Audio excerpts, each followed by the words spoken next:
fight against crime is never a linear one. We should celebrate our successes, should we not? So I would say to the policing minister, I have to say I'm hugely relieved and glad that while during lockdown, while everybody was at home, there were fewer burglaries of homes. I'm also hugely relieved that during lockdowns, while there were fewer people on the streets, there were also fewer thefts on the street as well. But I would just quote to him from the Office of National Statistics in April, who said, police, since restrictions were lifted following the third national lockdown in early 2021, police recorded crime data show indications that certain offence types are returning to or exceeding the levels seen before the pandemic, while violence and sexual offences recorded by the police have exceeded pre-pandemic levels. And on overall crime, I am sure that the policing minister would not want to make the mistake that his business secretary did of somehow dismissing fraud that is responsible for some of the huge increases in crime and say that that is somehow not a crime that affects people's daily lives, when what we know is that it is causing huge problems and huge harms, particularly for vulnerable people across the country. And of course, I will give way. Mr. Speaker, can I just push my honourable friend? She's coming up with some telling statistics. But does she realise that my constituents, when I talk to them, on the side of the police say morale has never been lower, their numbers have never been so small. And on the other side, we have a government that's been there since 2010 and has diminished the resources to the justice system harder than any other department. So that if you get the balance totally out, the morale of the police and the confidence of my constituents has plummeted. Well, my honourable friend makes a really important point, and I want to pay tribute to police officers right across the country who are working incredibly hard in our communities, working hard to try and crack down on crime, to prevent crime, walking towards danger when the rest of us walk away, and who are valiantly trying to hold things together, but too often are being let down by this government. And this is particularly the case when it comes to dealing with violence against women and rape. On rape, the prosecution rate, the charge rate, has gone down from 8.5% in 2015 to a truly shocking 1.3%. That means that today in England and Wales, it's estimated that around 300 women will be raped, around 170 cases will be reported to the police, but only around just three, are likely to make it to a court of law, never mind a jail cell. So just think what that means. It's not just on rape, it's on so many other cases as well. No charges within a year of an offence on 93% of reported robberies, 95% of violent offences, 96% of thefts, 97% of sexual offences, over 98% of reported rapes, and over 99% of fraud. This is a total disgrace. As one police officer said to me, this is awful. He said, it feels like once serious offences are effectively being decriminalised because there is no consequences. I give way to my honourable friend. I thank my right honourable friend for giving way, and she's making a very, very powerful contribution. I wanted to move on beyond the police to the issues she raised around fraud. Fraud is now the biggest crime facing us, and the cost to the economy is coming on something like 190 billion pounds a year. Does she agree with me that as well as funding the police, it's absolutely imperative that we fund all the enforcement agencies that are fighting this sort of economic crime? And whilst the Americans are raising the money, we here are lowering the investment that we're putting into the enforcement agencies.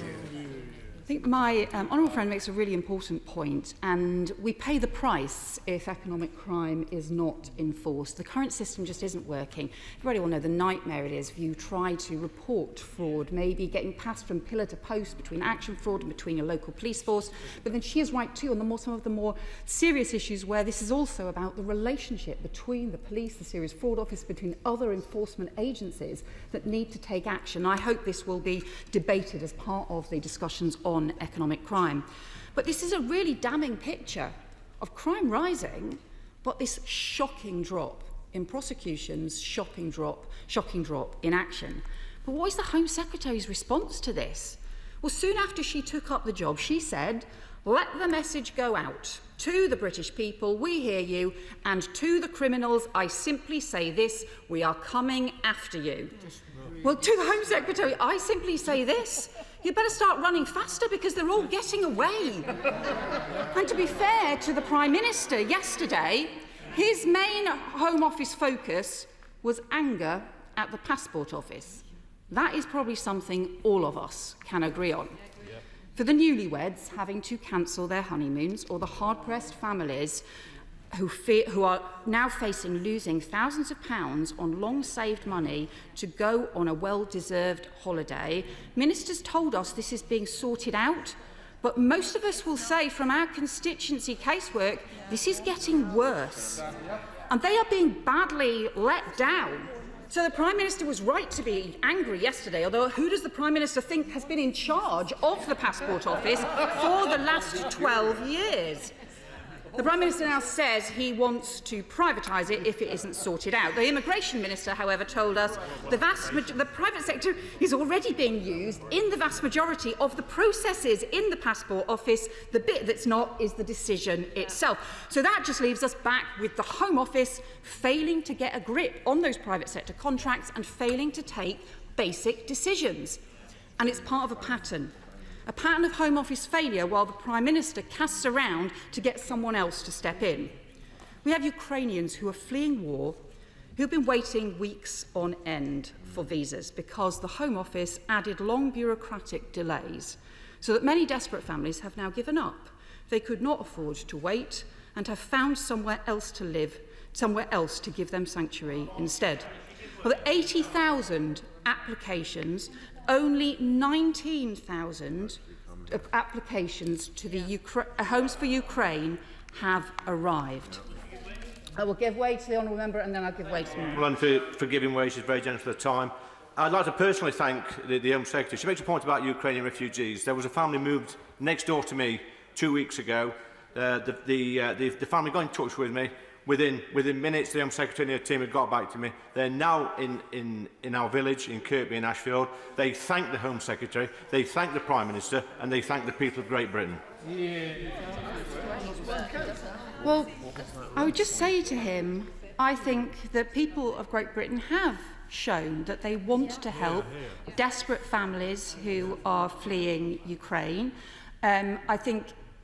However, the facts are really clear. There have been 80,000 applications, but there's only 19,000 people here. And the Home Secretary says, oh, it's because they're staying where they are. Yeah, a lot of them are, because they have now given up, because it's become so difficult. I give way to them.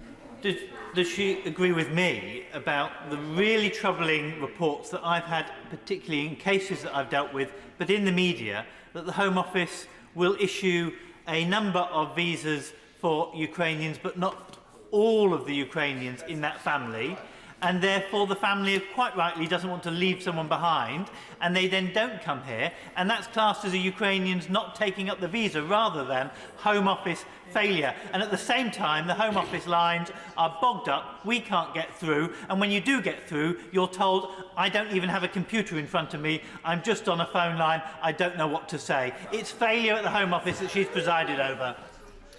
Well, the honourable member is right. I have also heard of cases where one family member does not get their visa. And of course, the whole family has to wait. They're not going to be separated at time of crisis. And really, for Home Office ministers to think that it's somehow a triumph to take 4 weeks to issue basic visas to people who are fleeing war in Europe is totally shameful. It now takes more than a year to get a basic initial asylum decision, because Home Office is now taking just 14,000 initial decisions a year, half the level it was taking in 2015.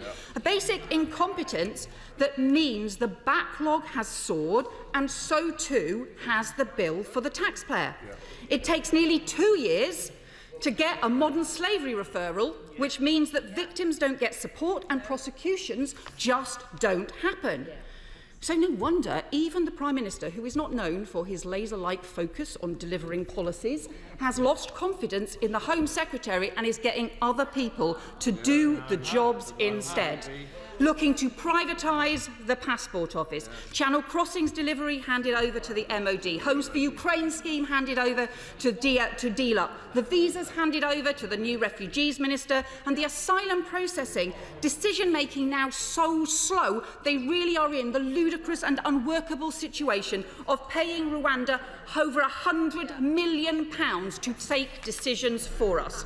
This Home Secretary, all at this rate, crime will be given to the Justice Department, will have the fire service given to DEFRA, because the Home Office under this Home Secretary has effectively been put into special measures because it cannot get the basics right. And if the Home Secretary can't get the basics done on any of those core decisions, she should get out of the way and let someone else sort it out. Because, Mr Deputy Speaker, there is an alternative to this shambles. On crime and prosecutions, it was obvious a decade ago that this was where we were heading as a result of government policies. I warned in 2013 about the risk of falling charge rates. I warned about the failure of the Home Office to help the police tackle increasingly complex crimes and fast-changing crimes. And I warned then about the risks that if there was no proper urgent plan to modernise policing, none of which has happened, about the dangers if police were ripped out of the heart of our communities, of what it would be. And now our towns and our cities and our rural communities are all paying the price. They're all feeling like the criminal justice system isn't there for them when they need it.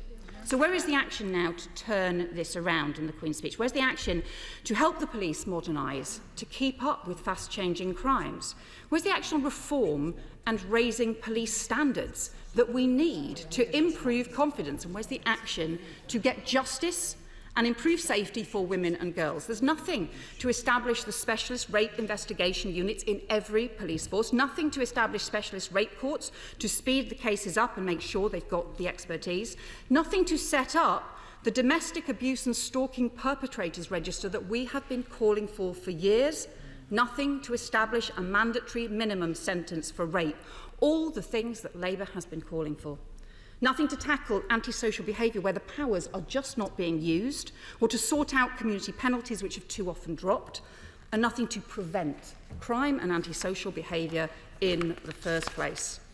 Nothing to make sure that neighbourhood police are restored to our streets or to set up neighbourhood prevention teams, something we have repeatedly called for.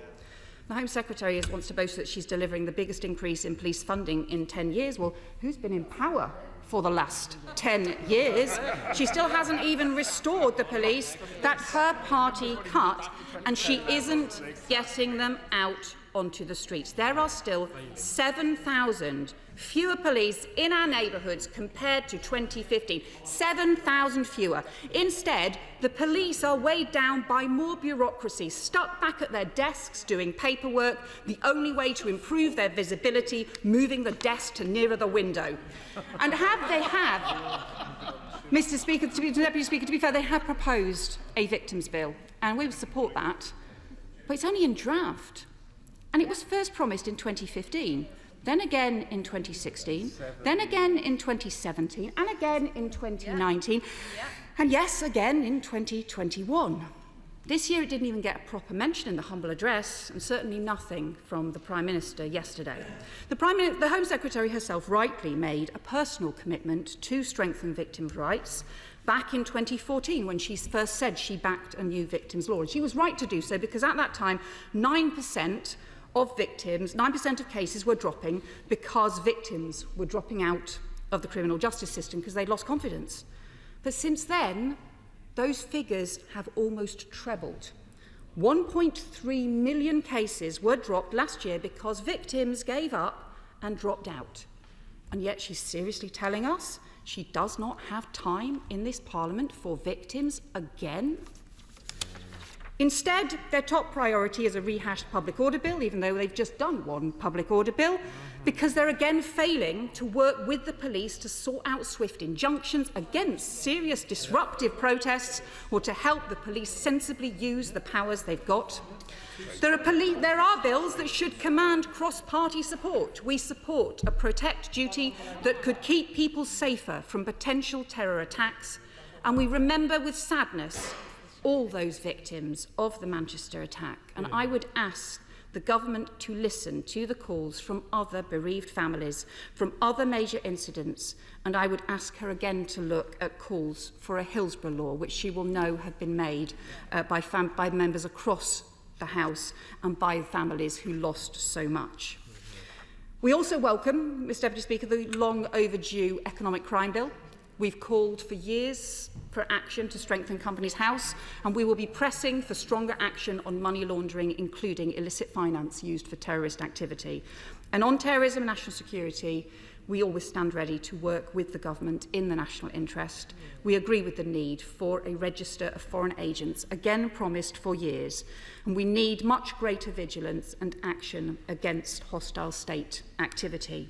But my honourable friend did raise a significant issue that the Home Secretary did not answer, and I would ask her to consider it and be ready to answer it again in future, because I do think there should be some transparency on the issues around contact with foreign agents, and it would be very helpful if she could confirm whether or not the Prime Minister, while he was Foreign Secretary, met with the ex-KGB agent Alexander Lebedev in Italy in April 2018, and whether any civil servants were present. It would be very helpful to know that information. We support stronger action on modern slavery. We hope that this bill will be an opportunity to go further, but the Home Secretary does need to reverse some of the damaging provisions from the Borders Bill, which will make it harder to prosecute trafficking and slaving gangs, as the retiring Modern Slavery Commissioner has warned. And we have to say, where is the employment bill with the long-promised single enforcement body to crack down on forced labour and abuse? Because without these measures, this is still not a serious plan to tackle modern slavery. In the absence of any serious action, then, on the cost of living in the Queen's speech or any serious action to push prosecutions up, the government did talk instead about levelling up and community pride. The trouble is, I just don't think they get it. Because there is no levelling up if people can't afford to eat, can't afford to pay their bills, or can't afford to go to the local shops. And there is no community pride if town centres don't have police officers or see no action when there is vandalism, or when there is street drinking or shoplifting or litter, or if too often the windows are broken and nothing is done. So how can people have that local pride if there is no neighbourhood police to help prevent crimes, solve problems, or nip them in the bud, or if people feel there are no consequences for criminals? And the very communities to whom they keep making false promises about levelling up are our towns that are being hardest hit by antisocial behaviour or persistent unsolved crimes. And trust within our communities depends on us having trust in the laws and trust in there being consequences. That's why Labour's called for the police to be getting back on the street, to have the neighbourhood prevention teams in place, and to have partnerships in place that work both to prevent crime but also to tackle the criminals and to bring them to justice. Because if people stop believing that a fair and valiant criminal justice system will come to their aid if they are hurt or wronged, that is corrosive for our democracy too. And that's why it is so damaging to feel like we have a government that shrugs its shoulders as victims of crime are let down, a Conservative government that is not a party of law and order anymore, that too often is a party of crime and disorder, a party that is weak on crime, that is weak on the causes of crime, that is letting more criminals off and letting our communities down. Britain deserves better than this. Order, if everybody could resume their seats. Just to remind everybody that if you're participating in the debate, you would be expected to be here for the wind-ups. At the end of the debate, there are wind-ups today and in subsequent days, unlike yesterday. And secondly, I'm not putting a time limit on at the moment, but I would urge people to be at least aware of the length of their speeches. Robert Sims. Thank you very much, Deputy Speaker. I rise to support the Queen's speech and the programme unveiled by the government.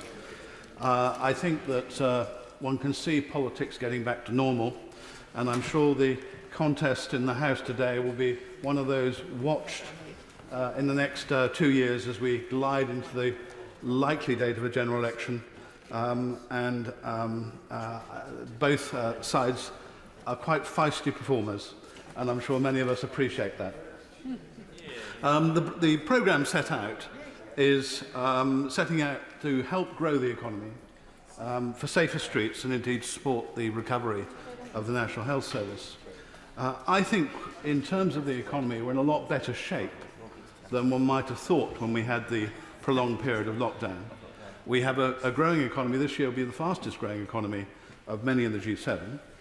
And we have a budget which is moving towards balance. We have falling national debt. And there are challenges with cost of living and inflation, but the government have so far put £22 billion worth of support in and is monitoring the situation. And I'm sure as things unfold, there will be further support as and when needed. This is a government that you could never argue hasn't given support to the British people over the past 2 or 3 years. And I think what we have to do is to wait and see how things unfold in terms of energy. Gas prices have fallen over recent months, and let's all hope that that continues and that the inflation rate is lower than some predict. That's not to say there aren't challenges out there, but I think this government has proven it can rise to challenges. I think that some of the measures within the Queen's speech I think are useful to help and support the growing economy, particularly starting to deregulate some of the EU regulations that we put into British law when we left, but logically we need to review now to see if we can get ourselves as a more efficient, more competitive economy. So I welcome those bills that are looking at that particular area. We have a major challenge, of course, with energy. And it's my great pleasure to commend the Right Honourable Member for Chelsea and Fulham, who I think is doing an excellent job with his energy brief. And the fact that this government is grappling with issues like nuclear power and with oil and gas and with renewables in order to increase our capacity, I think is much to be commended. Indeed, it is sensible, even if we're heading for net zero at some point in the future, that we use the resources that God has given us, and the British economy has proved able to get out of the ground. And we are going to need oil and gas for a long time, and I think this government is proving that it wants to make use of these resources to make us a richer and more competitive country. And nuclear power is very important. We can see the mistake the Germans made in announcing a closure of their nuclear power stations and their dependency on Russian gas. And we ourselves need to replace many of those magnet stations that are going to go offline. And I think it's an exciting time because I hope soon we get a decision on Sizewell. But I'm particularly pleased that Rolls-Royce has come up with its partners with a scheme for smaller nuclear power stations, which I think is going to be a game changer. Not only a game changer for the United Kingdom, but could well be a game changer for exports that this country could undertake to many countries that wish to avail themselves of safe nuclear power. So I think that's good. There's one area I'm still a bit concerned about, and that is agriculture. I still think we seem to spend a little too much time talking about trimming hedges and less about producing food. And I think one of the things that the pandemic has proven and the current world of shortages has proven is that resilience and local production is quite important. And I would be very disappointed if the food that we were producing reduced below 50%, and if anything, we ought to be producing more. And I therefore think that there does need to be a particular rethink in this area. I'm not a great fan, I have to say, of Bank of England independence. I've always been a little sceptical about it. And some of the problems we face, of course, I'm very grateful to my honourable friend. Just on his first two subjects, I wondered if he would reflect on the fact that both in terms of nuclear power and now agriculture, we have freedom and flexibility that comes from his and my vote to leave the European Union. And in particular on nuclear power, he will recall the blood-curdling predictions that were made about our failure in that particular industry by departing from Euratom all those years ago. And would he agree that along with the French now, we can position ourselves as really the only two serious nuclear powers in Europe? That's absolutely so. The original design teams for British nuclear power were taken apart. And in order to have a productive nuclear power industry, you need continued investment in new plants. And the good thing about what's happened at Hinkley C, and indeed with Sizewell and with Rolls-Royce, is that we are getting the design teams together, we're collaborating with other partners, and that will be a major game changer in terms of Britain being able to produce the power that we need in the future. Going back to the Bank of England, I'm a little concerned that they've merrily gone on printing money. I'm old enough to still be a monetarist in its broadest sense, and one of the reasons that we have higher inflation is that we've allowed for it because of monetary growth. And I think if we'd stopped printing money sooner and had put interest rates up sooner, the consequences of the current spike in inflation would have been less severe. Nevertheless, we are where we are, and I think at least it's only the ECB printing money at the moment, and Britain can get back to more sensible policy. And we have very low levels of unemployment and high levels of employment. And I think there are many other measures in the loyal speech in which we're trying to improve education and outputs in that area. We really do have to educate our population so they become more productive, we can get productivity up. And if we get the investment right and we get education right, then there's nothing that we can't do in the future. In terms of the Home Office, I'd like to thank them for the hard work they put in the last session. My constituents are very appreciative that we now have powers to deal with travellers, which tend to cause problems every summer in Dorset. They're also pleased that we're starting to deal with illegal immigration. Immigration has to be fair. And if people follow the system, pay the fees, fill out the forms and wait in the queue, it is fundamentally unfair that people arrive in boats and try and jump the queue. And the government, therefore, I think is taking action, and I think a lot of the action will put some of those people off coming in an illegal way, which I think is good. I'm also particularly pleased with the public order measures announced today. My constituents look at people trying to wreck petrol stations, getting on tankers, taking action which is dangerous. I have to say my sympathy was with the woman in the Range Rover who was trying to nudge protesters. I actually think that when people disrupt people's lives, a lot of people work hard. They try and get their kids to school, keep them in school uniform, and they take people to hospital. And protesters who aren't demonstrators but are disrupting other people's livelihoods, I think need to be curtailed. And I think these measures, therefore, I think are welcome. And I'm glad that the government is on the front foot when it comes to dealing with these things. It is vitally important. I think part of the problem, the reason we have to legislate, is that we've seen examples of city banks where people outside of hip buildings have smashed windows with hammers, where, unfortunately, the judicial system has let people off. And I think sometimes, those people who are making decisions in the judicial system do not understand the seriousness of where this leads. If you let some degree of anarchy, then it can easily overspill and break out. So I think these measures, are welcome. Of course, 13,500 police officers, I think, are welcome. I still think the police need some reform. I think it's the one area that Mrs. Thatcher didn't reform, and I think that sometimes the productivity that we get out of the police force isn't all that we need, and I think there are some specialists that we need in the police forces. So just the headcount of police officers I don't think is not important, but I think it's important sometimes, particularly if we're dealing with fraud, to deal with people that are experts in it rather than people who just happen to be officers. And my final points, Mr. Deputy Speaker, are that we put a lot of money into the National Health Service. It's important we get the productivity, and it's also important it doesn't disappear and we can't deal with care. We've made a number of commitments. People are paying higher taxes, at least in the short term, because of dealing with the backlog and dealing with care. And I think it is so important that we live up to the pledges that we've made.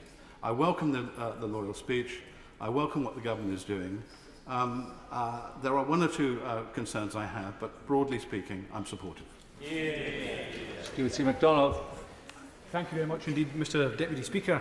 The debate today is about preventing crime and delivering justice, and we heard the Home Secretary's claim of belonging to the party of law and order, delivered without any sense of irony. But this government's record is one of seeking out every opportunity it can to put itself beyond justice and above the rule of law. Hear, hear.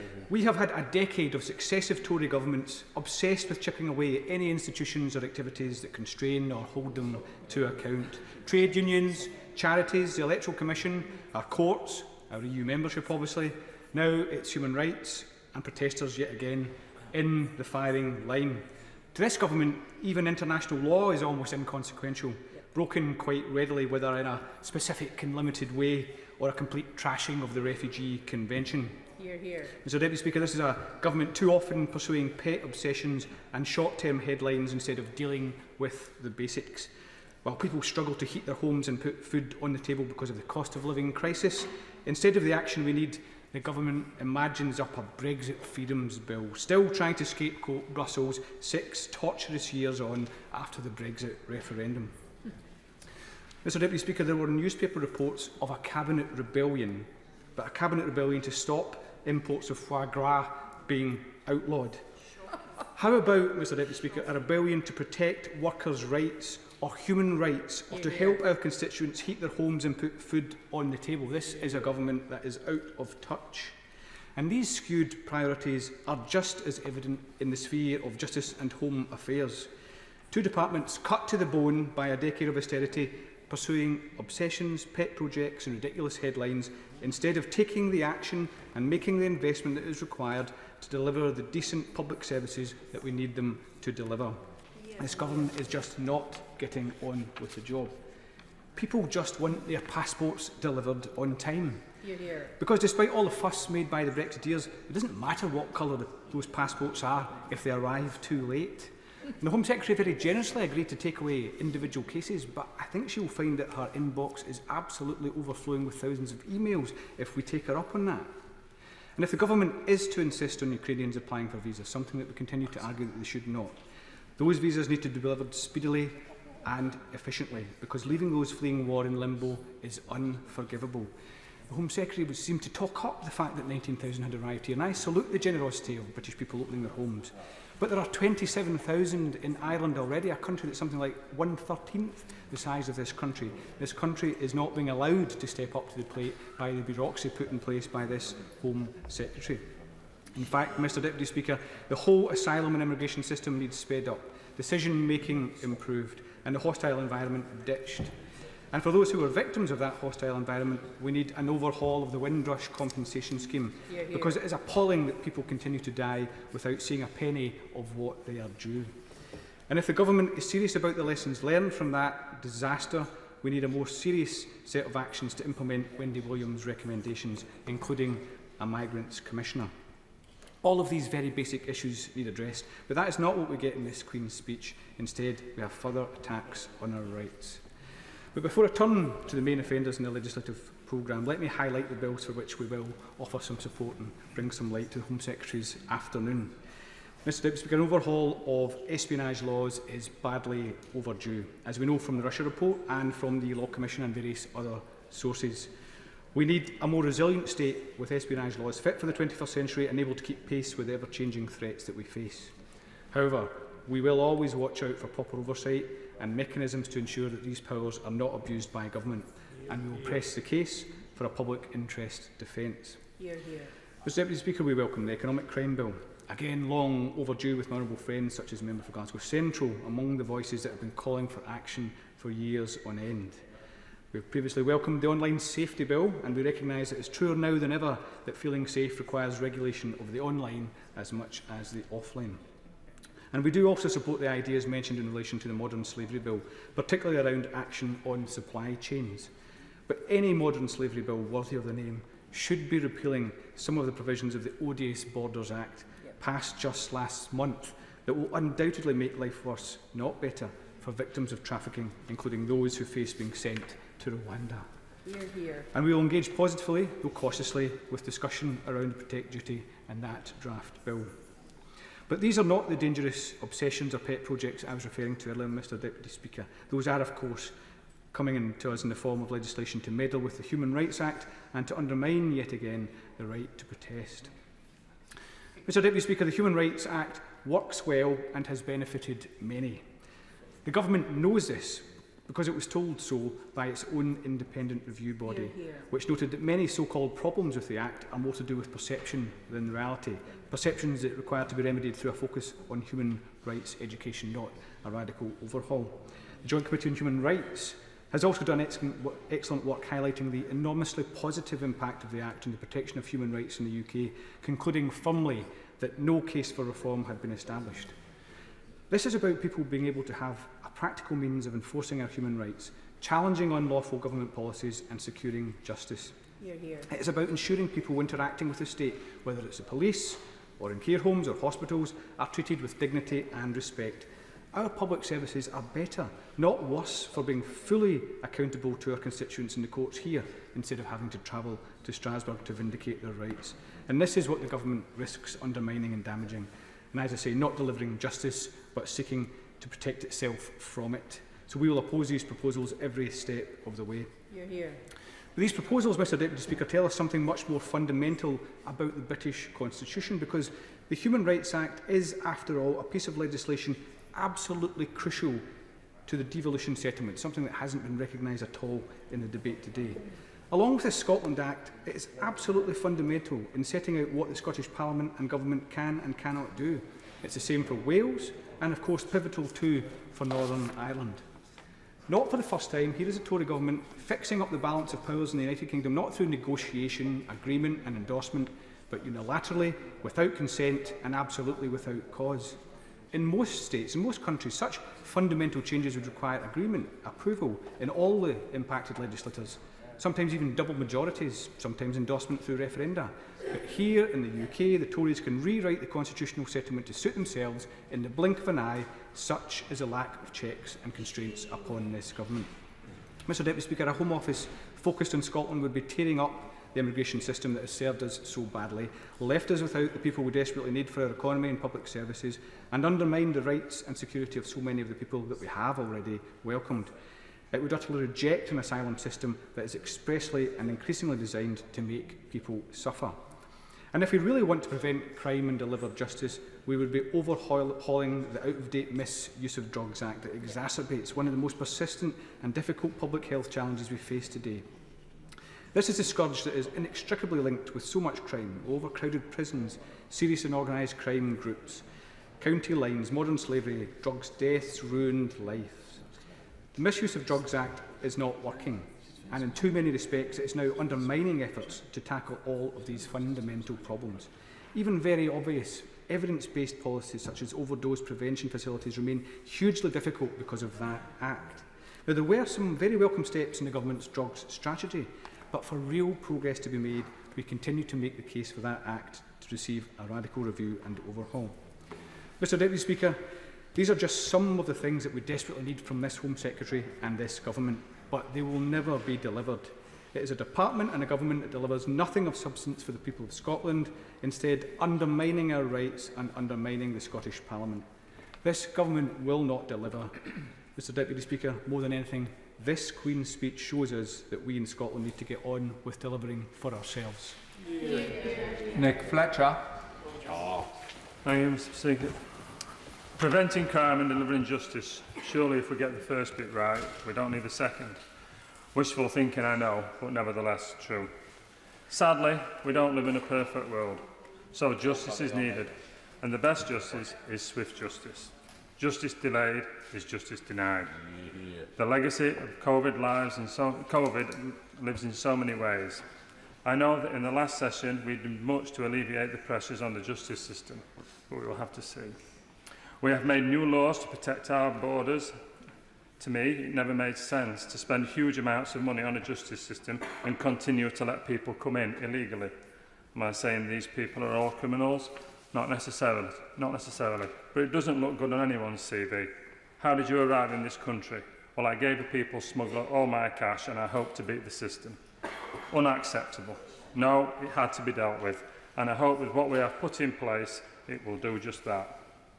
We have given toughened sentences for many crimes, and even though I'm not a believer necessarily that a 25-year sentence will deter some of the devastating crimes that happen, it will at least keep these people off the street for a much longer period and help the poor victim move on. As for the victims, I welcome the Victims Bill too. This is the right thing to do, and I hope it will make a huge difference in how victims are treated and hopefully encourage more to come forward. But today I want to talk about prevention. You see, my position as chair of the APPG on issues affecting men and boys, I am fully aware of the statistics about men and crime. 95% of the prison population are men. Just let me run that by you again. 95% of the prison population are men. If this was a statistic for any other demographic, there would be a public outcry. So why isn't there? I'll tell you in the House why not. It's because that's what we've become to expect of a large number of our population. Men are bad. But I say to this House, no, no, no. That's not true.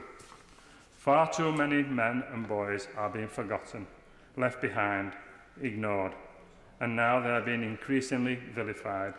Toxic masculinity, impose a curfew on all men. Yes, that was seriously suggested. All men are bad. We cannot let this constant vilification happen. I say here and now, this has to stop. We need to deal with this head on and ask ourselves this simple question: why? Why are men committing so much crime? Why are so many women being murdered, attacked and abused? Why are so many men being murdered, attacked and abused? Why? Do I have the answers to these questions? No, not yet. It's not simple, but we need to get there, and I believe we could get there a lot quicker. We need help with this. A minister for men and boys, a minister for their health and well-being, a national men's health strategy. If we are serious about fighting crime, then let's tackle the cause as well as the symptoms. Mr. Deputy Speaker, I believe if we really start to ask these questions, we will protect our women and girls so much more. We will also protect our men and boys too, but we must start asking the questions. Now, I have spoken with many people in my position as an MP and as chair of the APPG, and they agree with me that we can't arrest ourselves out of all crime. More police are great, and we are getting many. But if there was every police officer was to go out on the beat, there would still be some streets without a police officer. It's great that we are lighting roads, but I'm afraid attacks will still happen on some of those roads and also behind closed doors. What we have to do is ask why. Why is this the case? Is it drugs, alcohol, mental health, or a bad childhood experience? What drove them to drugs, alcohol, depression, and why aren't they talking about their dreadful past? Is it being the victim of a sexual abuse or pornography? Is it the internet? Is it being brought up in a dysfunctional family or a community that does not bring hope? Is it peer pressure or gangs? Why do young people join a gang? Lots of questions, but there are answers. And if we really want to protect one another, surely that's what we should be doing, finding those answers. I wrote an article last week in the Yorkshire Post with an analogy that if we had 3 faulty cars out of 1,000, would we ban all cars? Would we build 100 more hospitals or wrap the pedestrians in bubble wrap? No, we would try and find out what had gone wrong with those cars. And that is what I believe we should do here with that small minority of men and boys. I have been told in this position as chair of this APPG that I may get some opposition. But I tell you the House, I haven't. Well, not yet anyway. And the reason why I haven't is that if anyone really thinks about this, they will see that I am trying to help society as a whole. So who would a men's minister speak to? Well, hopefully lots of men. and lots of women too. But in this place, I expect them to speak to the Minister for Education, Housing, Health, DWP, DCMS, Defence, BAYS. The list goes on. But we need someone to see all the problems that men face, collate it all, and then speak to the Home Office and say, this is what's going wrong. It has to happen. We have to ask these questions, and we have to find the answers. I have a wife, a daughter and a son. I want them all to go about their business safe and happy. We all want that. So let us use our heads with this. Yes, swift justice where required. Yes, long sentences where required. But let us try and prevent the crime happening in the first place. Let's see what's gone wrong with a small minority of our men. Why are they in the criminal justice system, or why they may end up being so? And then when we know, we need a concerted effort to fix the problem at source. We need to fix the faulty cars before they head for the road. I know that the House will agree with me that we will find it hard to manage without cars. Well, we will find it much harder to manage without men. Thank you. Yeah. Conor McGinn. Thank you. Thank you, Mr. Deputy Speaker.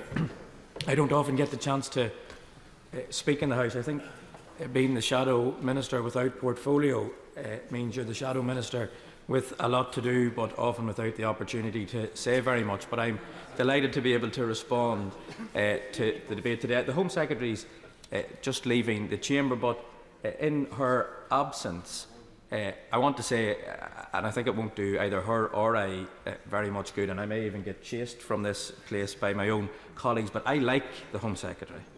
And I also like the Police Minister. And one of the things that I admire about the Home Secretary, even though I profoundly disagree with her, is that she believes, that definitely won't do me any good, the honourable gentleman from a sedentary position, but one of the things I admire about the Home Secretary is that she, although I profoundly disagree, she believes in things. But despite the virtuoso performance today at the dispatch box, I don't think she believes some of the accusations that she levelled at the opposition. I don't think for a second that the government thinks that an opposition led by a former Director of Public Prosecutions, who prosecuted and made sure terrorists were put in prison, and the worst sort of criminals and offenders, are any sort of threat to national security. So we can argue about policy and about records and around delivery, but let's not kid ourselves or the British public, because frankly they don't believe it either.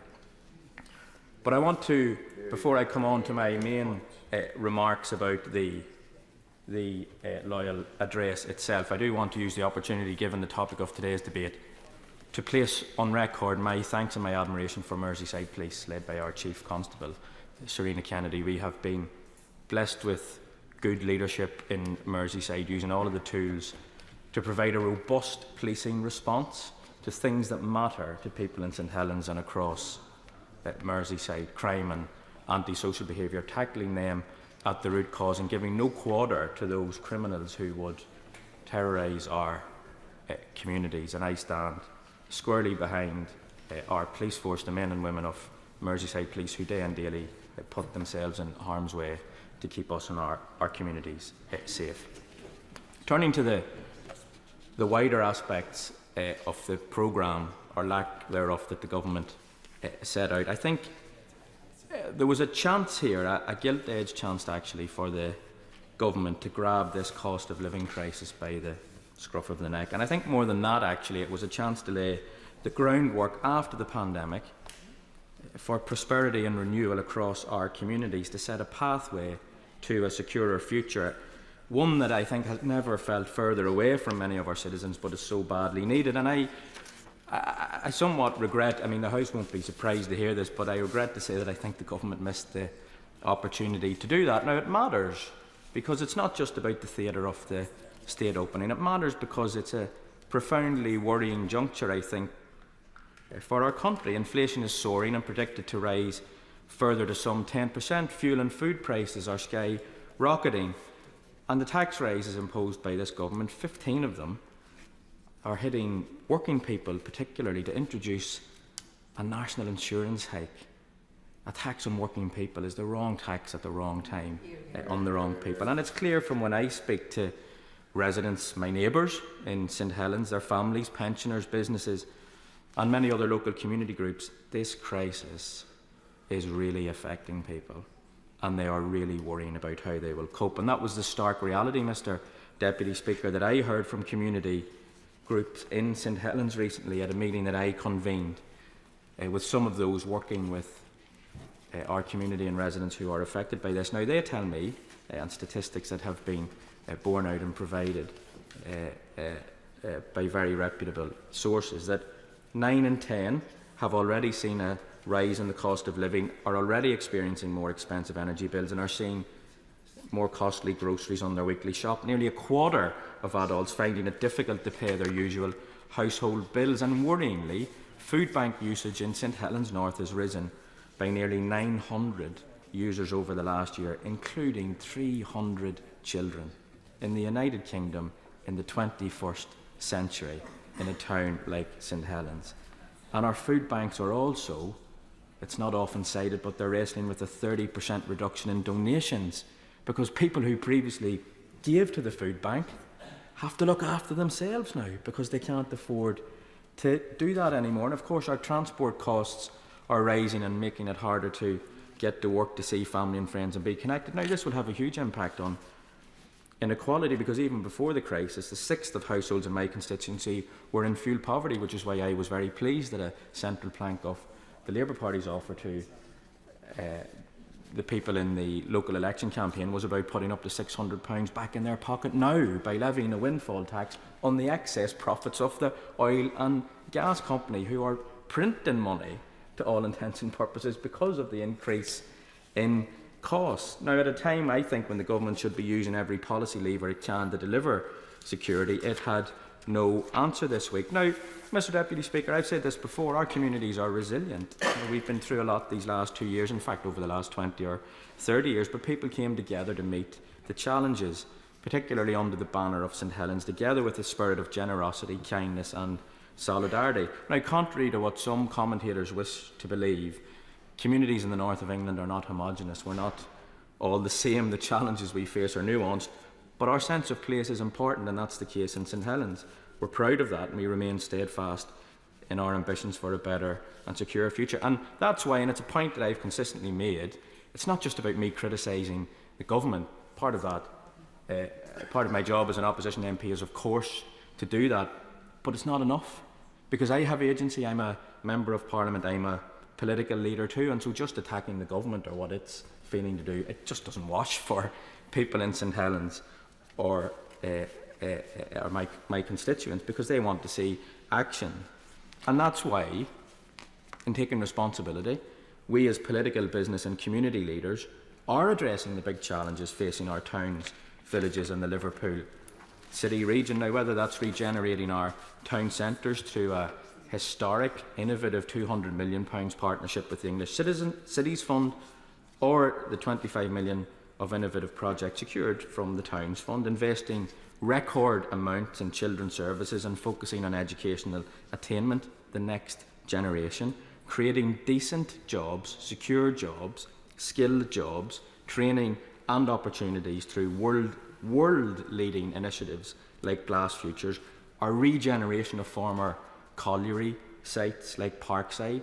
They're not just a monument, to those who worked there, proud as we are of that heritage. They're not just a monument. They are places that are going to create new employment opportunities for a whole new generation of people across our coalfields. We are revolutionising public transport, taking steps to bring buses back into public ownership, and our bid to bring rail home to where it originated with the Rainhill trials, to St Helens, with our bid to host the headquarters of Great British Railways in our borough. Now, that approach was endorsed again last week, where Labour in St Helens increased its vote share, stood for election on its record in an ambitious manifesto, and is now back forming a new administration in our council with a strong mandate to continue it. So I close by saying, disappointed as I am, expectedly of course, with what the government has, or indeed hasn't, come forward with in its legislative programme, It's not an excuse for me or anyone else to abdicate responsibility. I know that I have a job to do for my community, and we are taking responsibility because we're proud of our past, we're ambitious for our future. But I would stress to the Treasury bench, people are worried. And there are huge fears around the cost of living and what it means for their families, and it does cloud the present, and it makes it more difficult to be optimistic about the future. I wish the government would do more to help me in St Helens, my constituents, but also help people across the country. I wish it would do more. I wish it would give us help to get through this cost of living crisis, but also push on with our plans to build a better and brighter future. But as always, you know, in St Helens, if they don't, we just do it ourselves, Mr Deputy Speaker. James Sunderland. Mr Deputy Speaker, it's a great pleasure to be called in this debate. Law and order is a subject that's close to all of our hearts, and judging by the passionate contributions so far in this debate, I think it certainly is. I'm not going to talk for long today, but what I want to do is to do two things. First of all, I want to provide a constituency perspective, a local perspective, which I think is relevant. But also what I want to do is outline the reasons why I feel that the measures outlined yesterday in the Queen's speech for law and order and the prevention of crime are really important. Bracknell, which is my constituency, is the safest major town in Berkshire, and it's the 21st safest town in the UK. It's a great accolade, and these are stats that are taken from the crimerate.co.uk website, and I would urge everyone to look at them. The overall crime rate in Bracknell was 60 crimes per 1,000 people in 2021. And this compares favourably to Berkshire's overall crime rate, coming in 25% lower than the rate of 75 per 1,000. That's really good. East Berkshire's a pretty good place to live. The offer's excellent. Good schools, we've got good roads, we've got near full employment, and I'm very proud to represent people who live in Bracknell constituency. In Crowthorne, which is deemed to be a small town on the analysis, it's probably a village, but it's 43 crimes per 1,000 people, coming in 76% lower than the Berkshire overall crime rate.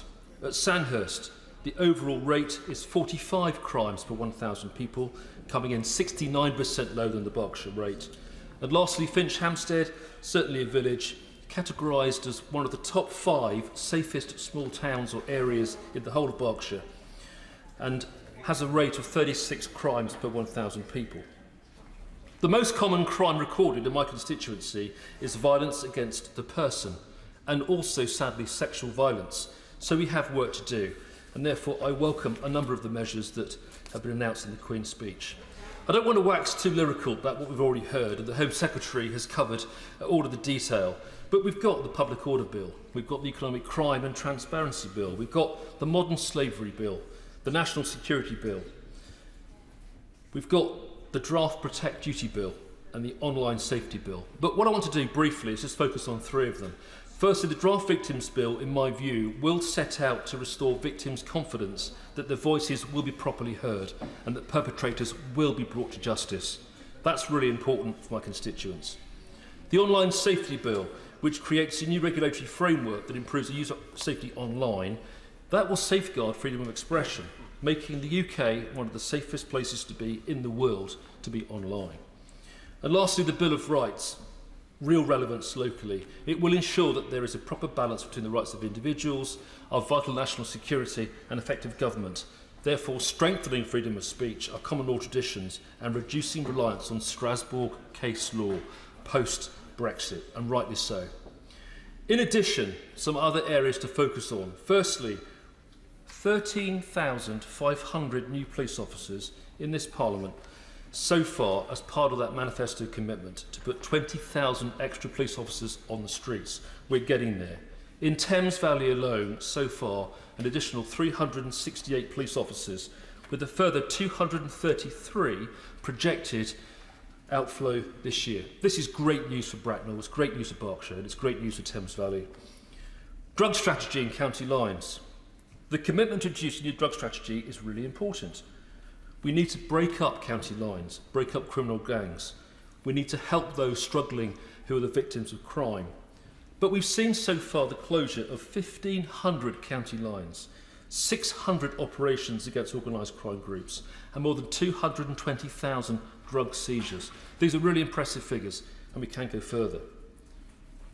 I welcome all of these bills, therefore, on their inherent merits, and because they will make a difference. Crime prevention, 200 million offered for a 10-year youth endowment fund. The public order bill, we've discussed it, but it's so important that people can go about their daily business, can get to work, that ambulances can get to hospital. Nobody has the right to impede how anybody else lives their life. And those who chain themselves to railings and glue themselves to the road, they need to be in jail. Fact. I just want to finish with 3 key points that are very important to me locally and to my constituents. Firstly, antisocial behaviour needs stronger powers. We have a lot of it in Bracknell and across the wider constituency, right across the UK. I think we need a bit more in terms of dealing with antisocial behaviour, in terms of police response, in terms of arrest at the scene. Antisocial driving is another feature locally. On Saturday evening at Birch Hill Sainsbury's in Bracknell, we had a big car meet. Fine, I love cars, a motorsports fan, I chair the motorsports APPG, but activity like that needs to be managed and controlled. We had people spinning cars, donuts, tyre smoke, huge noise. It got to the point where residents were being assaulted. This cannot happen. I would urge, first of all, Sainsbury's to lock their car parks at night if the shops aren't open. What an easy way of dealing with it. But also, I would urge Bracknell Forest Council, the Thames Valley Police and Crime Commissioner, Thames Valley Police, to deal more responsibly with these incidents, because they just cause misery for all those concerned. We've got to cut down on speed, we've got to cut down antisocial driving, we've got to cut down on noise nuisance. It's really, really important. 2 further points before I finish. Luke Ings, a constituent of mine, was jailed at the age of 18 for a fray. He's now 37 years old. He's still in Durham prison. He's done his time in my view. He is what's known as an IPP prisoner, an imprisonment for public protection prisoner. He has an indeterminate sentence. I think we need to review, if I may, Minister, IPP prisoners to make sure that we're not locking people up beyond the point at which they have to be. He's done his time. Let's please release him. And my last point, young Stacey Queripel, aged 7 years old. She was found dead, murdered in woods in Bracknell 29 years ago. I therefore think we need to focus a bit more on cold cases and cold case reviews. I want to see more police resources given to that particular crime and all those like it. Nobody has been brought to justice in 29 years and the family still resides in Bracknell. I think we can do a bit more in terms of cold case reviews. To conclude, Mr Deputy Speaker, I'm very happy with the announcements made yesterday. I'm very supportive of the government. I think the bills will make a difference, but I also think we can go further. Thank you. Sammy Wilson. Thank you, Mr Deputy Speaker, and I appreciate being called early in this debate. Can I say that the Queen's speech, I think, was being looked forward to by many people, not just in this House, but those who have been affected by the huge problems which have arisen as a result of coming out of the pandemic, the hospital waiting lists, the impact on the economy, and now, of course, the cost of living increase, as well as events internationally and in the world, whether that's in Eastern Europe or further afield. And we wish the government well in seeking to address those problems. We will be critical of many of the measures, but we believe that it is important that the government has highlighted the right priorities to deal with. The cost of living crisis, I believe, needs to be addressed very, very quickly, because so many people are now struggling to face the ordinary day-to-day expenses which they face, not for luxuries but for basic necessities.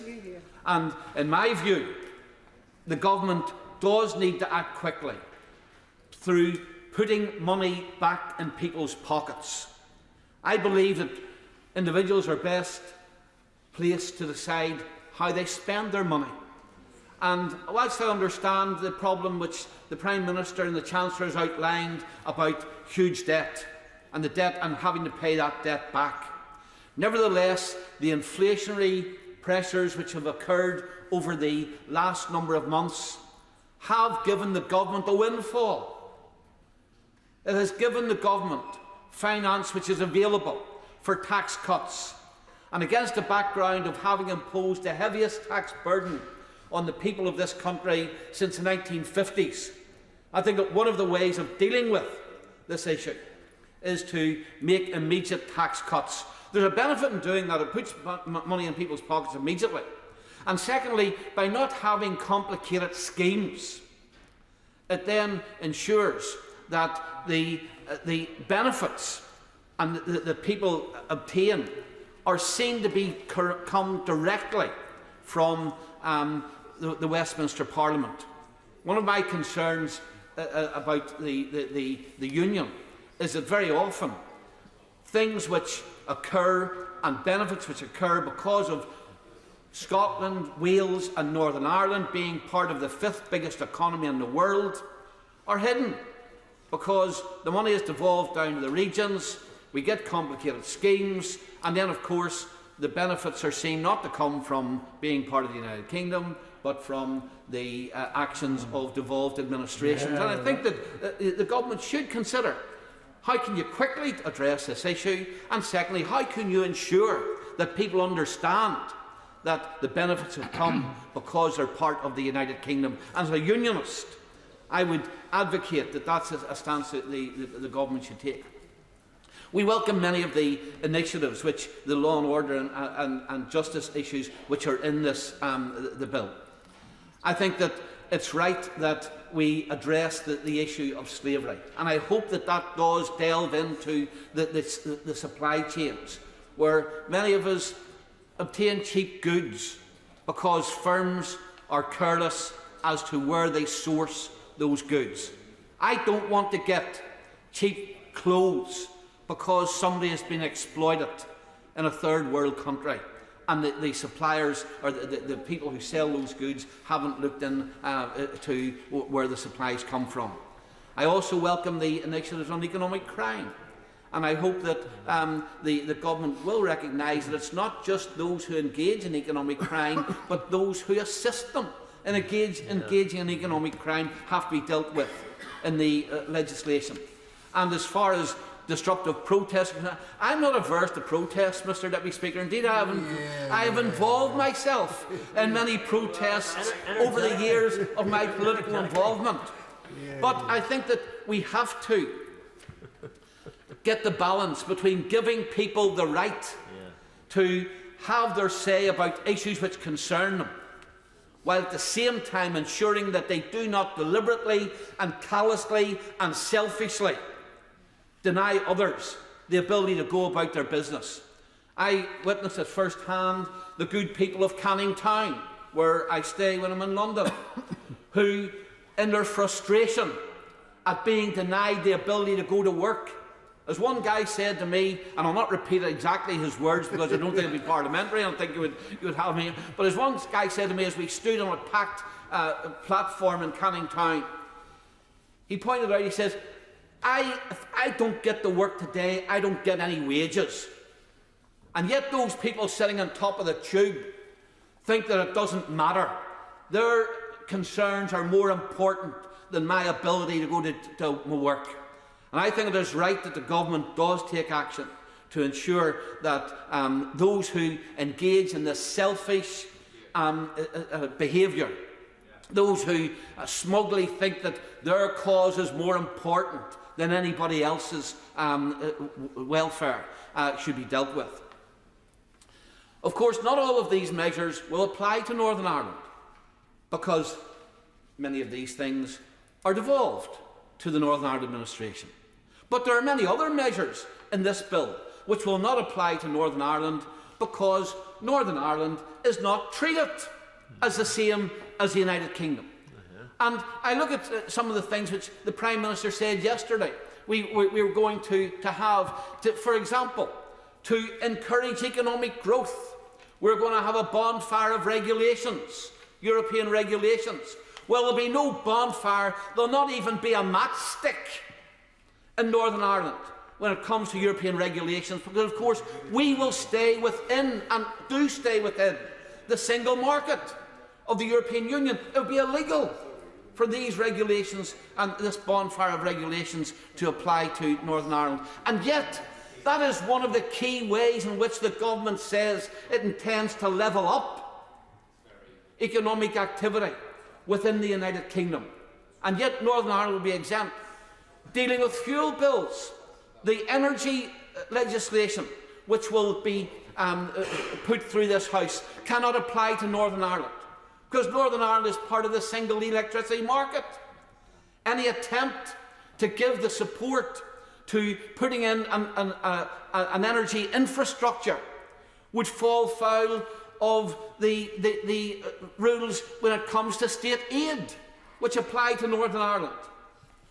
And when it comes to the issue of support, many of the support mechanisms, indeed, we've had the example in this House where the Chancellor couldn't even fulfil the manifesto promise of the party opposite, that when we left the EU, the government would be free to reduce VAT on fuel bills.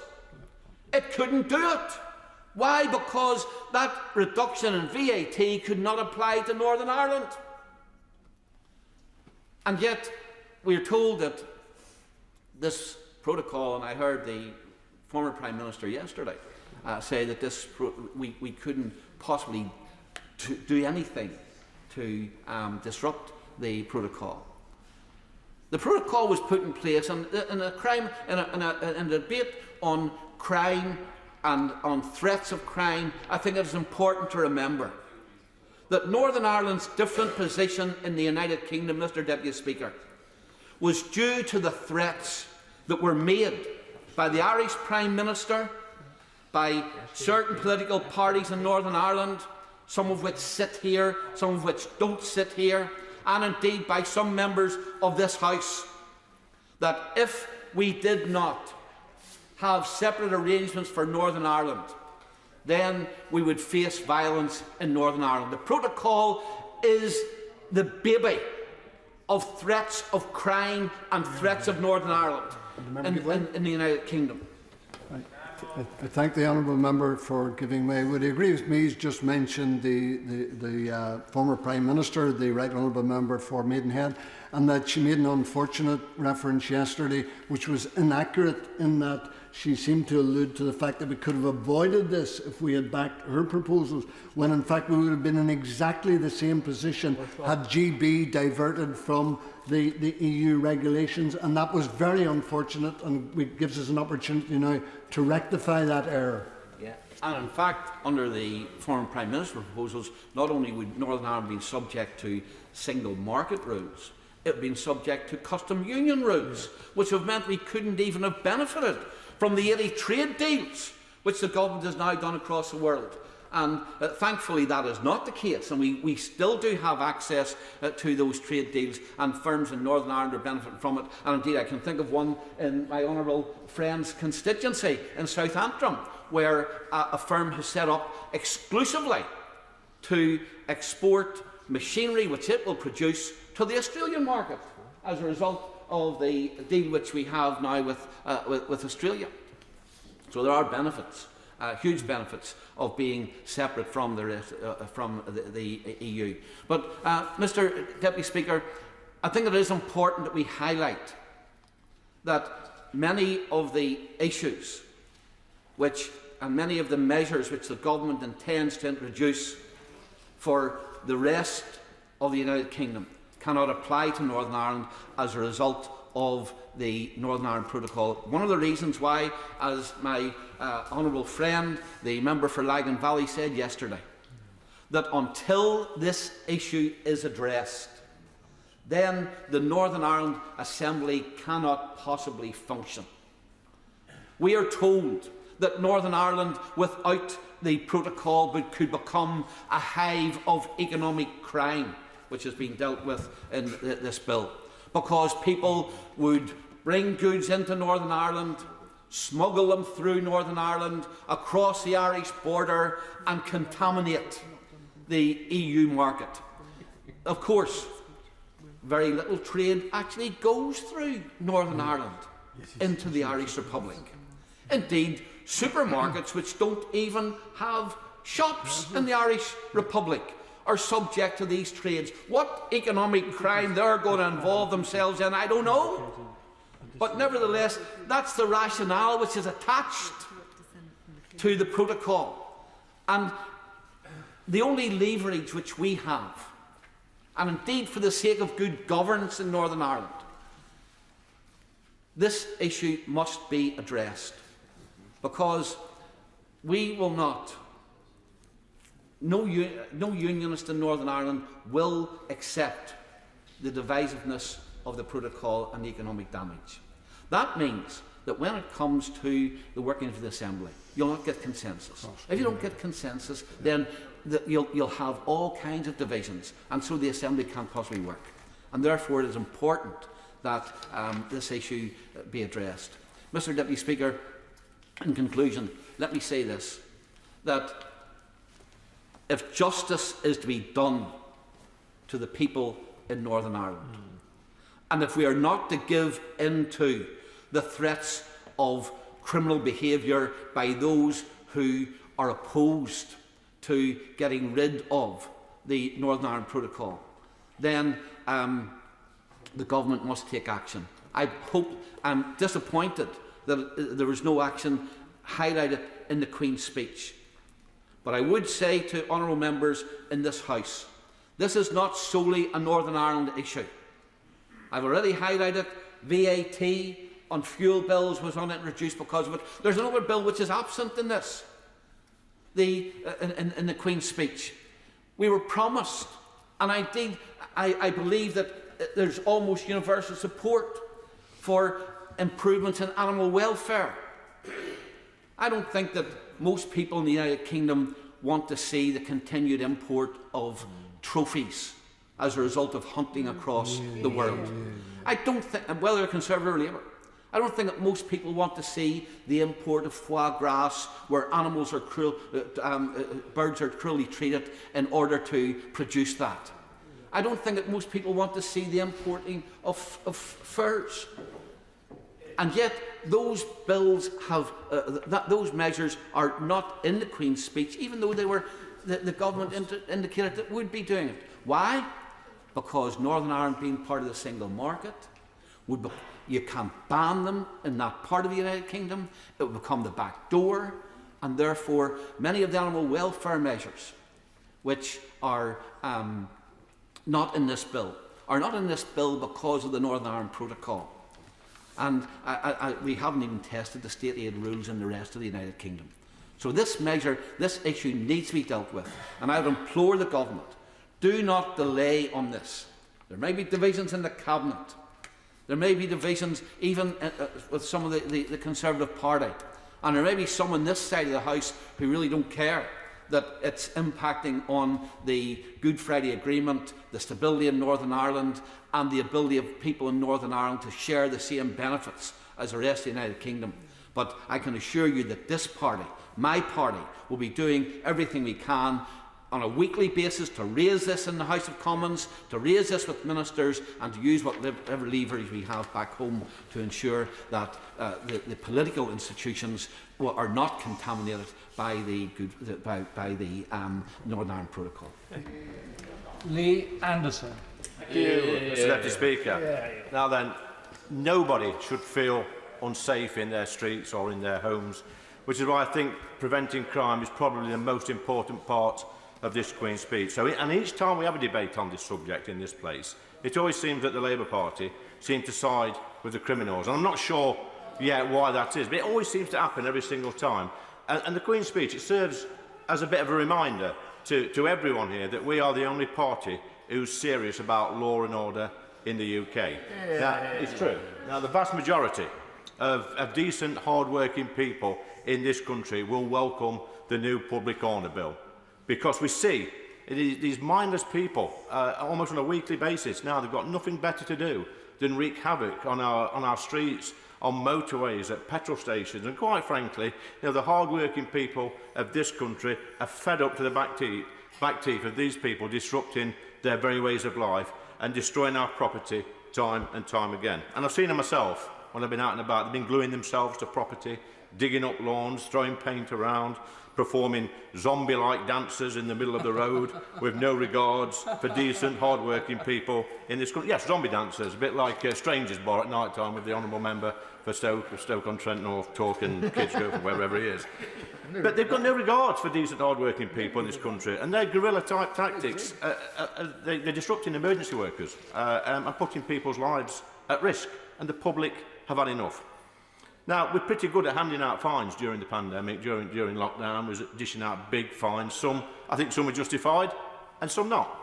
But I would hope the government would look at handing out some bigger fines to these public nuisances who think it's a good idea to damage petrol stations. I suggest a £10,000 fine going upwards to about 20 grand. That'll teach them, I think. You know, when they go back to mum and dad with these 10 grand fines, that might be the deterrent that they actually need. But let's just remind ourselves what we've been up to as a party in government. We're recruiting 20,000 new police officers, and I think we're already over 13,000 new police officers on our streets, making our streets safer. We've enshrined the Police Crime and Sentencing Courts Act into law, giving police extra powers to prevent crimes and keep dangerous criminals off our streets. And this Act, it stops the automatic early release of dangerous, violent and sexual offenders and widens the scope for police powers such as stop and search, and places a legal duty on local authorities to actually work together with the Fire and Rescue Service, the police and criminal justice agencies. And Labour voted against this. And I'll tell you what else they voted against. They voted against everything in the Police and Crime Bill. But in Ashfield, we're really benefiting from a Conservative government. We've just had £550,000 through the Safer Streets Fund. And this is going to put CCTV up in some real dodgy areas we've got in my town. This is going to make women and young girls feel safe. There's going to be safe hotspots where they can reach out for help. And it's wonderful news for one of the most deprived areas of my constituency. We're putting up new security gates from the fund, which will secure alleyways. These are, again, ASB hotspots. These are making people, residents, feel safe in their own homes. This is real action. And on top of that, we've got new police officers with the Operation Reacher teams in Eastwood, in Ashfield. These are going out and these are taking the most undesirable people off our streets and locking them up. But the police have always been a little bit frustrated that the sentencing has not been enough for these criminals. But we've sorted that through this new bill.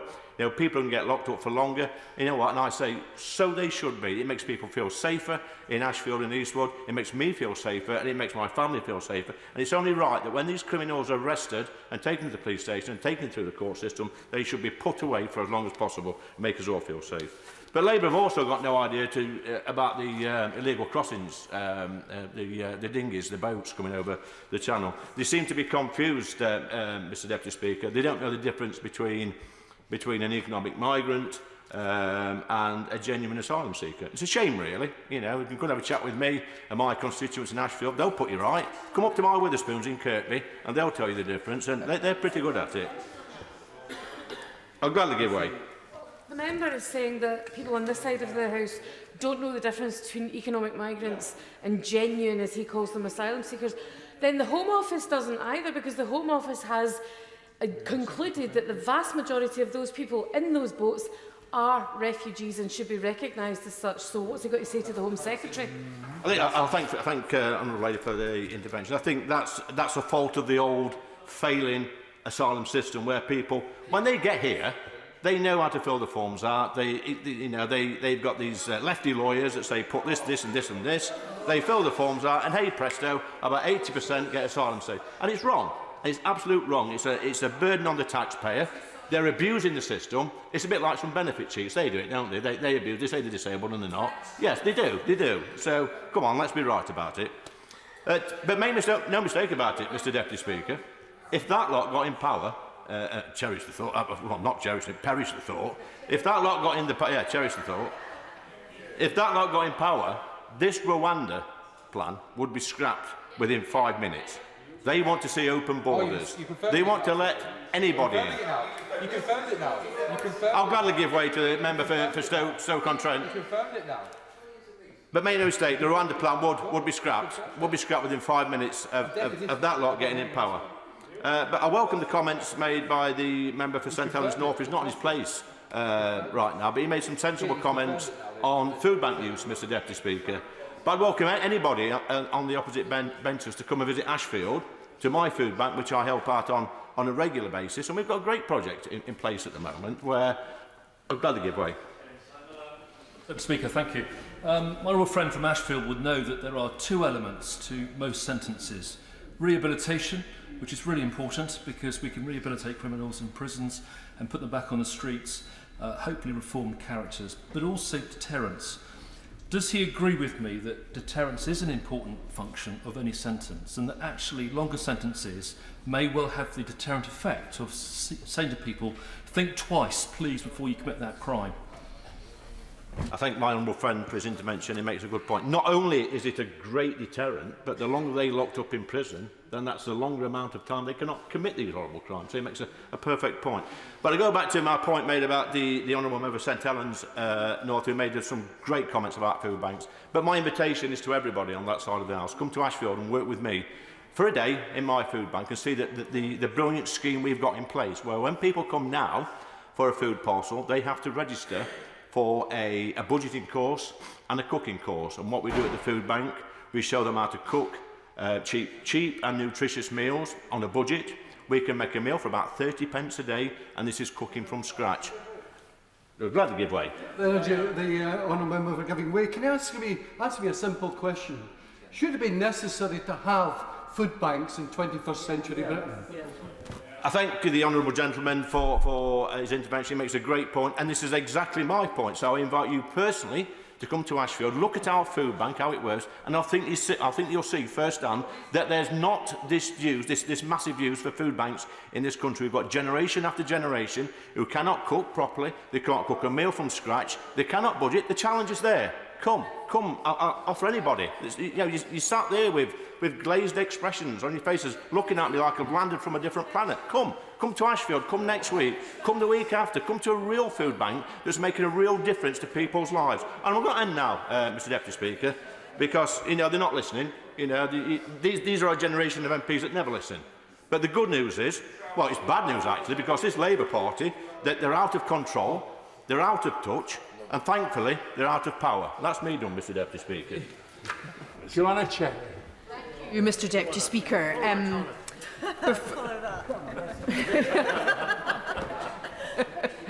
Well, what I will say to the previous speaker is that all of us have food banks in our constituency. We don't really need to visit his because we're perfectly well aware of the requirement for them. But the requirement for them is not because people don't know how to cook.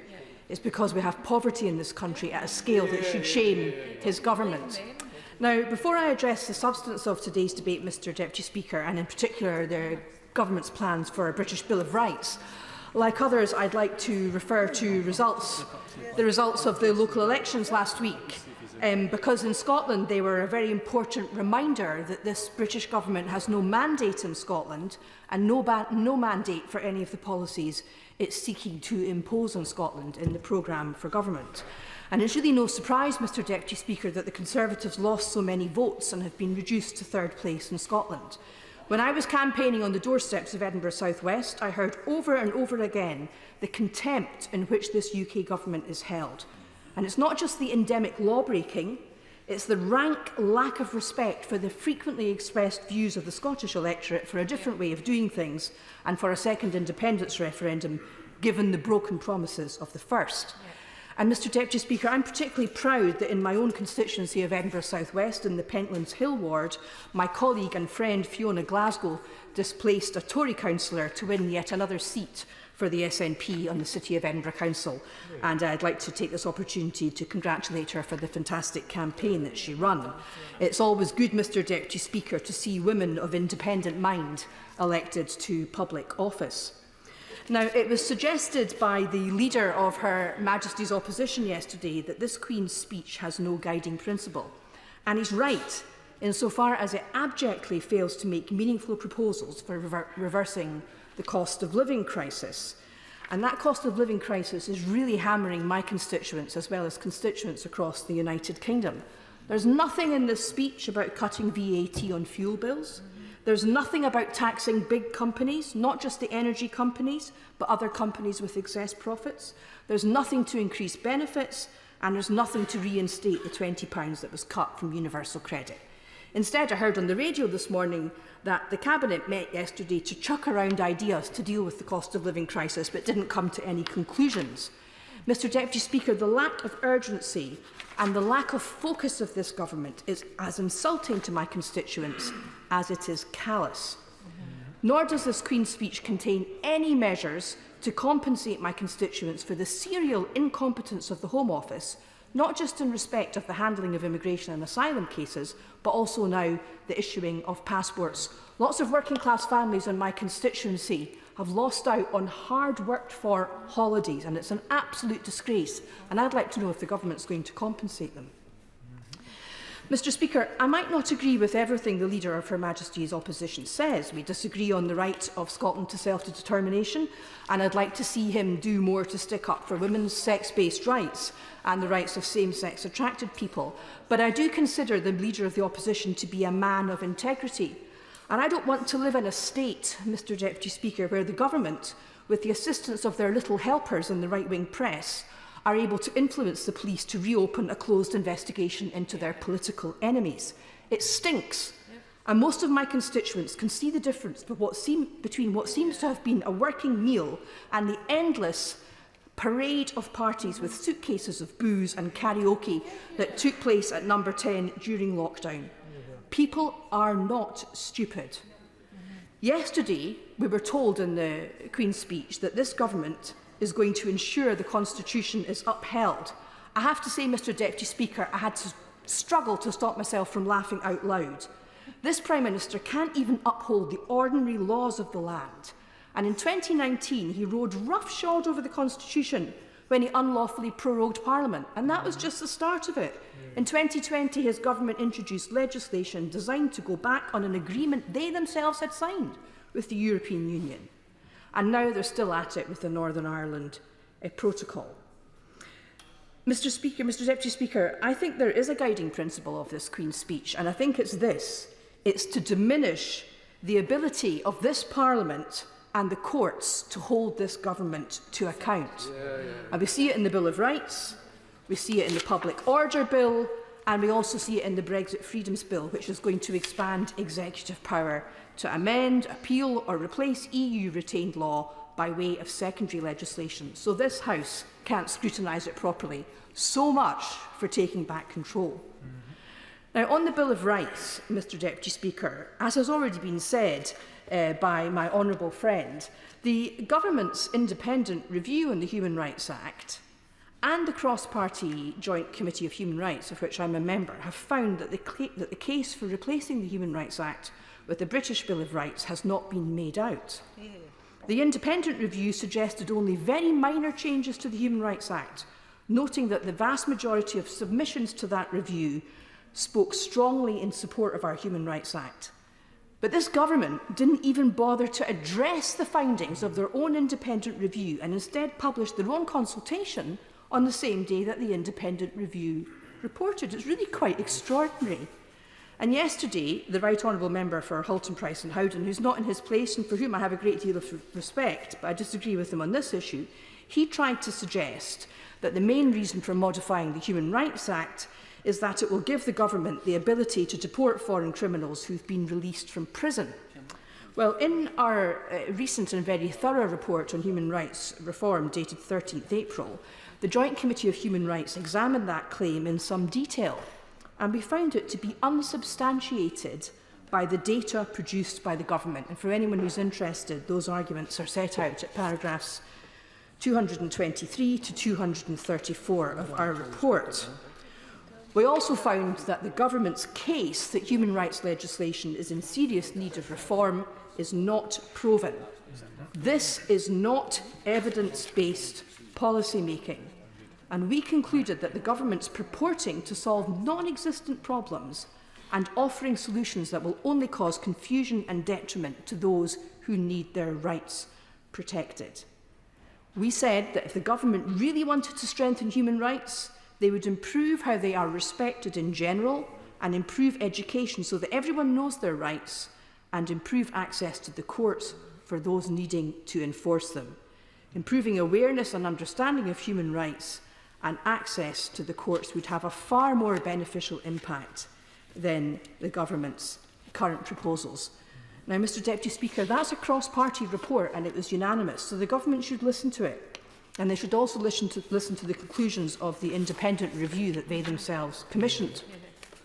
Now, of course, there's a particular Scottish angle to reform of the Human Rights Act, and this has been highlighted in a previous report of the Joint Committee of Human Rights, where we recommended that any proposals to reform the Human Rights Act should not be pursued without the consent of the Scottish Parliament. Again, that was the recommendation of a cross-party committee, and it's in tune with the position of the Scottish Government. Now, the Human Rights Act itself is a reserved matter, but human rights per se in Scotland are not reserved.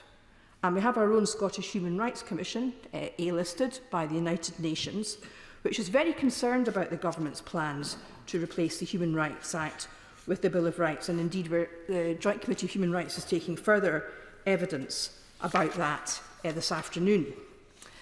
Mr Deputy Speaker, the Human Rights Act, which we already have in this country, is in fact a Bill of Rights. And there's two characteristics of a Bill of Rights. First of all, that they're universal. The rights apply to everyone, not just the people who the government find it convenient to give rights to. And secondly, that it's a higher law. And that's why we have the Section 3 interpretive obligation in the Human Rights Act as it stands. And if you take these things out, as the government's proposing to do, then it's not, in fact, actually a Bill of Rights. Now, everyone knows that the Tories, or some of them at least, have been wanting to get us out of the European Convention of Human Rights for some years. But the reality is those same Tories, they're cheering now, but your leader, their leader, Mr Deputy Speaker, signed an agreement with the European Union when we left, which means we can't leave the ECHR. So actually this British Bill of Rights idea is just a sneaky little way to try and diminish people's ability to enforce their rights under the ECHR. Now, nobody else so far this afternoon has mentioned the plans for a ban on LGB conversion therapy. And I'd like to say that I support that ban, although I do think the evidence for how much it's a contemporary problem is questionable, but it was certainly a very serious problem in the past. I'm just going to develop my argument before I give way.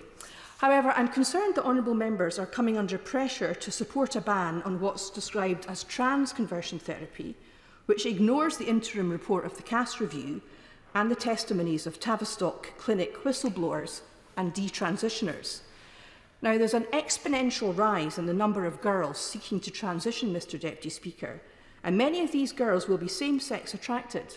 And it's important that this possibility and other explanations for gender dysphoria, such as autism, are able to be explored in a respectful way with a qualified therapist before young women embark on a road to medicalisation. Experiencing gender dysphoria in childhood or puberty doesn't necessarily mean that you are trans. Thousands of adult lesbians and gay men like myself will know this to be true. And I think it's really important that honourable members understand that trans-inclusive means assuming all children who say that they are the opposite sex are transgender. And it also means insisting they don't need psychotherapy if they say they don't want it. And Hilary Cass, former president of the Royal College of Paediatrics and Child Health, has been commissioned to report on NHS gender identity services for children. And her interim report, published a couple of months ago, has provided worrying information about the lack of normal clinical standards being applied to children with gender distress. More work needs to be done, but the interim results show a high proportion of cared-for children, those with autism or experience of abuse, and children who would be likely to grow up as lesbian or gay, presenting for gender services. So I'm advocating for evidence-based policy making. Let's wait for the outcome of the CAS report, and let's not be influenced by those who want to criminalise therapists who simply want to do their job and act in their patients' best interests. We urgently need proper informed debate in public and in Parliament, and this must centre on the well-being of children and young people. Now, we can only have those sort of debates in this place and beyond if we have free speech. The Tories say they believe in free speech and they want to better protect it as a right. But, Mr Deputy Speaker, actions speak louder than words. The Police Act passed in the last session, the Public Order Bill and the Online Safety Bill all contain potential threats to freedom of expression. And one of the problems with the Online Safety Bill is the introduction of a legal but harmful category for the removal of content. And this will create a situation in which people will be prevented from saying things that are legal but prohibited. And there's a really significant danger that the bill as drafted will lead to censorship of legal speech by online platforms, and that it will give the government unacceptable controls over what we can and cannot say online. Now, as a former sex crimes prosecutor, I completely applaud the desire to protect children online, which underlines the Online Safety Bill. But I'm very worried that this category of legal but harmful will enable vexatious complainants to exploit that lack of definitional clarity to try and shut down lawful speech on topics of public concern that are harmful and should be subject to censorship. I don't know, the honourable gentleman over there wanted to intervene earlier. I'll give way. It's my lucky day, Mr Deputy Speaker. The honourable member is making a most interesting speech. Does she share my concern that the weight between primary and secondary legislation when it comes to the bill she refers to is worrying, because some of the definitions are so fundamental, such as freedom of speech, that they should be laid before this House rather than nodded through by some instrument or another, whether negative or positive procedure? I do share that. I don't think it's safe to leave setting out definitions which will impact upon free speech to a government minister in secondary legislation, particularly not a government minister in this government. But really what I'm most worried about is the online platforms, because I don't think the online platforms can be trusted to police speech in a way that's properly cognisant of the law. Not just the law on freedom of speech, but also the law on freedom of belief and domestic anti-discrimination law. Now, I'm coming to a close very shortly, but I just want to take Twitter as an example, because this is really important. Twitter's hateful conduct policy does not include the protected characteristic of sex. And so Twitter routinely censors perfectly legitimate contributions to the public debate on women's sex-based rights, while routinely ignoring threats of violence, and worse, to women participating in the debate. And in October 2019, the Joint Committee on Human Rights published a report on democracy, freedom of expression and freedom of association, in which we noted that Twitter has omitted sex from the list of protected characteristics in its hateful conduct policy. We recommended that they should remedy this, and in May 2019, a Twitter executive promised us she would look into the issue. But nearly 3 years later, nothing has been done. And this is a very real concern for the Online Safety Bill, because when women have challenged Twitter's unfair and discriminatory moderation policies, Twitter have replied that they do not consider themselves bound by the Equality Act in relation to the services they provide in the United Kingdom. And their argument is that because they're a company established in Ireland as opposed to the UK, they're therefore exempt under paragraph 2 of Schedule 25 to the Equality Act. Now, I'm not sure that that's right, but it's a loophole that could be closed in the Online Safety Bill. And I've already had some informal discussions with ministers about closing that loophole. So, to conclude, there's no point in saying that we need a Bill of Rights to protect free speech and then handing over the policing of speech to private companies such as Twitter, whose record shows that they can't be trusted. So on free speech, this government needs to put its money where its mouth is. Thank you, Mr Deputy Speaker. And it gives me great pleasure to speak in this debate, as it always does, to speak on behalf of the great people of Peterborough. Whether I have this is the best job I'm ever going to have, and whether I have it for 2 more years or for 22 years, it's always a pleasure to talk about the issues that concern the great people of Peterborough. And one of the great concerns they have is around crime and disorder, and they would fully expect me to come to this place and talk about some of those issues. And we're very pleased, actually, to note that the number of police officers in Cambridgeshire is now at record levels. They've actually surpassed their recruitment targets for the 2nd year in a row, and it's incredibly welcome that we now have more police, as I say, than ever before. That's 145 new police officers this year, above the and this is on top, by the way, of what is normal expected recruitment levels, and this is above their target. That's 1,671 police officers in Peterborough and Cambridgeshire, and they're on the streets of Peterborough right now, patrolling, preventing crime, and doing the things that the people of Peterborough would expect them to do. We're also at, I think, 13,570 extra police officers recruited so far. That's above our 12,000 target, which is obviously good news for the country. Now, I'm going to just really speak about three measures included in the Queen's speech in this debate. I'm going to talk about the Public Order Bill, I'm going to talk about the British Bill of Rights, and I'm going to talk about the Draft Victims Bill. Now, on the Public Order Bill, one of the most popular pieces of legislation from the last Parliament was the Police, Crime, Sentencing and Courts Bill. And in a funny sort of way, I was delighted when I saw expectedly Labour politicians opposing this bill, both here, obviously nationally, and also locally in my constituency, because it showed them, quite honestly, to be out of touch with the genuine concerns of the British people. I think sometimes members opposite seem to think that somehow Twitter is somehow resemblance the actual representative of public opinion. Well, I've got news for them, Mr Deputy Speaker. It is not.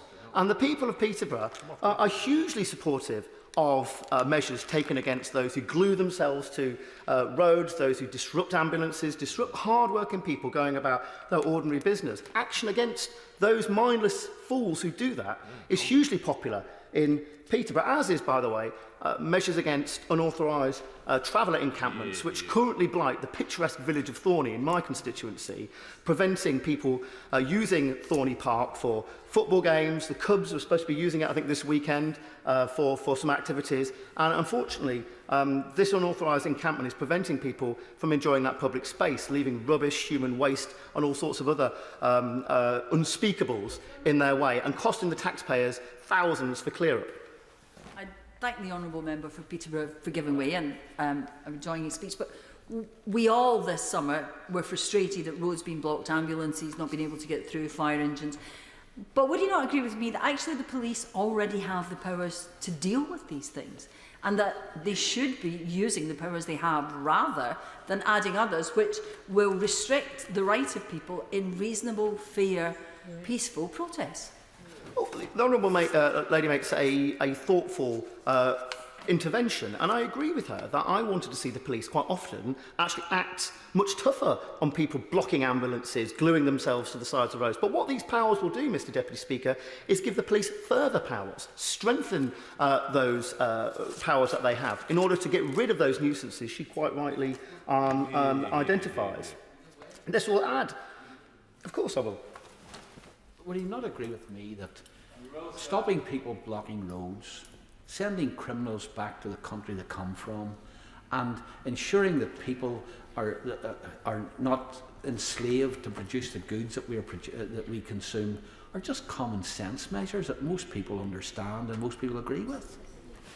Well, the Honourable Friend is absolutely right. He identifies that these are issues that hard-working people in this country, sentiments hard-working people in this country completely agree with, and I'm glad to be on their side. And I'd like to ask honourable members of the Labour Party to do me a favour. Please oppose the Public Order Bill, because what that will do, it will allow me to demonstrate to the people of Peterborough that once again the Labour Party are not in touch with them, their values or their concerns. So do us all a favour on this side of the House, vote against the Public Order Bill and give us an opportunity to demonstrate once again how out of touch they are.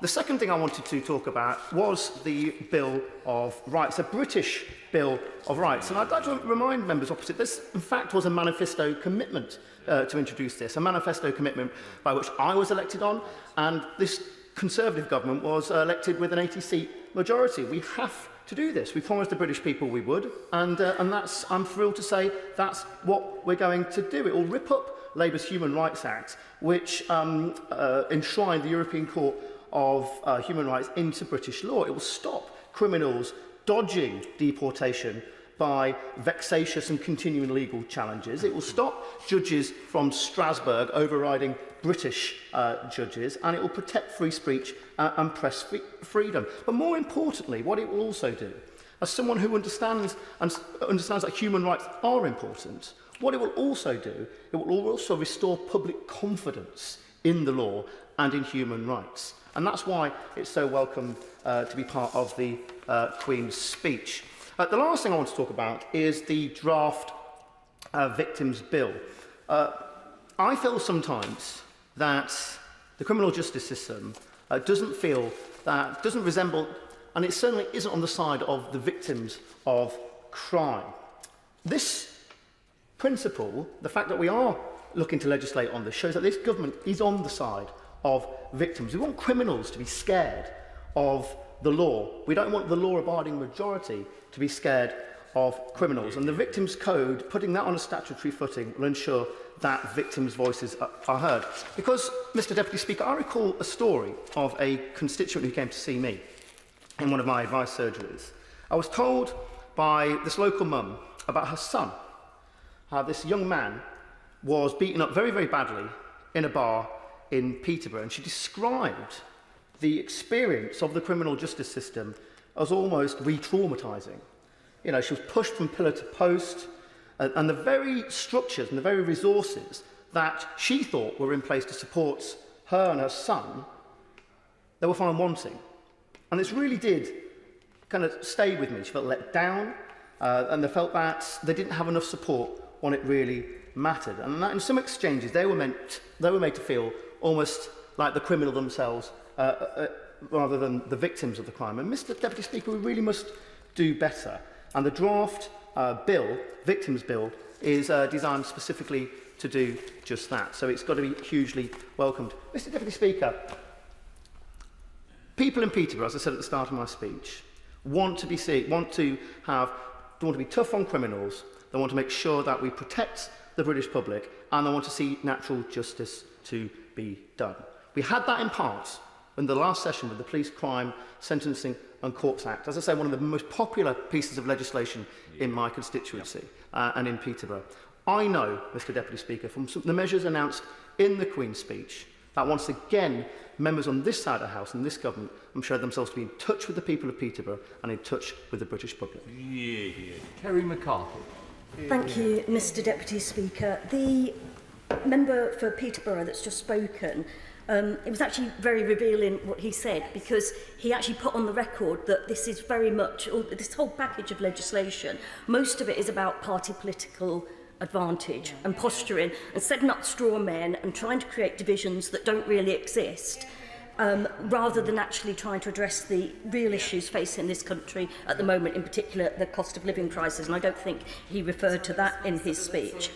What we have is the government wasting parliamentary time, bringing back with the Public Order Bill the culture wars nonsense that we saw with the worst parts of the Policing, Crime, Sentencing and Courts Bill. At that point, it was about a tax on statues, which was obviously very much based on the what happened in Bristol. And it's interesting, he talks about public opinion, but a jury trial actually then acquitted some of the protesters by the Colston statue. And yeah, that was very much an attack on the whole Black Lives Matters movement. And although I didn't agree with the fact that the statue was removed in the way that it was, it didn't need a piece of legislation increasing the maximum sentence for damaging statues to 10 years. It was just about party political point scoring, as I said. And now we've got the measures on climate change activists. And again, that's trying to create a false divide. Most people, if you ask them, want to see greater action on climate change and support the right to peaceful protest, while thinking that the tactics used by some protesters are ill-judged, inconsiderate and counterproductive. And people who are very much involved in the environmental movement will share my opinion that some of the things that we've seen do not help the cause at all. But I'm not convinced there needs to be legislation on this, rather than the government working with infrastructure providers to obtain injunctions. Again, I think that the reason this is being brought forward is very much about those headlines and trying to stir up antipathy. And it's also interesting that the people that try to do that don't even manage to pay lip service to the need to address climate change when they do. The levelling up The Honourable Lady, but I'm a little confused. Is she saying that she's content for protesters to be brought before the court in injunction and punished either with an imprisonment or a fine through an injunction process, a civil process, but wouldn't support the same through a criminal process? No, I didn't say that at all. What I'm saying is I think the reason why the government is bringing forward this legislation is suspect, and I'm not convinced that the police are actually need these powers. If the government can prove, as the bill goes through, that the police are calling for these powers, because they weren't calling for the increased powers that were brought in under the policing bill, they said that they didn't feel those measures were necessary. So, you know, the government, it's now down to the government to actually prove that the injunction system doesn't work. But as I said, I think that that some of the protests are ill-judged and inconsiderate to people going about their daily lives, and I think would all speak as one on that point. The Levelling Up and Regeneration Bill, again, looks at first sight like a lot of it is more about spin than substance. If it does genuinely give more powers to local communities rather than developers, that's a good thing. Although the government's past action on this front doesn't really inspire confidence. I do hope that as we look at that piece of legislation, we can look at what's happened. I have a particular case in my constituency where originally land, Brislington Meadows, was designated for housing by a previous administration. We've had real delays with updating the local plan, partly because of the West of England haven't updated their planning strategy, and I think the government rejected it. So we now, even though we have a one city ecology strategy that says we want to protect 30% of the land as green space, we can't oppose the planning application on those grounds because the previous local plan is still in place. And I think the Minister may have some experience of this sort of issue in previous roles. But I hope that when we get a chance to discuss this bill, we can talk about how we can make sure that planning rules do take into account cities' desire to address the ecological crisis. I would quite like to have a conversation with the Secretary of State about architecture. And again, this is just, he was quoted at the weekend talking about Poundbury, which was the village that the Prince of Wales has set up. I happen to think on aesthetics grounds, I don't like Poundbury. I don't think that it's brilliant architecture. So I disagree with the Prince of Wales and the Secretary of State on that. But in his comments, the Secretary of State just set up this completely artificial argument. He was saying that opposition to new housing development comes from, quote, a few modernist architects who sneer at what the rest of us actually like, and people who dislike anything that seems small c conservative. And that just isn't the case. So the opposition to new housing development is about people wanting to protect green spaces, thinking that there's not infrastructure available, worried about the impact that it will have on the road systems, on local facilities. So it's not about people saying we would accept this new housing if only the architecture was more modern or that. It's just as I said, it's just made up, and it doesn't do for good political debate if people are constructing these straw men arguments around these things.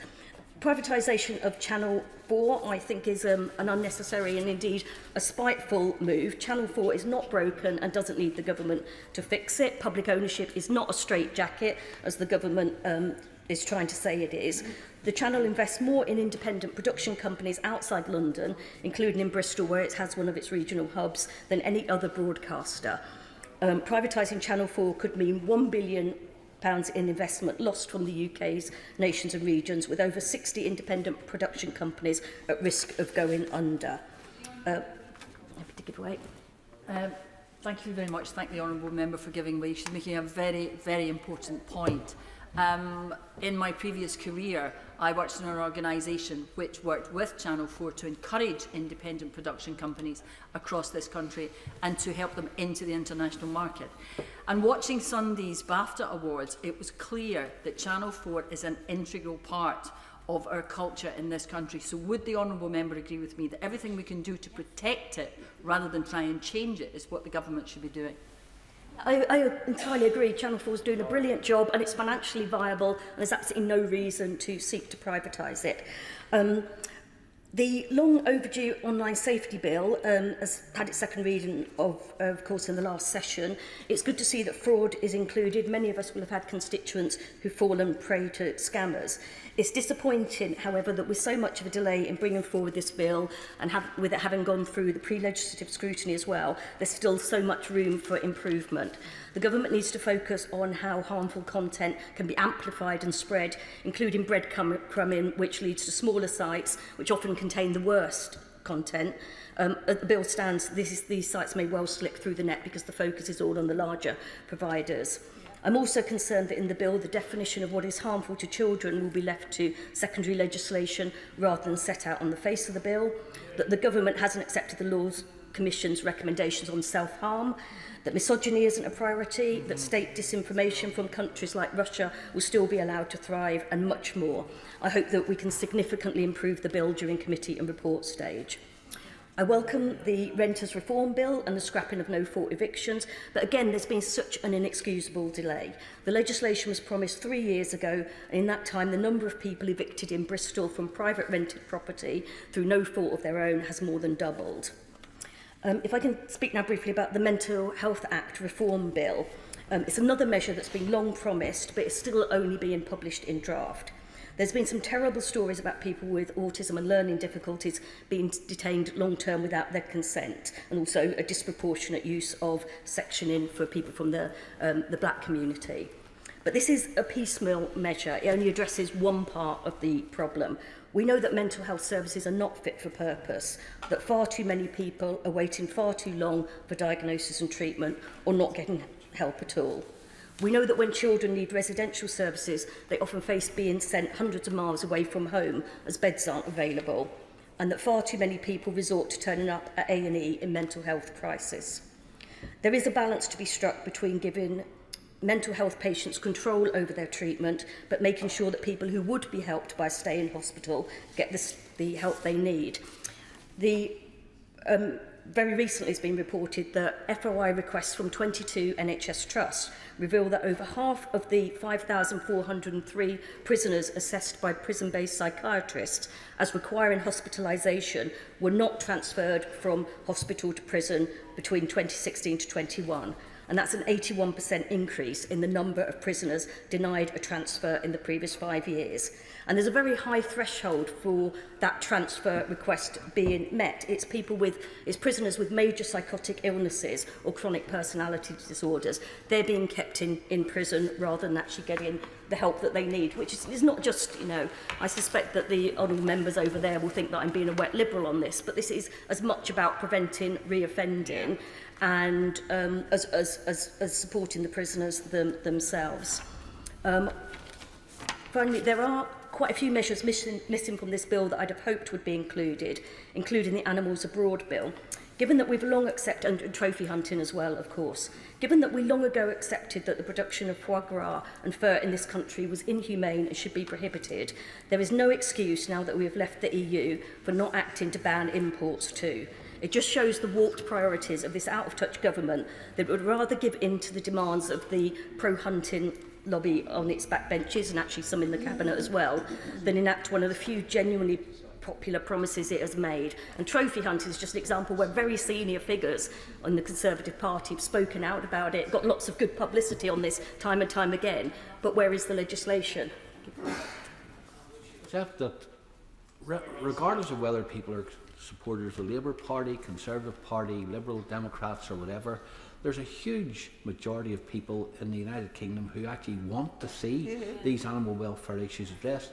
But does she also accept that one of the reasons why it would be difficult to implement any such legislation is that Northern Ireland cannot be covered by this and will become the back door into the United Kingdom for any of these things that would be banned by legislation here? Okay, I agree with I'm thankful for the honourable member's support for the animal welfare measures. Given that I've already been speaking for rather longer than I intended to, I don't think I can unpick the Northern Ireland Protocol today, but I hope that as we get on to... Well, actually, there's not many Tories here, so maybe I can speak for another half an hour, but I hope that is something, as we come to talking about the future of Northern Ireland, that we can look at the impact it would have and whether we can still proceed with this ban on imports without completely upsetting the balance of politics there. Finally, Mr Deputy Speaker, what is also missing from the Queen's speech was any action to address the cost of living crisis. According to the Food Foundation, 1 in 7 adults now live in homes where people have skipped meals, eaten less or gone hungry. Energy bills are skyrocketing, rising inflation is starting to bite. We've heard about the 15 Tory tax rises. And it is the government's responsibility to mitigate this suffering, whether it's through measures in the Queen's speech or through introducing an emergency budget, which is much needed. What we are seeing in operation now is an active choice by the Chancellor, by the Prime Minister, by the government to allow this pressure, this financial pressure on households to continue. A windfall tax on BP and Shell would hardly dent their enormous recent profits of £12 billion. But while my constituents remove items from their shopping baskets, spend their days on buses to keep warm, stress over bank balances in the red, the government has refused to act. Even Tesco has come out in support of a windfall tax, and I think the boss of BP said that it wouldn't stop them from investing. Labour has been clear that the best solution to the cost of living crisis is a green one, yet this speech promised nothing to help insulate homes, which would lower bills and emissions, nor did it promise to rectify this government's nonsensical ban on new onshore wind. To conclude, Mr Speaker, I look forward to debating some of these 38 bills in the Queen's speech. I think it's a massive missed opportunity. I hope that we see an emergency budget soon and that the government wakes up to the real crisis facing it. Marco Longhi.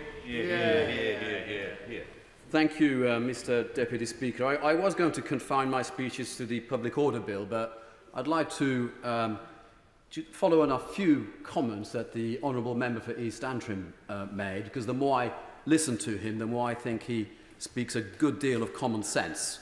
And I would like him to know that I, for one, and a number of my colleagues agree with a lot of, if not everything, of what he says, and we have a steely resolve to make sure that we are one United Kingdom, because that's what we voted for when we voted for Brexit. Mr Deputy Speaker, my daughters, for some unfathomable reason, can sometimes describe me as a grumpy old man. I really don't know why. I really don't know why. But there are a few things that can make me a little bit miserable. But one of the things that has really grated on me in recent years has been about the minority of protesters who have pretty much used guerrilla warfare to disrupt the everyday lives of the vast majority of our constituents. Not just my own constituents, but everybody's. The good people of Dudley North are ordinary folk working hard to make a living that is increasingly harder to make in the current climate. So I cannot fathom how the privileged and entitled few think it is acceptable to stop our carers, our nurses from being able to get to work to care for our sick and elderly. They think it is acceptable to block a fire appliance from getting to a serious fire, burning a local business to the ground, or, more tragically, perhaps stopping people from inside the burning building from being saved. But of course, this applies to any blue light service. This isn't just about the fire service. So this minority of criminals, Mr Deputy Speaker, do truly disgust me. They have no concept of the real world out there. They have no concept of the misery they bring to those less fortunate than themselves.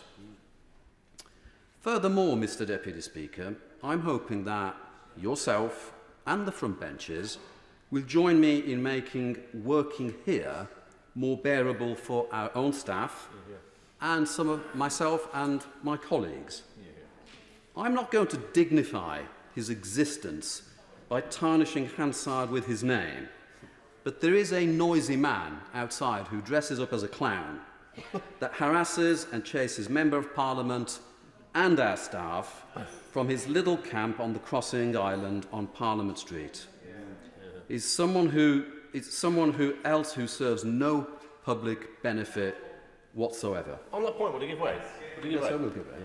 I thank the Honourable Member for Dudley North for giving way. I know the character that he alludes to, and I've been witness to some ferocious verbal attacks on my colleague here from this character who does patrol Whitehall like a public nuisance. But what I would suggest is, could you please suggest to him that if he is interested in changing things in this country, that he comes to Dudley North and stands against you at the next general election.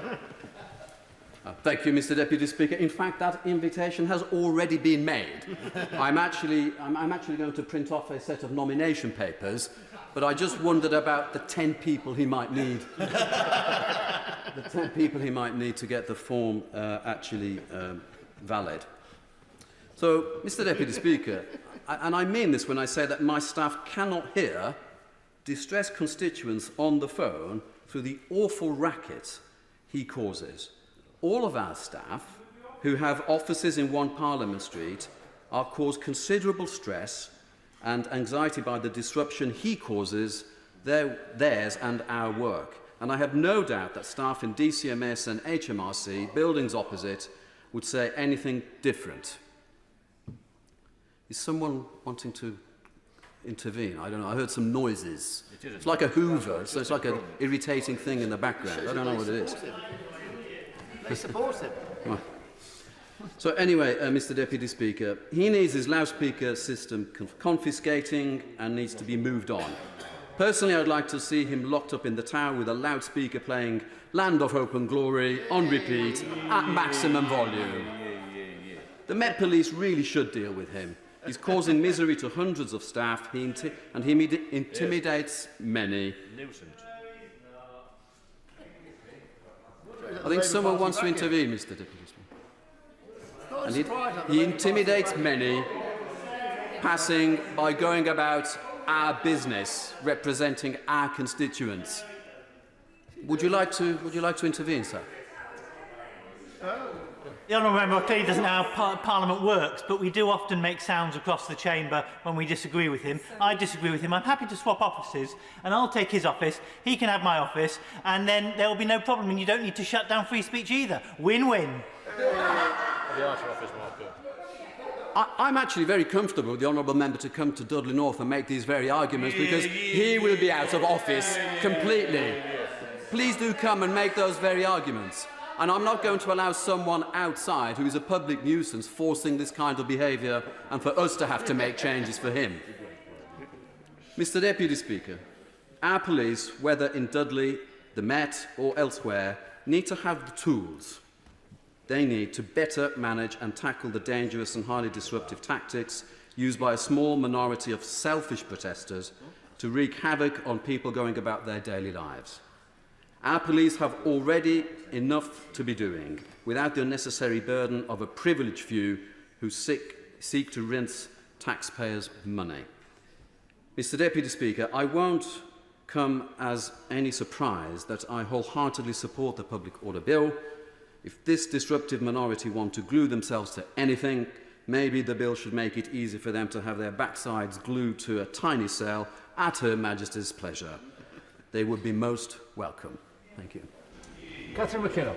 Thank you, Mr. Deputy Speaker. And it's custom to say it's an honour to follow the speech of the member for Dudley North, and not being personal in any way, but it's incredibly frustrating when we are facing a catastrophic rise in the cost of living, a war in Europe, an economy that is just starting to recover from the COVID-19 pandemic, and yet this is a Queen's speech that we are dealing with today. It should have been full of ambition and vision for our country, but instead we have cynicism, half measures, a total lack of vision. We have an eclectic mix of bills that's more about stoking division, setting up dividing lines. It doesn't come close to tackling the issues that the public care most about, the catastrophic fall in their incomes and the cost of living soaring as a recession looms. The very beginning of the Queen's speech talked about supporting the police to make our streets safer. And we know the government has no shortage of hardline rhetoric on crime. We heard it from the Home Secretary earlier. Browse the headlines on any given day and there's a good chance you'll see something about how harshly criminals will be punished if they get caught. But it's the if they get caught bit that is really crucial. And after 12 years of Conservative cuts, the police and the justice system often do not have the resources to investigate even the most relatively straightforward crimes. The impact of this has been devastating. The antisocial behaviour that blights significant parts of our country and my constituency has effectively been decriminalised, as cuts to frontline policing and the criminal justice system have caused a proportion of reported crimes ending in prosecution to plummet. If the Minister wishes to disagree with the very obvious statistics on this, then he's welcome to. We'd love to hear it. Mr Deputy Speaker, I'm grateful to the Honourable Lady for giving way. Just to let her know that obviously antisocial behaviour is an important issue across the whole of the country, and we definitely recognise that. And certainly in my own county of Hampshire, the Police and Crime Commissioner has established an antisocial behaviour task force using the resources, the extra resources which the government has now provided for the 3rd consecutive year. Has she had the same conversation with her own Labour Police and Crime Commissioner to establish exactly the same kind of assertive response in Newcastle upon Tyne? I appreciate that the government states his commitment to the issue, but we have seen an accumulation over the last 12 years of the impact of public service cuts right across the board, whether it be education, youth services, and to our police, that have sent the message to constituents across my constituency and elsewhere that people are getting away with it, and there is very little that people can do. The relatively small increases in police numbers aren't going to change it either. The Northumbria Police have lost 1,100 officers, and we still need 632 more to get back to 2010 levels. But replacing police officers isn't going to take us all the way either. Ministers have shown very little interest in replacing lost backroom staff as well, who are essential to releasing that police resource onto the streets. The Minister seems to think it's solved, but residents in my area would disagree, and right across the country. We need to put community safety as a priority, and it means more police out there tackling crime, out there tackling antisocial behaviour, out there tackling dangerous driving. His own backbenchers have been calling for it repeatedly today. The things that the police came into the force to do, and it means tackling the backlog in the judicial system, something that the government has simply ignored and continues to ignore. And we know the distressing impact that antisocial behaviour can have on victims, destroying their mental health and impacting every part of their lives. And in worst cases, it can be life-ending. And when I speak to people in my constituency, in Leamington, Newbiggin Hall, Kingston Park, West Denton, Gosforth and Fordham, they're very clear that what they want is greater support and protection from antisocial behaviour and crime, and they want greater strength and legal protection as victims. Yet victims are too often treated as an afterthought. The community trigger, which is supposedly the main instrument to support antisocial behaviour victims, it's largely unused. Meanwhile, support for victims remains a postcode lottery due to the lack of dedicated government funding. It's also disappointing that the long-promised Victims Bill is still not enacted, after being promised in no less than 4 Queen's speeches and 3 manifestos. Putting the Victims Code on a statutory footing, it is so overdue, and I urge the government to take up the Victim Commissioner's recommendation to include victims of antisocial behaviour in it. We must give them the same rights as victims of crime. We must end the postcode lottery in support for victims with proper, dedicated funding. But taking on crime is also vital to rebalancing our economy, or levelling up, as the government likes to call it. Not only does it leave people fearful in our own communities, but it also damages the prospects of attracting people and businesses to areas that quite often badly need the investment.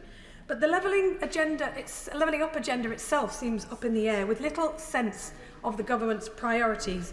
The modest changes expected in the Levelling Up and Regeneration Bill simply aren't enough, especially if the government has already passed up the chance to transform northern economies by delivering on the long-promised eastern leg of HS2. In the Levelling Up White Paper, the government identifies 12 missions to drive and measure change. I don't have time to go into them all, but take the mission of 90% of children to meet the expected standard in reading, writing and maths by the end of primary school by 2030. I'd love to see it happen. We'd all love to see it happen. But is it possible to achieve this when the highest performing areas currently don't reach 90%? It's really hard to see how a government that's presiding over 500,000 more children sinking into absolute poverty can possibly achieve that goal, given all that we know about the impact of poverty on achievement at school. Promises are one thing, delivery is another. And indeed, there is no mention of child poverty at all in the Queen's speech or in the Levelling Up White Paper, even though we know it accounts for much of the difference in attainment at school across the country and impacts on so many areas of life, from health, wealth and happiness. It's become a reality that must not be named, but in failing to do so, the government is failing our children. I want to just touch on transport, because the transport bill will include long-awaited and much-needed measures to roll out charging points for electric vehicles. Making the shift to low-carbon vehicles will save drivers money, increase energy independence, and will clean our air. And on buses, we know the nearly 40,000 vehicles on Britain's roads need to be replaced, both as part of the switch to zero-emission vehicles and to encourage people to switch from private to public transport with a new modernised fleet. So the DfE's target is to fund 4,000 zero-carbon buses in this Parliament, but there are 40,000 that need replaced. The DfT's approach of funding zero-emission buses through this ad hoc, centrally administered funding pot, forcing local authorities to spend precious time and money writing bids, feels like an outdated and half-hearted solution, if I'm honest, to the urgent problem of decarbonising our transport system. I often imagine my communities with full electrification of cars and buses. How quiet, how clean the air would be. It's within our grasp. We just need more urgency, and we need to streamline the process of returning bus networks to public control so green buses can become an integrated and efficient and accountable, like they are in major cities in London, and the same we want for Newcastle. Fundamentally, we need to remove fossil fuels from transport, we need to make electric vehicles affordable for everyone and ensure that every community has the infrastructure to charge them. We need the right regulation and funding for a clean, efficient bus network, and we need investment in cycle and walk paths to allow people to travel safely. That's how we create safe and healthy communities. So, Madam Deputy Speaker, crippling energy bills and runaway inflation are hitting families hard, and the catastrophic fall in disposable income alongside the crisis in Ukraine will define our politics for the foreseeable future. The very first line of the Queen's speech should have acknowledged that we are living in a cost of living crisis and make a commitment to bringing forward a budget to support households. Yet it's not what we got yesterday, and we're left with grudging half measures previously announced by the Chancellor. It's scant comfort to constituents facing another increase in the energy cap in the autumn, when energy bills are expected to reach a staggering £2,500 to £3,000 on average. It's just not good enough. 2.5 years into his premiership, it's not at all clear what the Prime Minister's guiding mission in office is, other than staying there at all costs. It's a remarkably thin policy programme from a government with an 80-seat majority that tells us it's going to level up our country. It shows a government seriously lacking in ambition, far more interested in stoking culture wars that it thinks it will benefit from in the next election than supporting the British people and British businesses through the multiple domestic and international crises we face. I will work with Labour colleagues to try and improve these bills, to try and improve the government's programme, but quite frankly, after 12 years, it's time for a Labour government. Sir Mark Hendrick. Madam Deputy Speaker, it's a pleasure to follow my friend, the member for Newcastle upon Tyne North, who spoke passionately about the cost of living crisis and the problems we face that haven't really been addressed by this government's bill. I would like, first of all, to talk in the new session of Parliament about the Platinum Jubilee. It comes weeks before this year's celebration, this address, marking 70 years since Her Majesty Queen Elizabeth became the monarch of the United Kingdom, as well as other territories and countries where she's head of state. It's particularly poignant for myself, who was fortunate enough 20 years ago at the Golden Jubilee, as a result of efforts of people in Preston, the council, other stakeholders and myself, found Preston to receive city status as a result of the Golden Jubilee competition, where 40 towns from across England competed for that status. I don't know which town is going to be chosen this year, but good luck to whichever town and whichever Member of Parliament is representing that town. Because I do know that we've seen considerable investment in Preston as a result of the raising of the profile due to city status. Despite this joyous occasion, celebrating the Queen's Platinum Jubilee, the people of Preston and this country cannot help but be distracted by the real-time tragedy of this cost of living crisis, when it comes on the heels of two plus years of hardship and sacrifice caused by the global pandemic.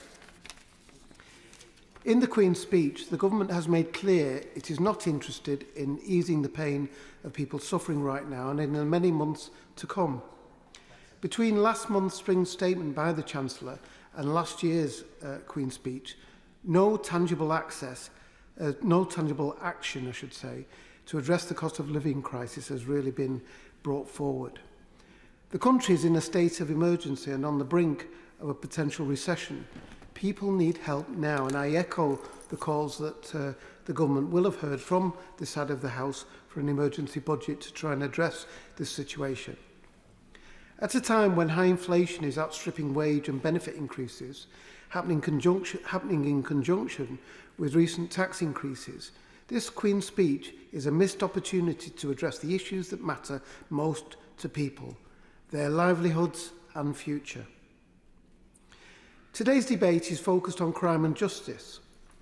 The party opposite fancies itself as tough on crime, yet has a PM and a Chancellor who've been issued fixed notice penalties for breaking laws that they wrote. Crime is up while criminal enforcement is down, with thousands of criminals getting off without being charged or held accountable.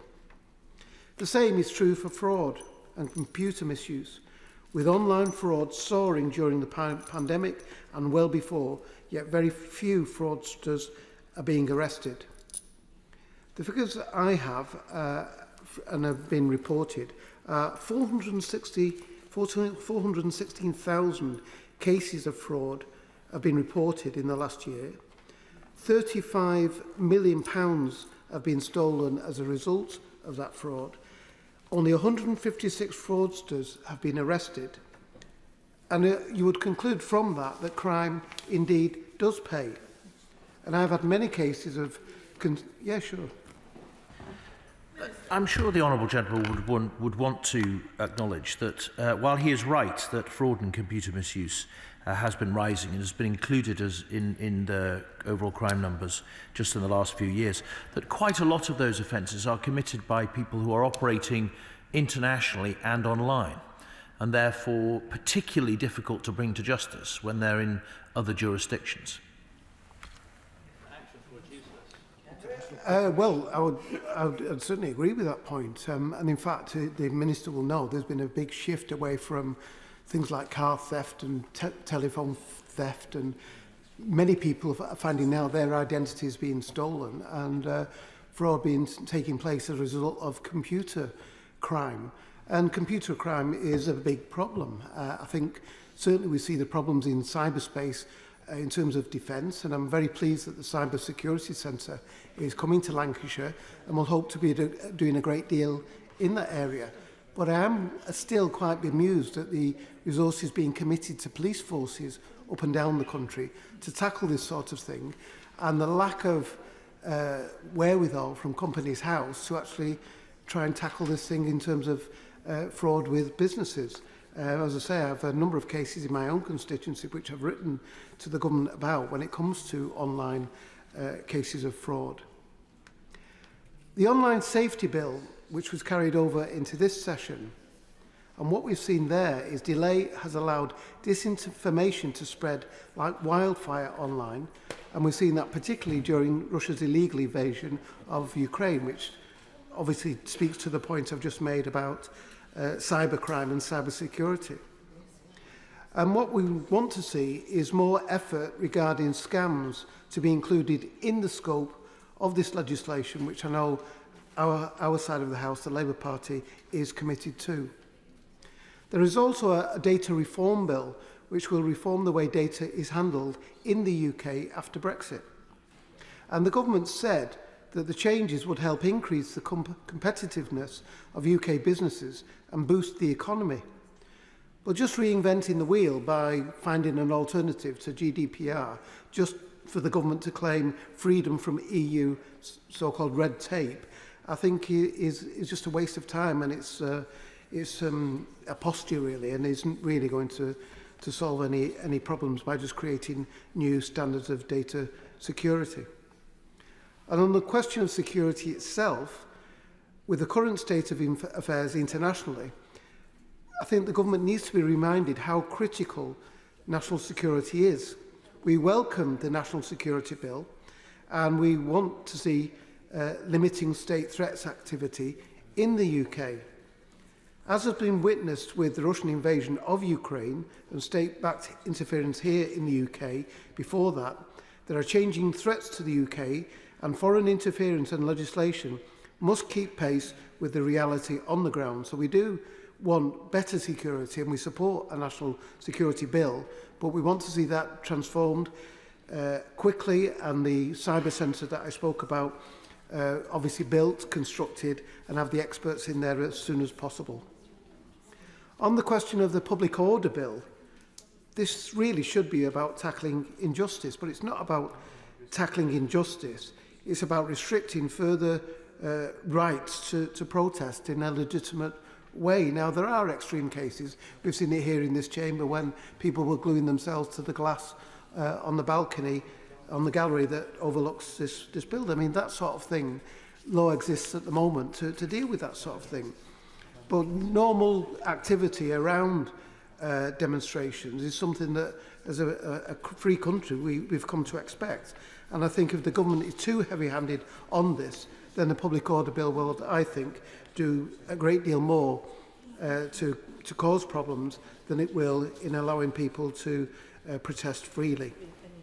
There's talk as well about an energy security bill, talking about building on the success of last year's COP26 Environment Summit in Glasgow, with a pledge to build up to 8 nuclear power stations and increase wind and solar energy production in the UK. Again, I, as a Labour member, and my party will support an energy security bill. Particularly, I think the increase of the provision of nuclear power, to me, is a no-brainer. What we've seen too much of, I think, in this country over the last 20 years, and I do stress the last 20 years, I would include the Labour government as well, is a lot of talk about nuclear, but not as much being done as should be done. And I certainly welcome the considerations given on nuclear power to small modular reactors, which I think will provide very efficient nuclear power from engines that were originally designed to power nuclear submarines rather than provide power to the public. And I think there's great developments and potential, not only in this country to see us move towards a carbon-free future, but I think also for exports abroad.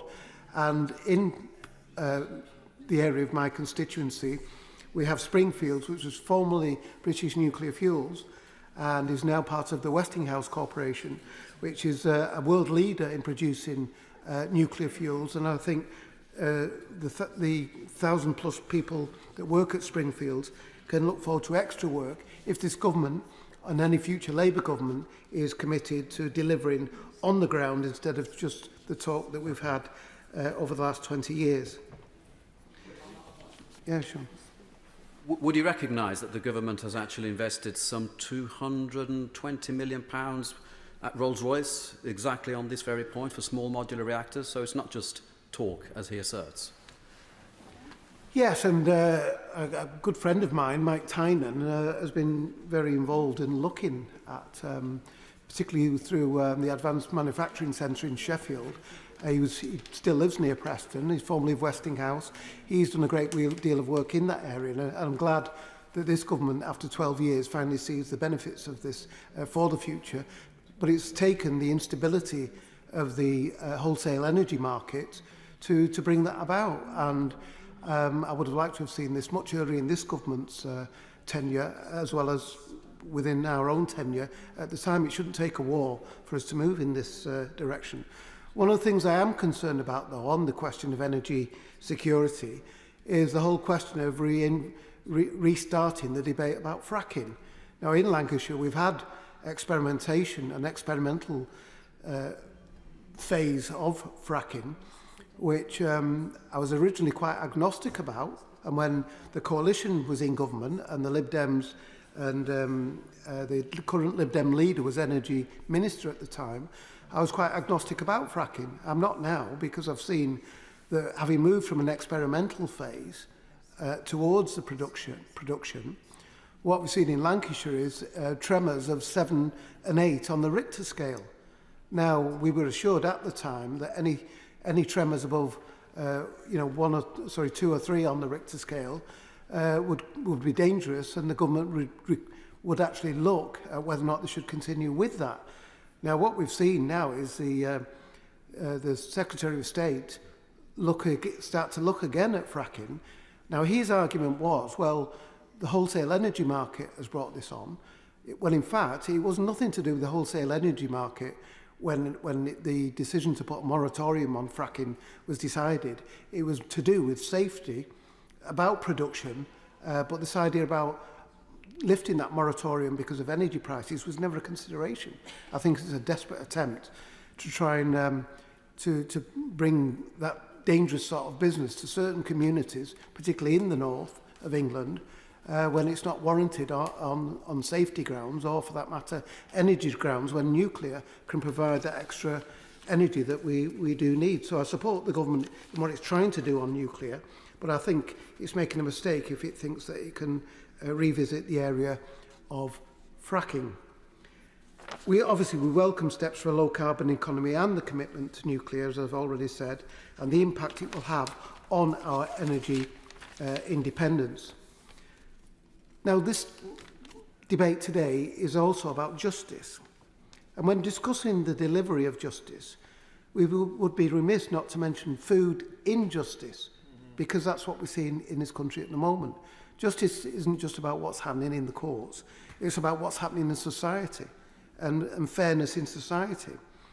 And as a Labour and Cooperative MP, one of the founding principles of the cooperative movement is tackling hunger and food insecurity, which is so critical in the face of a cost of living crisis. In one of the richest countries on earth, no one should go hungry. And what we're seeing is 2 million people affected by the cost of living, and 2 million people, mainly UK adults, have had a day when they went entirely without eating food, Madam Deputy Speaker. And in this day and age, that should not be a situation that we accept. What we want to see is a Fair Food Act which enshrines a commitment to zero hunger by 2030, and that is a sustainable development goal that should be put into UK law. And what we want to see is a comprehensive national food strategy, which were not included in the Queen's speech. Now, as I say, if we were really concerned about justice, I think justice about people being able to eat is a priority which this government has not really considered and should have been in that Queen's speech. We also are aware that as many as 16 million people may be in poverty by 2023, which is only less than a year away. And 1.3 million are currently suffering in this country in extreme poverty, and that comes from the Resolution Foundation. Now, whilst not specifically mentioned in the Queen's speech, it's no secret that the government is preparing new draft legislation to unilaterally scrap key parts of the Northern Ireland Protocol, including chucking away checks on goods between Great Britain and Northern Ireland, stripping away powers of the European Court of Justice, and eliminating all requirement for Northern Irish businesses to follow EU regulations. Now, this all comes from a government and Prime Minister who negotiated and agreed to this protocol. In September 2020, this government was prepared to break international law in, quote, in a very specific and limited way.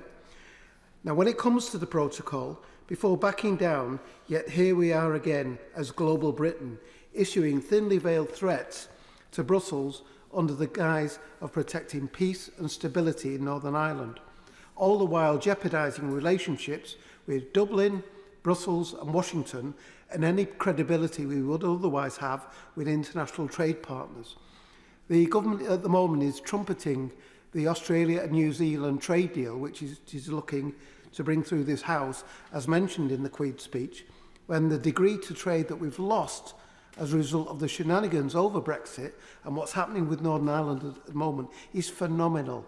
And no amount of trade deals that we're likely to do over the next 5 years will replace that loss of trade, which wasn't what Brexit should have been about, according to its own government's own declarations in the run-up to the referendum.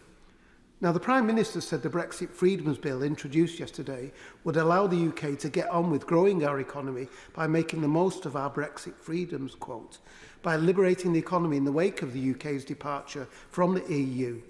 Yet by overturning the protocol, the UK is risking the possibility of trade retaliation during a cost of living crisis, which is a perfect storm in terms of the livelihoods of people in this country and the businesses that tend to support those livelihoods.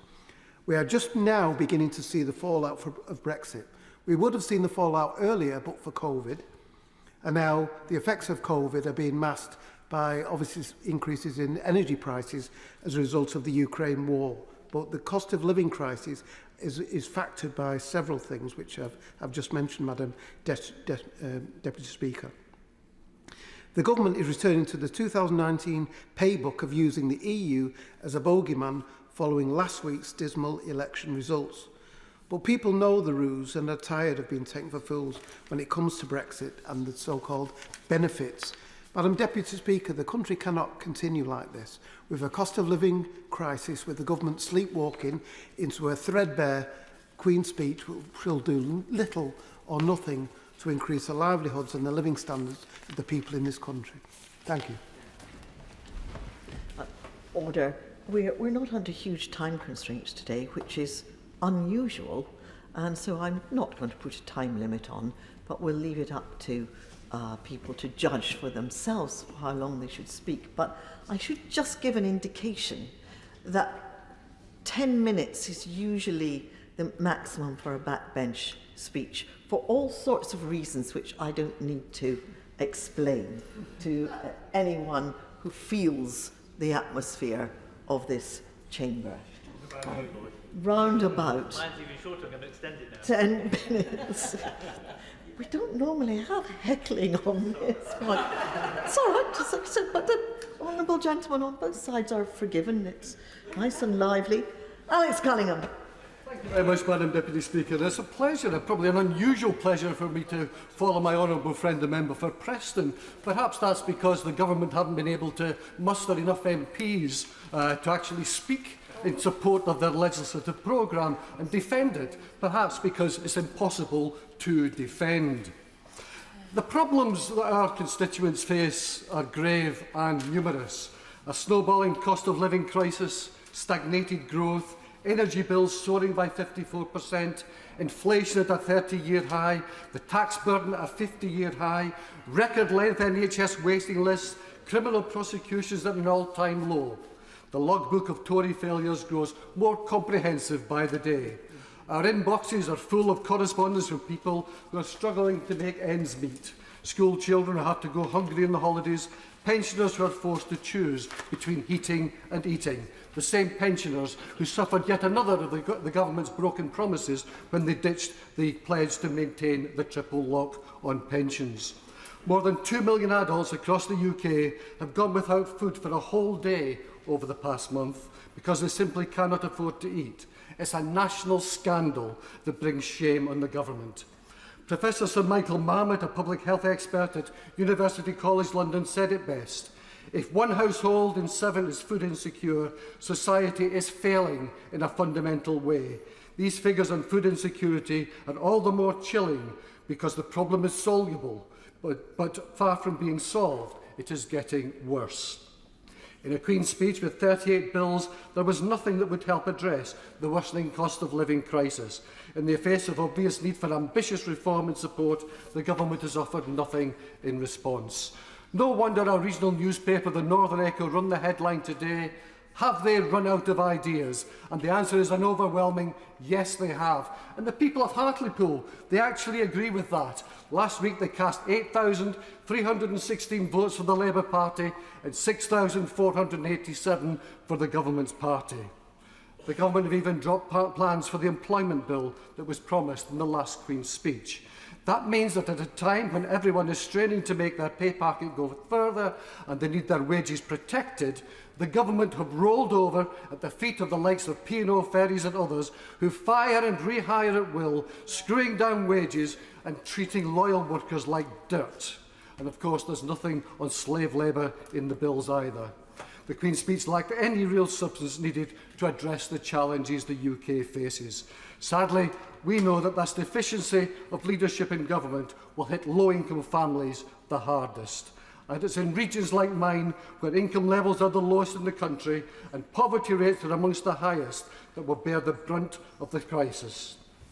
Now, the Secretary of State for Levelling Up, that's he of the funny voices on television this morning, himself even admitted in the media over the weekend that the government-created cost of living crisis is going to further entrench the existing inequalities we see across our regions. In some ways, it is no surprise. We know from past experience that inequalities widen when the Conservatives are in power, and now, by their own admission, that economic mismanagement has made it more difficult to achieve their flagship policy of levelling up. As we've long suspected, the government's apparent commitment to supporting growth in our regions is nothing more than bluster and electioneering, and it completely lacks the ambition and will to do so. The Levelling Up and Regeneration Bill in this Queen's speech is inexplicably thin. With so much inequality right to be addressed, it's ridiculous that getting the funding needed is a lottery for local authorities. In the place of bold reforms, we have a centralised pot of money controlled by Whitehall, where overworked councils who are trying to provide services to the communities that this government left behind have to bid against each other for scraps. And even when they have a demonstrable need, they may still fail, as Billingham in my constituency did, and all the while leafy suburbs nearby were somehow successful in their bids. Perhaps the Queen's speech should have had a bill compelling the government to be fair to all our communities.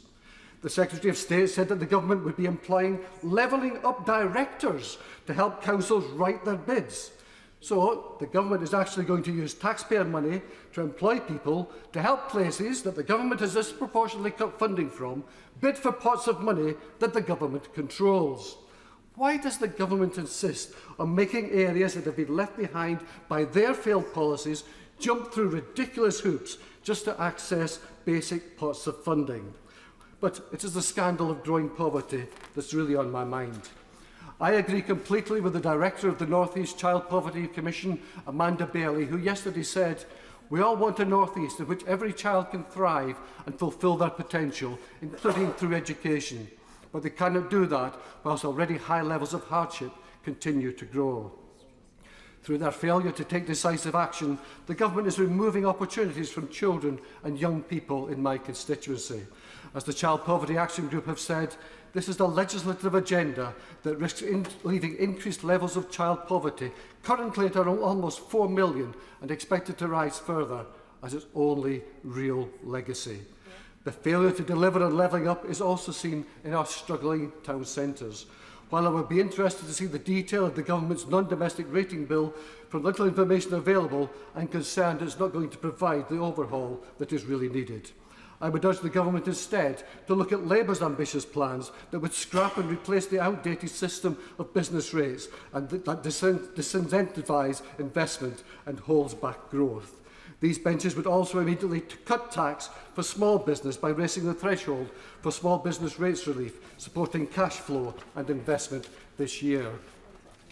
It's time we made the Amazons of this world pay their fair share too. Huge online companies have thrived throughout the pandemic, and it's important their tax burden appropriately reflects that. It's not fair that high street businesses are taxed more heavily than online giants, and it's high time the government levelled this playing field and bring business taxation into the 21st century. Central to the current rise in the cost of living is the increased cost in energy prices, affected by domestic consumers all over the country. But of course, it's also felt tremendously by industries, and in particular, energy-intensive industries like those in my constituency. There is nothing in the Queen's speech to support them, despite many months of dire warnings to the government that some of them will simply no longer be able to competitively produce their materials in the UK. The job market in constituencies like mine rely on the sector, and once again it is my constituents who will be the hardest hit if the government do not get a hold on this issue. Production lines across the country are dependent on the industry's continued functioning, as was dramatically shown in the CO2 crisis of last year. If the government was serious about keeping down prices for consumer groups for our constituents who are struggling with rising prices, then it would have provided comprehensive support for these industries. Another area in which the Queen's speech is completely lacking is health. The pandemic brutally exposed the existing cracks in our healthcare system, but the government have done nothing to fix them, instead allowing them to yawn even wider to gaping holes in provision. A record 6 million people are waiting for NHS treatment, and they're waiting longer than ever before, often in serious pain and discomfort, which limits their ability to carry out their lives as normal. I've said it in every Queen's speech and budget debate since I was elected 12 years ago, and I will call for it again. My constituents need a new hospital. And let me make it clear, I mean a proper, whole new hospital, which will help my community address the health inequalities that blight it. Not a refurbishment or single new wing added to an existing hospital, which is now the government are currently holding up to count amongst their hospital bills. They just try to fudge the numbers all the time. What this Queen's speech shows is that Tory ministers simply do not understand the enormity of the cost of living crisis that is being faced by people on Teesside and across the country. Instead of measures to deal with rocketing food and energy costs, the government is choosing to forge ahead with a tranche of half-baked and recycled ideas from previous Queen's speeches and that they failed to previously implement, and worse again, the number of unnecessary ideological bills that will do nothing to help the people of this country. Why is the government ploughing ahead with a media bill that will see Channel 4, a unique institution that is owned by the British public but costs them nothing, sold to a foreign bidder? All it demonstrates that it is not serious about supporting British-made programming and our homegrown creative industries across the UK. There's another broken promise over action on conversion therapy. After promising a comprehensive ban, why won't a ban cover trans people or consenting adults? It's now time to end this cruel practice for all, no exceptions. The Transport Bill is yet more evidence of a government out of touch with the country. Under the Tories, rail passengers are paying more but getting less in return. Fares have risen twice as fast as wages, but services have been slashed and our constituents are being priced out of rail travel.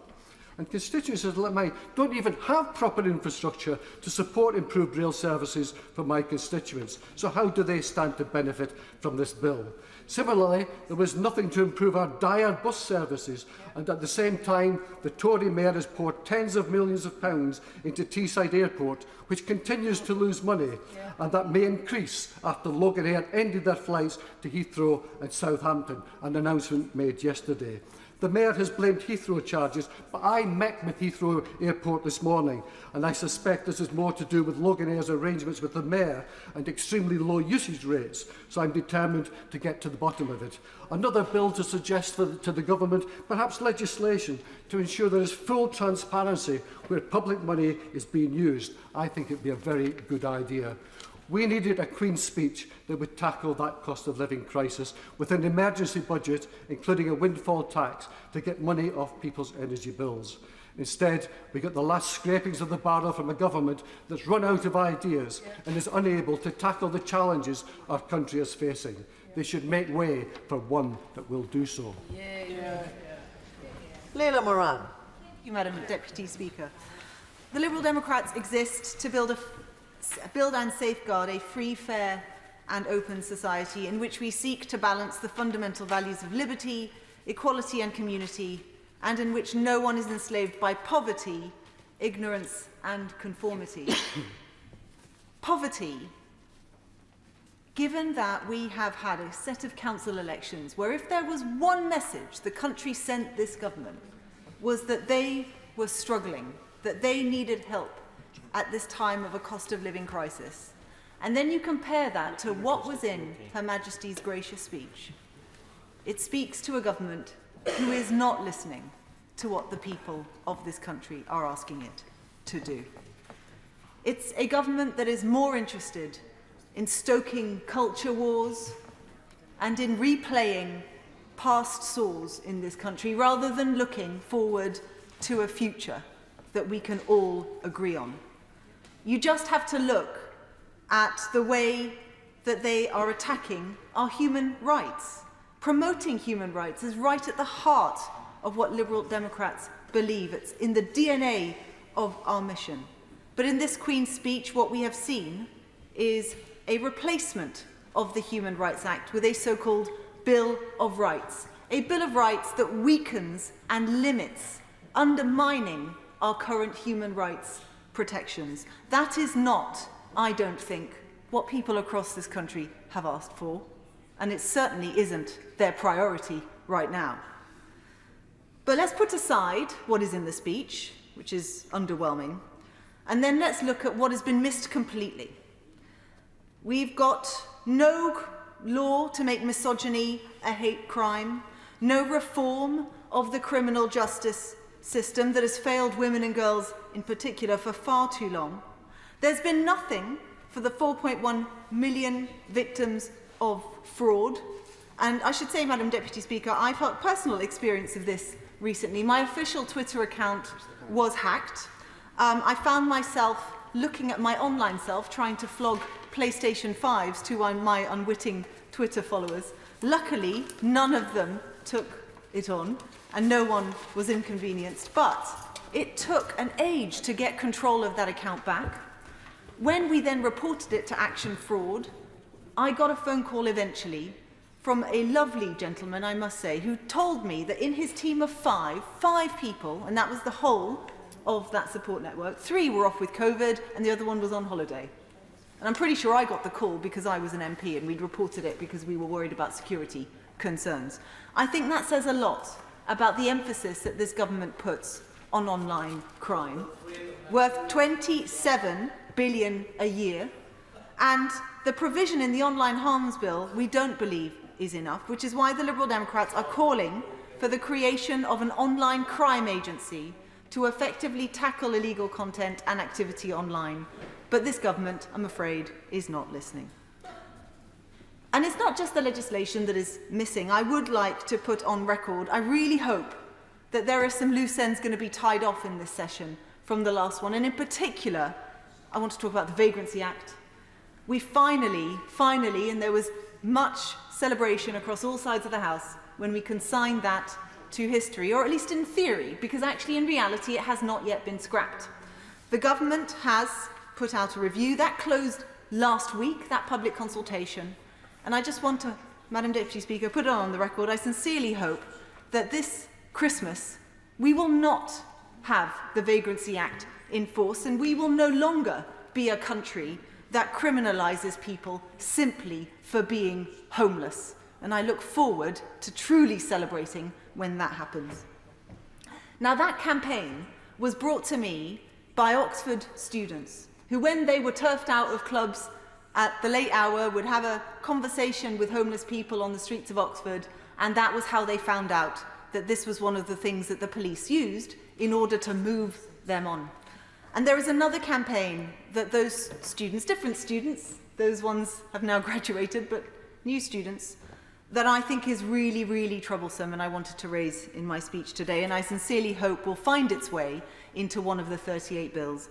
And that is a campaign to stop the use of gagging clauses for university students, and in particular young women, because it's mainly young women who are the victims of this, from being encouraged to not speak out about their experiences of sexual assault in university. Now, the prevalence of sexual violence among young women and girls is well known, and there are doughty campaigners on this across all sides of this House.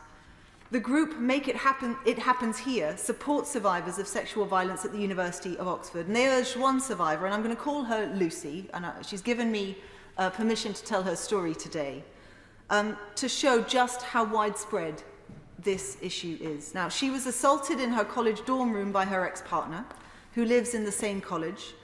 And with support from Oxford Sexual Abuse and Rape Crisis Centre, she reported the assault to the police during the Easter holidays. On return to the university, she was terrified her assaulter would find out that she'd reported him to the police and therefore try and hurt her again. And so, on advice to by the Crisis Centre, she spoke to the principal of her college about putting in place measures to protect her. Months went by, months. And eventually, the college set up what is known as a no-contact agreement. Now, this banned both students from entering each other's accommodations and set out separate times to enter the dining hall, which sounds perfectly sensible.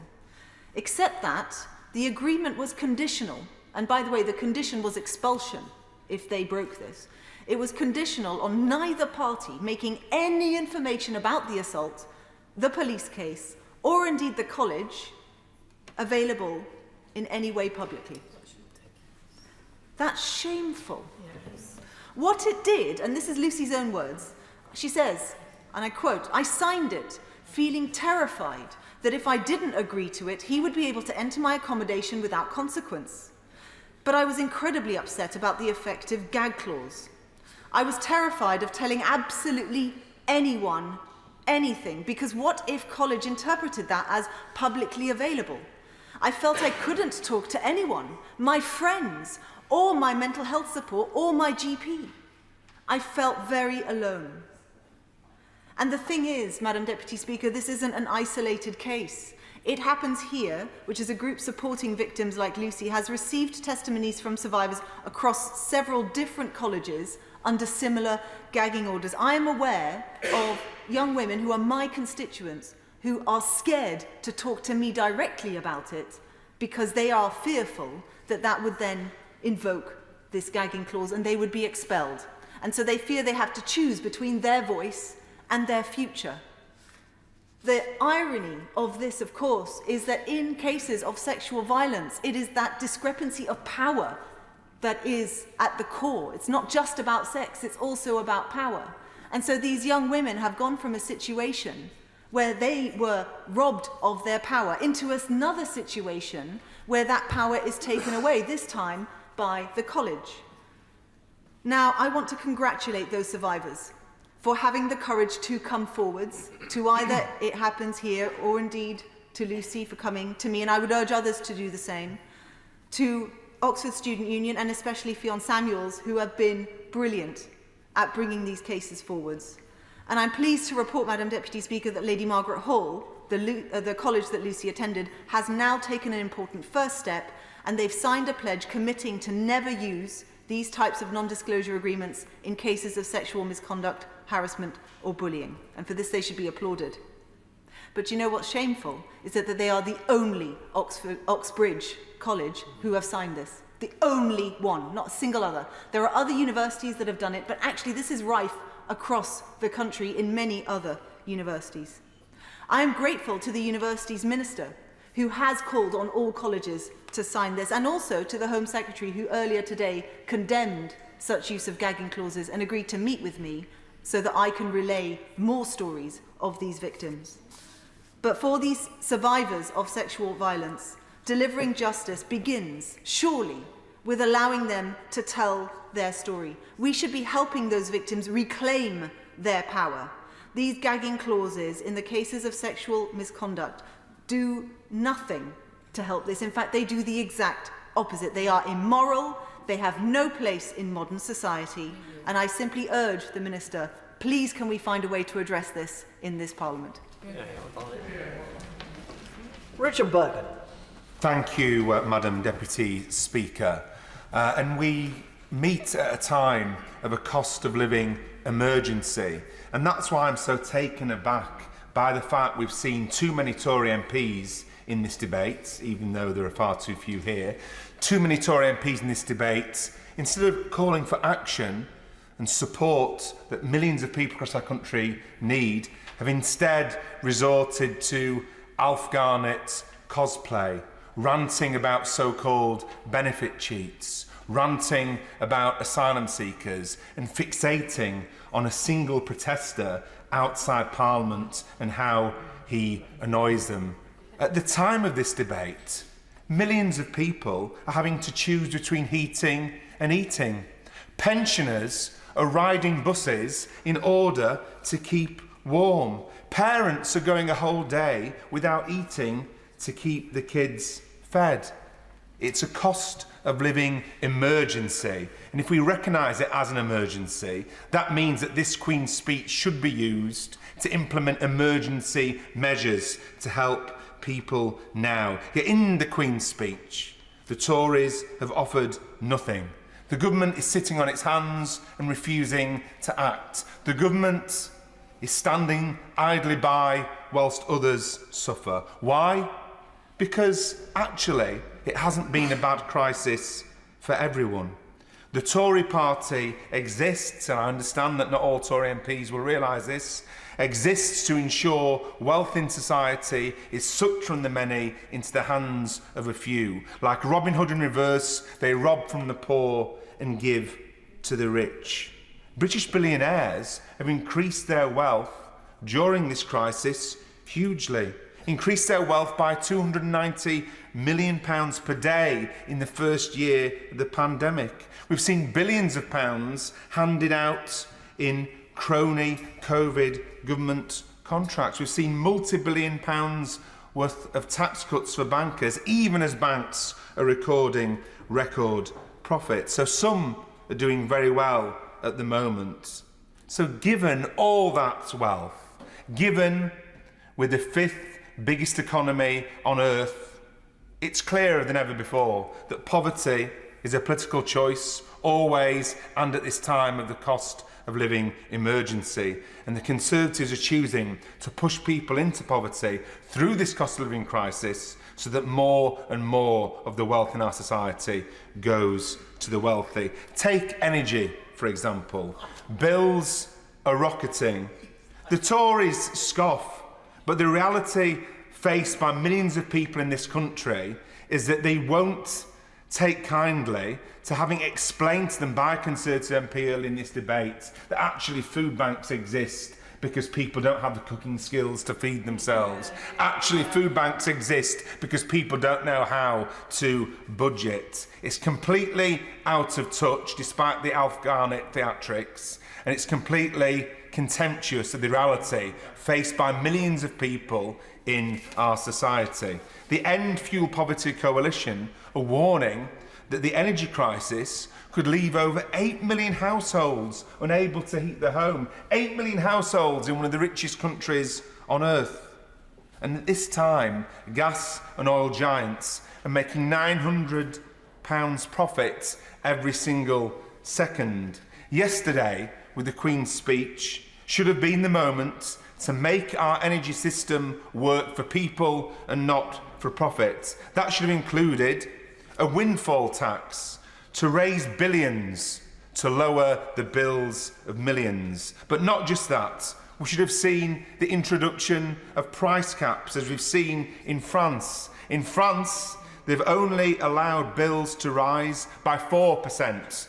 not 54% as has been the case here. And we should have seen action to bring the energy system back into public ownership. As I say, to get an energy system that works for people and not for profit. But the Prime Minister and his government are willing to accept millions of people being forced into fuel poverty because that, to them, is more acceptable than the alternative of reducing the profits of the oil and gas giants. We often hear discussions about wage restraint.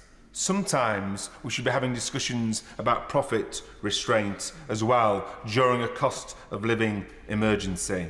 But the government is on the side of the oil and gas giants, not on the side of the vast majority of people in our society. So we need an emergency plan to tackle this social emergency, to tackle this cost of living emergency. Instead of doing nothing, the government should be doing everything it can to immediately get money into the pockets of the millions of people hit hard by this cost of living crisis. And that's why I put down an amendment to this Queen's speech to call on the government to deliver a wealth tax bill.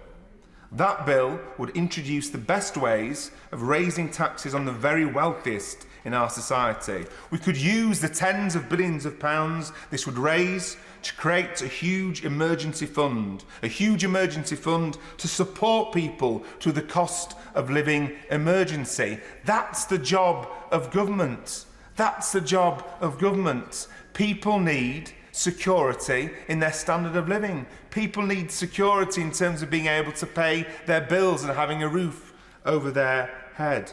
People need to ensure, and the government needs to ensure, that people get enough to eat, have enough to eat their homes, and have enough to be treated with the respect that they deserve. But how obscene that we're having this discussion in one of the richest countries on earth, and how obscene that the government has deliberately squandered this chance to take the action needed to support people in this country facing a cost of living emergency that never in their lives they've experienced before. It's at times like this that people look to the government to do the right thing and to support them through the toughest times. This government, true to its political ideology, has chosen not to do that and has chosen to stand by and leave people to it. I think that's unforgivable, and I think that a wealth tax should just be the very start of taking action to support people, the many in our society. Chiomwara. Thank you, Madam Deputy Speaker, and it is a pleasure to follow the Honourable Member for Leeds East and his passionate calls for action.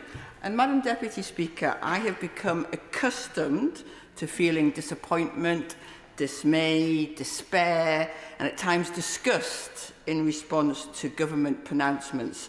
But this Queen's speech is a new low. The people of Newcastle Central deserve better than this low growth, high tax and increasingly high inflation government. Under Labour, we had growth on average of 2% each year. Under the Tories, it's averaging 1.5% and forecast to go negative. The cost of living crisis brought about by this government has my constituents flocking to food banks. The choice between eating and heating is real in Newcastle Central. Child poverty rates in the North East rose by more than a third to 37% from 2015 to 2019, and 61% of children in Elsick, in my constituency, are growing up in poverty in 2022. And what is the government's response? The Queen's speech is remarkable for what is not in it, not what is. No emergency budget with a windfall tax to get money off people's bills, as Labour has called for. No employment bill that the government itself promised. We needed a real plan for growth to get our economy firing on all cylinders with a climate investment pledge and a commitment to buy, make and sell more in Britain. Instead, they hike national insurance, cut universal credit, have real terms pay cuts for public sector workers, freeze the rate of local housing allowance, freeze the cap on childcare costs universal credit claimants are entitled to. Each of these decisions makes it even harder for my constituents to deal with rising costs. The problem, Madam Deputy Speaker, is that this government does not believe that government can make a positive difference to people's lives. And that leaves my constituents with stagnating wages, that leaves the North East regional economy without the investment it needs, that leaves hard-working Geordies facing massive technological and economic change without the skills they need. It leaves the Tyne Bridge peeling and our buses infrequent and overpriced. And it doesn't have to be this way, Madam Deputy Speaker, because government can be a force for good. It can look ahead and plan. Not this government, obviously, but I want to show how it can be different by looking at one bill which actually is mentioned in the Queen's speech and which really highlights this, and also where the government is actually creating growth. That is to say, growth in online crime.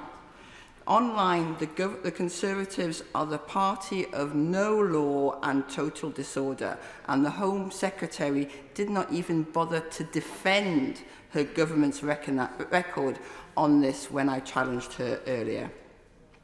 Madam Deputy Speaker, I'm an engineer and a passionate advocate for technology and innovation, and it has truly distressed me to see technology go from being boring but useful to exciting but exploitative. Our constituents fear tech is managing them, tracking, monitoring and analysing their every move and then serving them up to be trolled, exploited, scammed, groomed or just bombarded with advertising and misinformation. Online harms are not some future threat. They are an established current reality about which successive Conservative and Liberal Democrat governments have done absolutely nothing, because they believed, indeed promoted, the Silicon Valley libertarian lie that governments could do nothing about the internet, therefore allowing monopolistic platforms to acquire more money and power than many governments. This power is used to deny workers' rights in Silicon Valley and delay and minimise regulation here. Successive Conservative and Liberal Democrat governments chose to leave it to the market, blinded by their belief that the state was too slow or too stupid to regulate to keep people safe and secure online, and doing that while actively cutting the parts of the state whose job it is to protect people, such as the police and trading standards. And we see the same dogmatic approach now in their attitude to the cost of living crisis, refusing to take action, like a windfall tax, and instead cutting programmes which could help, like the Green Home Scheme Act just 6 months after it was announced. And yet, Madam Deputy Speaker, it is possible for governments to take action. The last Labour government saw the fast-evolving communications landscape of the late 90s, consulted widely and put in place forward-looking regulation in the form of the Communications Act 2003, which set out a regulatory landscape fit for the next decade. Come 2013, and the Conservative Liberal Democrat government chose to ignore the many calls from me and many others to do something similar. And it's no surprise, Madam Deputy Speaker, that the Liberal Democrat Deputy Prime Minister is now Facebook's President of Global Affairs, justifying the online harms that deliver billions of pounds of revenue to that company. The online safety bill in this Queen's speech won't be in place before 2023. So Conservatives have left my constituents unprotected and insecure online for over a decade. And this much delayed bill still fails in so many ways. It fails to strengthen child protection across the entire internet. It fails to properly address the harmful impact social media can have on young people's mental health.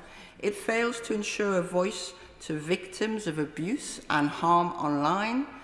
The bill needs to tackle disinformation online. It needs to close the loophole, which means people are not properly protected from online fraud, by ensuring that all platforms have to take a proactive approach to preventing scams. And the data reform bill, also in the Queen's speech, seems to be more about taking away protections than actually giving new digital rights, and the Digital Markets Bill has no proper enforcer.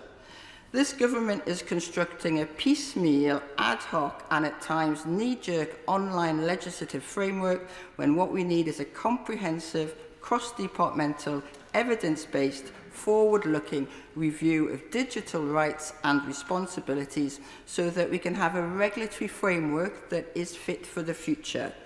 This is the security and the respect the British public deserve in the digital age.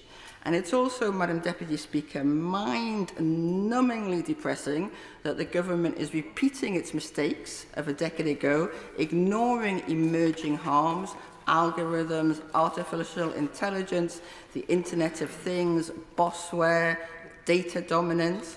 There's nothing in the bill which addresses the decentralization inherent in Web 3.0, reflected in the use of blockchain as part of the future architecture of the web.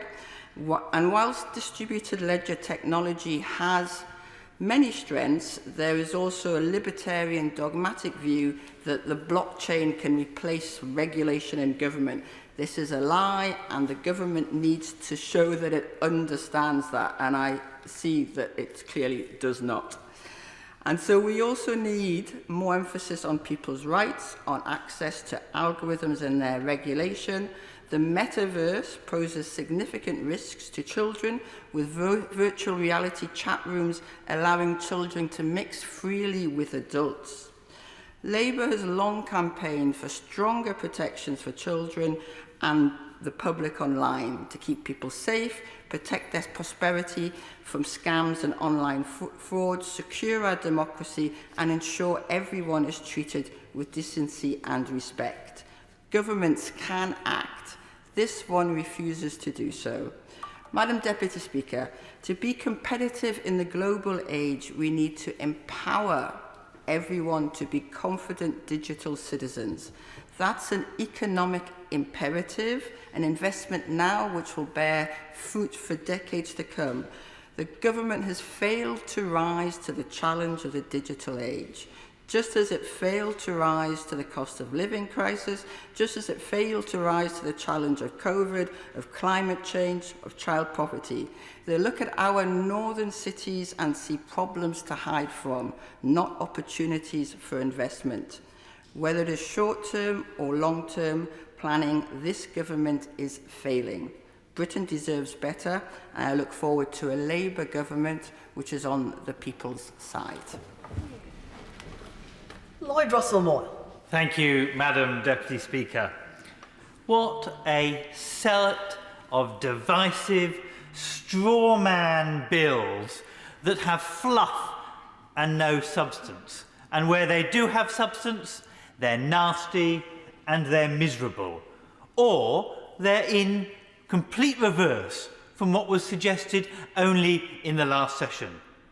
Planning, one example of that. One moment it was to give a developer's charter. A rebellion on the Tory backbenches meant that suddenly is reversed, and now we have a NIMBYs charter. Suddenly your neighbours will be able to vote on whether you can have that loft extension. Don't upset the Joneses, otherwise you won't be getting that extra room for your child. What a kind of world are we living in? Absolute tosh. And then, of course, we have a bill that will make sure MPs can sit in their offices in silence so they don't have a noisy protester outside. Really? Is that the extent of the government's ambition?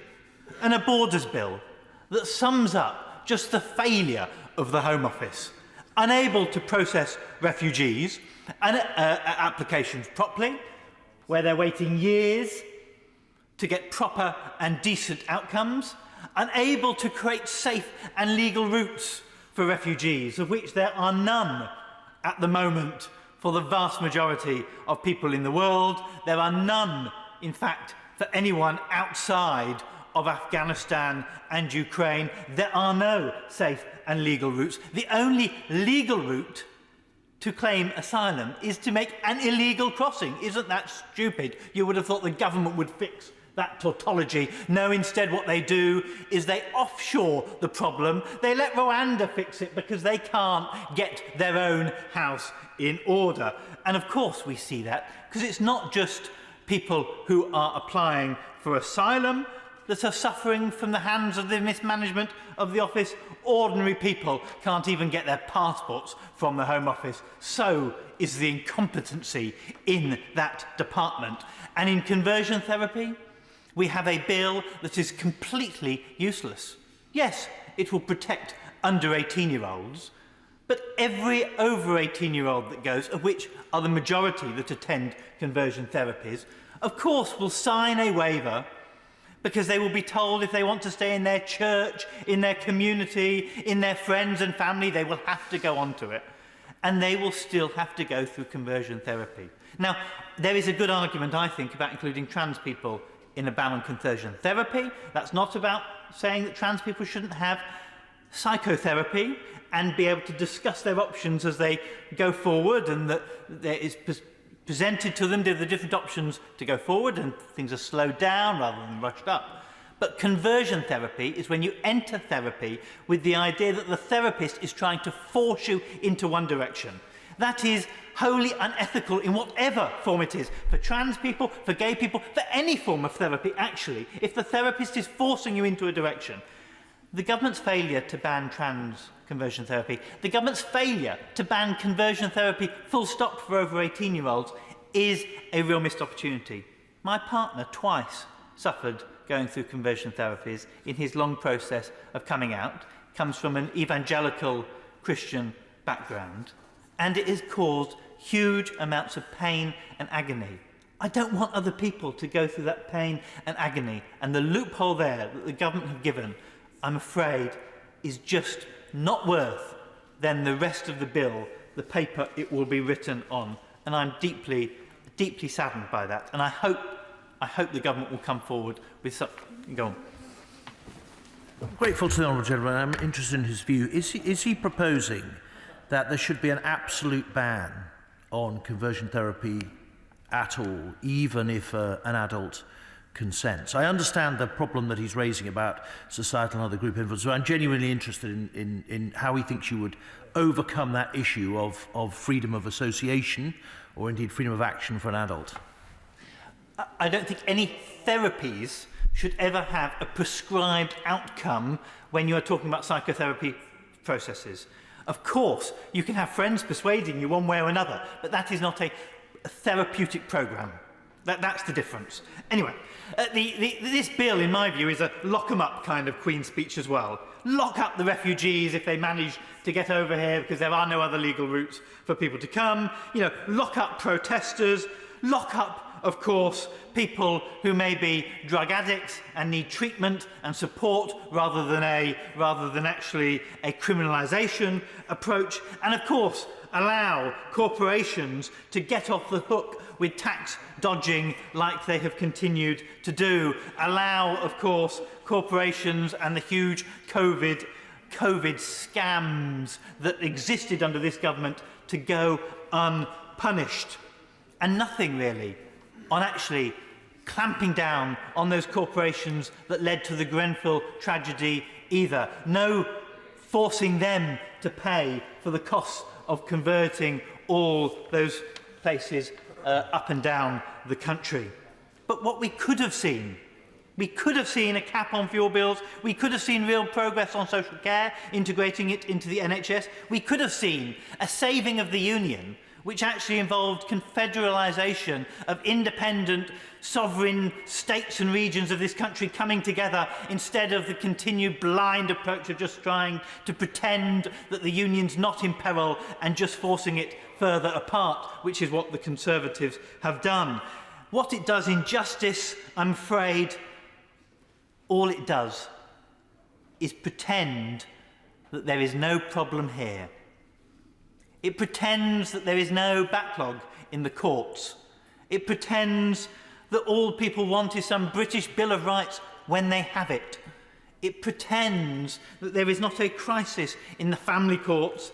It pretends that there is not a crisis in the magistrate system, where they have cut local magistrate courts up and down the country in the last 10 years, where victims and people seeking justice can't access a local court, where often they have to get a bus that takes half a day to get to the local court and a bus back. No access whatsoever and no suggestion of fixing it. And even where they do suggest some positive things, it is too little. The one area where I do welcome some progress is on housing and the renters' rights that they are suggesting will come forward in this Parliament. In fact, I did welcome it in 2019 Queen's Speech as well, and I welcomed it in the 2021 Queen's Speech, and of course I welcome it in this Queen's Speech.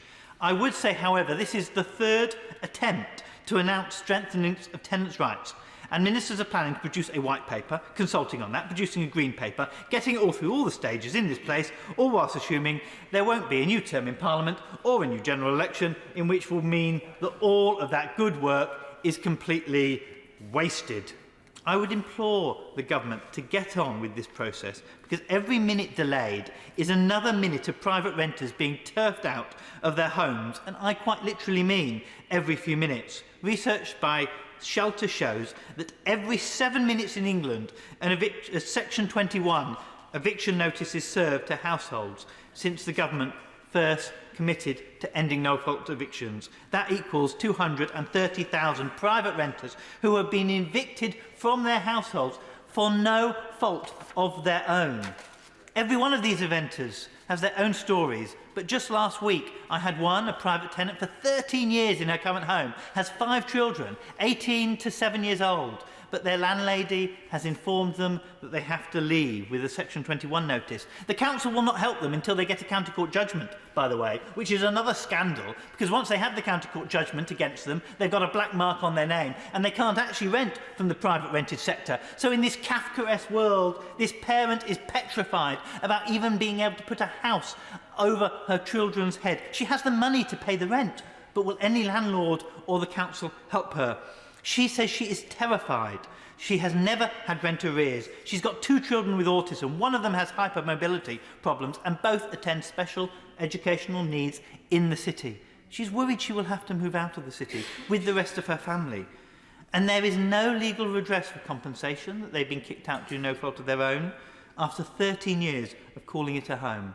I'm the chair of the All-Party Parliamentary Group for Renters Reform, and I should mention we're meeting next week for those others who want to join, and our group have had time and heard time and time again that the lives of renters are really being harmed. So it is positive, these moves. And they have agreed to put a private rented property portal. I hope the lessons have been learnt from the rogue landlords register, in which the government predicted that there would be 10,000 entries, but after 2 years of operation, there are just 21 names on that register. It's completely useless. If they're going to make the next register work, all landlords must be on it. Every single landlord in this country, everyone in here who is a landlord, everyone out there who is a landlord, everyone, no exception, needs to be on that register, and there needs to be a scorecard against them. And if there is not, it will not work for people. Finally, and most pleasingly, out of the housing section, there is a new landlord's ombudsperson, a housing ombudsperson. This is music to my ears. But what is the detail going to provide? Take the deposit scheme, where there is already a system of redress. The deposit scheme doesn't allow for precedent to be set from one judgment to the next in terms of deposit disputes. So if you win an argument about that level of mould, was the landlord's fault and not the tenant's fault, in the house 2 doors down with the same landlord who holds the deposit back and refuses to give it, you have to go through all the arguments again. And with a different ombudsperson, you can have a different outcome. You cannot have justice like this, Minister. So an ombudsperson in housing must have precedent for all other cases that it then sees, unless, of course, the precedent is overturned through legal argument, and it must have open justice where you can see the results of previous outcomes. It must look at rent, because we know if you abolish Section 21, all landlords will do is whack up the rent and kick tenants out. And the government's saying that they will make it easier for landlords to kick people out for rent arrears, not going through the courts, actually is a worry in itself. So the system needs to not penalise tenants if they seek to use the system, which currently happens in the county court system. The county court system that can take months and months and months, and almost a year in some cases, to even get a hearing. There is a real problem in a backlog of our courts. The government have called the bill on housing and renters radical, and a radical approach is needed. I hope we'll see it. Thank you. Jonathan Gullis. Thank you very much, Madam Deputy Speaker. May I say thank you to you and to Mr Deputy Speaker for being so understanding regarding my needing to be absent from the chamber for a period of time and being allowed me to come back in to speak. It's very gracious of you. And it's always an honour to funnel the gentleman from Brighton, Kemp Down. He has a flair for the theatrics, absolutely, and he's a gentleman I certainly enjoy conversing with, and I'm sure that his audition there for the panto in Christmas in Brighton is certainly going to get him many phone ringing. But, Madam Deputy Speaker, the people of Stoke-on-Trent North, Kidsgrove and Talk, were delighted with this Queen's speech. And they're delighted with it because it is talking about the very places that they're proud to call home, about the very issues that when I was out knocking doors in the recent local elections were being raised with me on those very doorsteps. And obviously the theme for today, and the thing I will start with regarding safer streets, is clearly one of those. And they were delighted that it's this government pushing forward with the Police Crime Sentencing Courts Bill, which is going to see child killers receiving a whole life sentence, killer drivers being given longer sentences, an end to the automatic early release of violence and sexual offenders, but also adopting a desecration and war memorials bill, which I brought to this House after the shameful acts of vandalism upon our Union flag at the Cenotaph over a year ago now in London, and actually was something that when I looked into and noticed was happening not just in London but across our country, and sadly even in Tunstall, where we had a war memorial to our glorious dead, was graffitied, and thanks to 2 fantastic young girls who went along to clean it, really brought to attention the importance of making sure war memorials and the government added war graves, rightly, are having that special protection, because whilst the monetary value would require 10+ war graves, for example, to be damaged for any offence to go to a magistrate's court, now we have that offence to understand that the emotional damage done for a community, because these war memorials and war graves are in every village, every town, every city of our United Kingdom, and our glorious dead should always have the respect that they rightfully deserve. And it was just a shame that when I brought this to the House, I had members opposite ridicule this very piece of legislation as somehow a protection on statues, rather than what it was quite clearly about were war memorials and war graves to our glorious dead. And I hope that jumping on the Twitter bandwagon, which I know the opposition do like to do quite frequently, is a lesson learned, and actually that they will now come out and say it was absolutely right to make sure that they have those full protections. I'm also delighted to know that we'll be having the draft victims bills, because those rights to victims are so important. I think it's so easy in the criminal justice system for us to focus on those who are the offender, and sometimes can quite easily forget those who are the victims. And it's vital that we make sure the victims not just have their day in court, but have that extra support and welfare after any sentence is given, so they can rightly feel recompensed for the crime taken against them. And the Nationality and Borders Bill is exactly what the people of Stoke-on-Trent North, Kidsgrove and Talk voted for when they voted for 73% to leave the European Union back in 2016, because they wanted us to take back control of our borders, and they wanted to send a very clear message that whilst they have absolutely no issue with people coming to this country legally, whilst they have absolutely no issue with people, for example, coming from Afghanistan, Syria, Ukraine, who are fleeing persecution, and they're seeing that, they do have an issue with people choosing to come across as illegal economic migrants from safe mainland European countries like France, putting tens of thousands of pounds into the hands of people smuggling gangs, fueling an industry that's taking on the misery, turning the English Channel into a watery grave, meaning that 70%, let's not forget, of whom are men, making this very journey, that they are therefore seeing this jumping of the queue, and they do not feel that sits right with them. That's not because they're not compassionate. Stoke-on-Trent is the 5th largest contributor to the asylum dispersal scheme. So therefore, they are happy to do all they can to support those who are most vulnerable and most in need. What they want is fairness. And if someone is coming from Ukraine, someone's coming from Syria, Hong Kong, or Afghanistan, that is fairness. People choosing to make that journey unnecessarily is simply not right. It is jumping the queue, and the British public were delighted when I was out in Stoke-on-Trent, North Chisholm talk, to hear that we were taking action. They are just now waiting to see that first flight take off and to make sure that policy comes into fruition. And then we go on to the Public Order Bill, another fantastic piece of legislation. I think my friend, the Honourable Member for Ashfield, was absolutely correct in saying that the crusty woke warriors who are busy gluing themselves to pavements or into roads, who are busy standing atop of trains, meaning people can't take off, people who are preventing others from going to earn their money, it is simply not correct that that action is allowed to go without the full force of the law being felt against them. There are plenty of ways you can demonstrate your feelings about wanting to solve the climate change crisis without having to go to those extremities where you damage people's lives, particularly when we are suffering with rising inflation, the cost of living, and you're asking people potentially to lose out on a day's pay. That is simply not right. Those people need to be held to account, especially when, and the policing minister has said this from the dispatch box, they are taking extremely dangerous action on motorways, risking the lives of men, women and children as well as themselves. It is simply not appropriate, and it is therefore correct that we do this. And then we have the government's fantastic ambition of 20,000 extra police officers, of which over 13,500 have been so far recruited, and over 201 now in Staffordshire alone. But what's important, I know the policing minister gets this, is that we don't just have these numbers, that they are seeing that transferred onto the streets. And we are very lucky in Stoke-on-Trent and Staffordshire to have got rid of the absolutely pathetic former Chief Constable, who had absolutely no ambition, no drive, no understanding of what the people wanted or expected. We've now brought in the new Chief Constable, Chris Noble, a fantastic Chief Constable who's already completely drawn a new plan for neighbourhood policing in our local area. That means Newcastle under Lyme will have a new policing hub base there with dedicated officers for the Kidsgrove and Torque area, as well as a look at how the Stoke-on-Trent North policing area, which I also cover, is going to work as well, which will be extremely well received. Bobby's on the beat.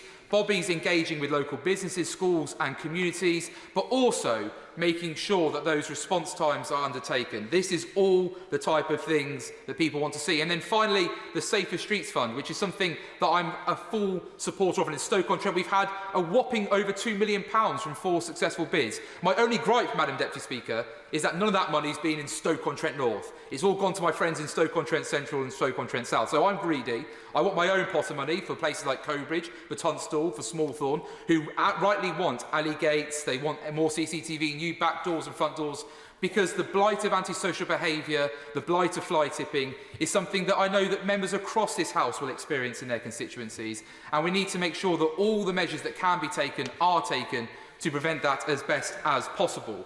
And therefore I look forward to lobbying the Minister, lobbying Stoke-on-Trent City Council and Staffordshire Police Fire and Crime Commissioner Ben Adams to make sure that those bids go into the right place. But we also need to look at the consequences for those who undertake antisocial behaviour. It is easy to blame the government, and it is easy for the public sometimes to moan at the police. But actually, personal actions are someone's personal responsibility, and those personal individuals should be held accountable for their poor choices. But if it's in the case of someone under the age of 18 who is constantly having the police knocking on that door, speaking to those parents, and those parents or carers are taking no action to back the police, back the school, or back a social worker in saying that you need to have stricter controls on the young person you're in charge of, then perhaps we should look at making sure that we don't just have high-vis chain gangs for those who commit ASB, but perhaps the household themselves are made to go out and tidy up the community and clean up the streets, because if they're having to suffer the consequences of that delinquent's poor actions, that feral youth who's acting in such a poor way, then perhaps their whole household will take much more seriously the need to understand that they need to back our police, back our teachers, back our social workers, back our care system, which is saying that you, as a parent, as a carer, have your responsibility to play to bring up your child or young person in care in a responsible way. It's about holding people accountable. Boundaries are important. I know that because I spent 8.5 years before being here as a teacher, and as a head of year, I was in charge of attendance and behaviour, as well as, I'm sure the party opposite will be shocked, a trade union representative on the shop floor, proud to represent in the NASUWT for all that time. But in terms of other things, Madam Deputy Speaker, in this bill, and I will be quick because I appreciate I don't want to be cheeky with time, the Mental Health Act Reform Bill is something that's really personal to me. I shared my story in the Daily Telegraph about my own struggles with mental health, and I'm really proud to be part of a campaign called No Time to Wait, led by my friend and a former government advisor, James Starkey, which is calling upon the government to make sure that we have a mental health nurse in every single GP surgery across this country, helping to triage, because we now know that 40% of GP cases are specifically for mental health, and therefore we need to have action on this. And I'm delighted to have the support of members from the Labour Party, like the Honourable Lady from Canterbury, who appreciates not in her place, as well as members of the Liberal Democrats and the Royal College of Nursing and the Daily Telegraph and Mind, a very important charity. And I was delighted that the Chancellor hosted us at number 11 Downing Street yesterday for a reception to obviously share the campaign aims, raise the awareness of it, and I hope that this is something that the government will take up. And I see one of the ministers from the Department for Health and Social Care on the Treasury bench, so now I'm delighted that he's had that chance to hear that, and I look forward to meeting with him and the Secretary of State to have those discussions further. It is simply something that we have to come to terms with and deal with quickly. In terms of the online safety bill, I'm delighted this legislation is also coming forward. We need to tackle those vile online sites, though coerce and advise people on how to take their own lives. And in Stoke-on-Trent, there was a young man called Brett Stevens who was sadly the victim of this type of crime. And his mother, Angela, brought this to my attention, and we've been engaging with the Department for Culture, Digital Culture, Media and Sport, and it's absolutely vital that that legislation creates that new offence of anyone who is encouraging or assisting self-harm is held accountable by the law, as the Law Commission itself has recommended, because it's not right that websites like that are able to do such things. And then we have our places and levelling up and regeneration bill. Well, this government was elected on. This is what Stoke-on-Trent has been long overdue and waiting for, after having 70 years of Labour neglect and forgetting where it is, because the assumption was it would just automatically vote for them at every single general election. It took them to lose Stoke-on-Trent to finally find where it is, although it has taken a little bit of a journey. Stoke Newington's where they thought it was first. They have finally made their way to Stoke-on-Trent on a couple of occasions, and every time they've come, the Conservative gains have been ever so increasing in local elections and by-elections. So thank you very much for all the campaigning that the opposition are helping us to do with. And what I want to see is, with the planning reforms that are being undertaken, is that the government goes further than just compelling landlords on the high street to fill their shops after a year. It's actually enforcing planning, strengthening planning enforcement to make sure that if that landlord's window is broken or dirty, or if there's poo muck, as there is sadly out some of my shop fronts, if the signs are half hanging off, the landlord is held responsible and tidies it up. It is not appropriate a private landlord allows the high street to become neglected and ruined. It is not, and therefore the state should give the power to the local councils to hold those responsible to account. But I also want the government to adopt my 10-minute rule bill that I introduced over 2 years ago and reintroduced into every new session since, and I'll be doing it again this time, which is to Section 215 of the Town and Country Planning Act, which is to increase the current fine of a maximum of £1,000 on a rogue or absent landlord, as we have at Price in Kensington, to unlimited, to allow a judge to determine the seriousness of that fine, but also to increase the daily fine after that from £100 to £500, so these rogue landlords can actually be held accountable and responsible for their actions. We also then have education, Madam Speaker. We have the Post-16 and Skills Bill, which has been absolutely brilliant, because it's about time that we have that focus on technical education and apprenticeships But we need to make sure apprenticeships work. That's why we need to reform the apprenticeship levy, because I think members from across this House will agree the apprenticeship levy is not working in the interest of business, and it's not enticing those businesses to take on apprentices. So we need to make sure that a lot of money sitting in a pot somewhere, not doing anything, is actually doing what it should be doing, helping those young people or adults who are looking to reskill, retrain. And I'm delighted to have Jess in my office, an apprentice from Talk Pits, who's doing a fantastic job, and we're soon to be advertising our new apprentice with Stoke-on-Trent College soon, because I want to make sure that I'm leading the way. If I'm going to be calling businesses to do it, I need to set the example. But also the £4 billion into those skills with a lifetime skills guarantee is superb, and the higher education bill with a lifelong loan entitlement is already reaping benefits and giving those people who need to reskill, retrain or want to have that change is becoming very exciting as well. And the schools bill, which is banishing the lazy culture of low expectations and poor aspiration, is important as well, with especially the increase in literacy and numeracy up to 90% in those young primary school students. But there is two things, Madam Deputy Speaker. We're going for full academisation. Good, we're going for full academisation by 2030. It's about time that we do this. But the system, there are some rotten multi-academy trusts in our system. I know that as when I was a trade union rep in my time. And what we want is a bill to make sure that the Board of Trustees of a multi-academy trust face an Ofsted inspection to look at their governance structures, to look at their accounts, and to look at their how they're applying their policies across the board.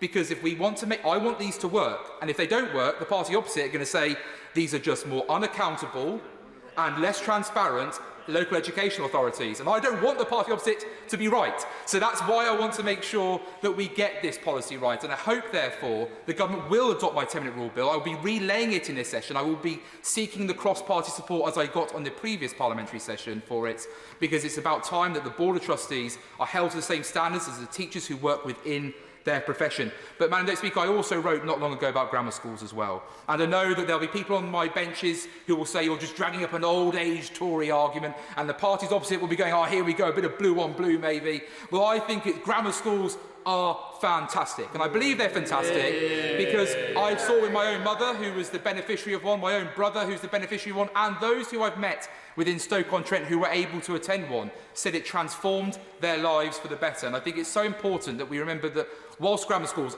60% of them are situated in 11 out of 150 local education authority areas, which is simply not right, and that a child in Teesside or a child in North East doesn't have access to a single one. That is not appropriate, and that is why I hope that this government will be working with myself to see how we can lift the ban on grammar schools and give parents that choice, so a kid in Stoke-on-Trent has the same choice as a parent in Kent. Thank you, Madam Speaker. Jill Furness. Thank you, Mrs Deputy Speaker.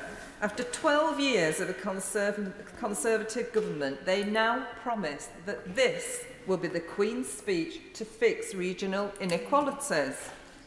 Forgive me if I do not take the government words at face value. We have heard all this before, and just like before, this government is all talk and no action.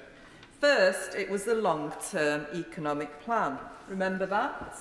The party opposite cynically used that phrase time and time again to justify slashing services for those who needed them most.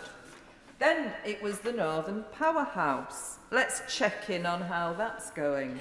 Major infrastructure projects scrapped, living standards down, and inequality up.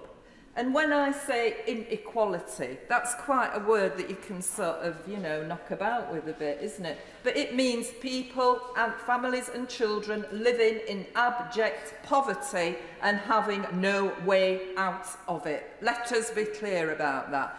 And let us remind everyone again whose fault that is. This government has been in power for 12 years, and some of the rhetoric I have heard today, you would imagine it was only invented, this government, 2 years ago. When these honourable members talk about resetting things and getting on with things, what they're actually doing is admitting that they've got it wrong for the last few years, because if they'd have got it right, we wouldn't be seeing them coming in with such policies now. So I don't think that's actually anything to celebrate or talk about. And I want to move on now and say, Madam Deputy Speaker, the latest buzzword now is levelling up. But just like all those other times before, the government is hoping that a catchy slogan will be enough to distract us from their chronic inaction. It is yet another piece of empty rhetoric which we have come to expect from the party opposite, but their record speaks for itself. In my constituency of Sheffield, Brightside and Hillsborough, we have borne the full brunt of more than a decade of Tory cuts. The spending power of Sheffield City Council has been slashed by almost a third since 2010. Communities like mine don't need catchphrases, they need investment. Turning to a particular area very close to my heart, further education has a huge role to play if we are truly to level up.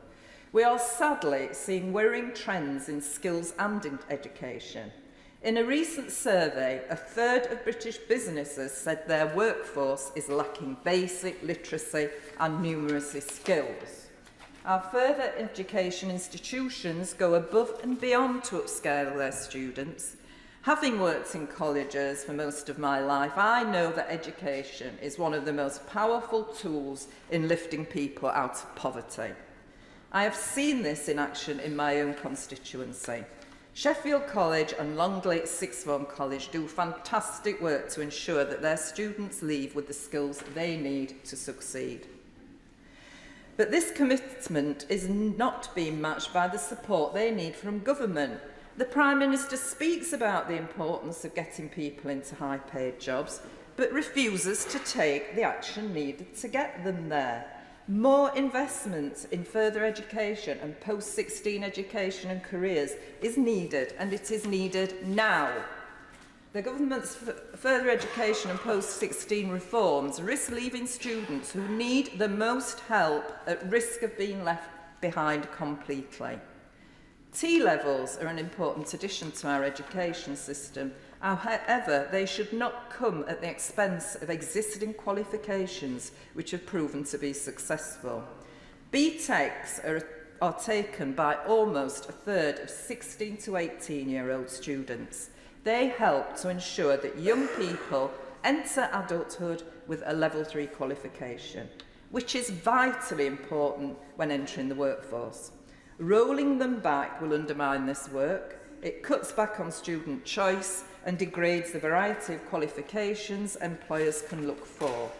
It could mean that students who do not qualify for T-levels end up falling through the cracks and will miss out completely in any levelling up exercise should it even exist. I'm happy to give way. I thank the Honourable Member very much for giving way. I agree that I think things like apprenticeships and technical education hasn't been promoted enough. But does the Honourable Member agree with me that it wasn't helped by the previous Labour Prime Minister, but one, obsession with a 50% university target? And many people actually went to university and would have been better served by doing an apprenticeship. I thank the honourable member for his intervention, but I would say to you, your government has been in power for 12 years, and if you didn't like it, why didn't you do something before? So. The lady knows she mustn't address the honourable gentleman directly. I apologise, Madam Deputy Speaker. This flies directly in the face of levelling up. Instead of cutting BTECs, the government should be championing them alongside T-levels. This is just one example of the government's actions failing to meet their rhetoric. Already, ministers are making excuses on levelling up. The Levelling Up Secretary himself has spent the last week trying to cover up his own failures and that of the government.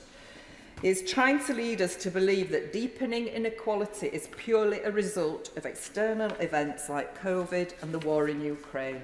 But we know the truth. We know that responsibility for the entrenched inequalities in our society falls at the door of this Conservative government and their policies.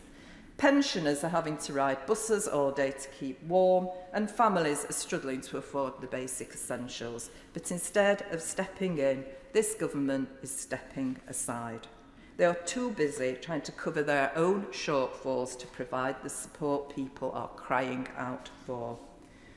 We all know why they're doing this, because just like the long-term economic plan and the Northern Powerhouse, levelling up will one day be retired as a political slogan with nothing to show for it. Just deeper inequality and worsening living standards. Madam Deputy Speaker, this government has once again showed that it is all talk and no action. This Queen's speech is yet another missed opportunity which fails to fix the deep-rooted inequalities caused by 12 years of this Conservative government. They are out of ideas and out of touch, and hopefully, following the dire local election results on Friday, will soon be out of office. Britain deserves so much better than this. Colleen Fletcher. Thank you, Madam Deputy Speaker. The first duty of any government is to keep its citizens safe. We heard that earlier. It was her opening remark as well when she stood up to start this debate. But the government, I believe, has failed in that duty over the last 12 years. On the Conservatives' watch, we have seen police officers disappearing from our streets, a criminal justice system in chaos, and people feeling much less safe in their own communities. The government's record on crime and justice is utterly woeful. Total crime is up, charge rates are down, and victims appear to be being abandoned. The Queen's speech was an opportunity for the government to finally get tough on crime and the causes of crime, rebuild our broken criminal justice system and make our communities safer. Yet again, they have failed completely to grasp that opportunity.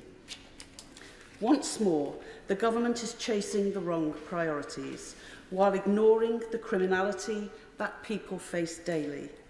While there are vague promises in the Queen's speech to make our streets safer, there is little detail on how this will tackle the real concerns that people in Coventry North East have, such as local neighbourhood crime and persistent antisocial behaviour that has such a serious impact on both individuals and communities in my constituency. Over recent years, we have seen significant issues with antisocial behaviour on our streets, from problems of noise nuisance and neighbour disputes to vandalism and the illegal use of off-road motorbikes. More and more residents are now contacting me to tell me that these incidents are leaving them feeling intimidated, threatened and fearful for their safety. Sadly, the government's record shows they simply do not seem to understand, or worse still care, how persistent antisocial behaviour like this can destroy communities and blight the quality of life for residents. This probably explains why the government has failed to put in place a coordinated national plan on antisocial behaviour for a decade. This has left communities in Coventry North East feeling abandoned by this government, while my local force, West Midlands Police, has been badly let down and hamstrung by a lack of resources, with both officer numbers and budgets having been cut to the bone by successive Tory governments for more than a decade. The police in my constituency do a wonderful job, and I'm always grateful for the updates they bring me, and they're very regular. However, what is really apparent is that they cannot do more with less money and fewer resources. Worst of all, we now have what seems like a postcode lottery on policing resources. For example, how is it Warwickshire Police can have a dedicated off-road bike team when the West Midlands does not and cannot? This lack of resources means there is an absence of visible community policing on our streets, with fewer officers to reassure residents, deter criminality, investigate crimes and support victims. Indeed, all too often, residents tell me they rarely see bobbies on the beat anymore, while the officers I have spoken to tell me there are simply insufficient resources to investigate every crime. I give way to the honourable gentleman. Very grateful to the Honourable Lady for giving way, and she rightly talked about the plight of things like such as off-road bikes, which is an issue in Stoke-on-Trent, North Case Government talk. We have obviously the Section 171 notices, which I just don't think are working as a deterrent. Does the Honourable Lady agree with that, and does she think that perhaps cross-party we can try and find a way to toughen the law in this area? Look, I think off-road motorbikes and in my constituency are being used in a very, very intimidating way where they're almost escorting cars around and then not doing any actual harm to them, but intimidating people. So much so that you know, a person in my constituency had to stop at the side of the road to gather himself to be able to drive on. And that is something that's being said to me time and time again, through email, through visits in the community. I visited the police. I had a meeting with our Police and Crime Commissioner only 2 weeks ago, a summit meeting with the leader of the council and other people, where I spoke about off-road motorbikes. I mean, what I think it would be useful if we could do something. What the police are telling me, what the Police and Crime Commissioner is telling me, is that there are not enough resources, and they have to put the resources where they need to. And there are pots of money, aren't there? There's the Safer Streets Fund, you know. But is that really the way to tackle these problems? I think it must be done far broader than it is now. And I think out of all of the antisocial behaviour, the most I have is on off-road motorbikes. And I know that this is something that goes on across the whole of the West Midlands. It isn't something that only happens in mine, which is why I think we should look at what we're giving to police forces and saying this is a problem up and down the country. You know, we need to tackle this. I'd work with anybody to try to tackle that, to be honest. So in a tacit admission of the damage they have inflicted on policing, the government introduced the Police Uplift Programme. And while any uplift in officer numbers is welcome, let's be clear, this will still not take West Midlands Police Force back to pre-austerity levels of policing. We lost 2,221 officers in the West Midlands during the austerity years. And while the force is due to get back through the uplift programme, over 1,200, that still leaves a shortfall in the West Midlands of more than 1,000 officers compared to 2,000 levels. I've nearly finished now, so I have given way already. When launching the Uplift programme in 2019, the Prime Minister said, "I have been clear from day one, I will give the police the resources they need." If his rhetoric is to match reality, and if he is to meet his own pledge to level up, the Prime Minister must return the 1,000 police officers to the West Midlands. Sadly, there was no commitment in the Queen's speech to either resource the police properly or to tackle the antisocial behaviour problems on our streets effectively. I fear that once more, on crime and justice, this government has failed West Midlands Police and failed the people of Coventry North East. Madam Deputy Speaker, I want to address this really from the position of justice. And justice is a light and shade issue. It's not all black and white. And I think what has been really disappointing, I mean, I'm not surprised, I have to say, by this lacklustre Queen's speech and government programme. I've not been surprised by the policies of Conservative governments since I was a teenager.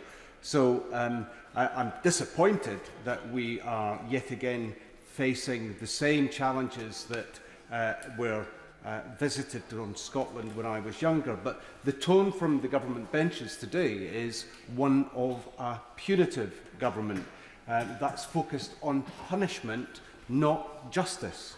And I think that's personified really by the behaviour of the Home Secretary when she opened this debate earlier with her dismissive and graceless attitude towards her counterpart on the opposition bench.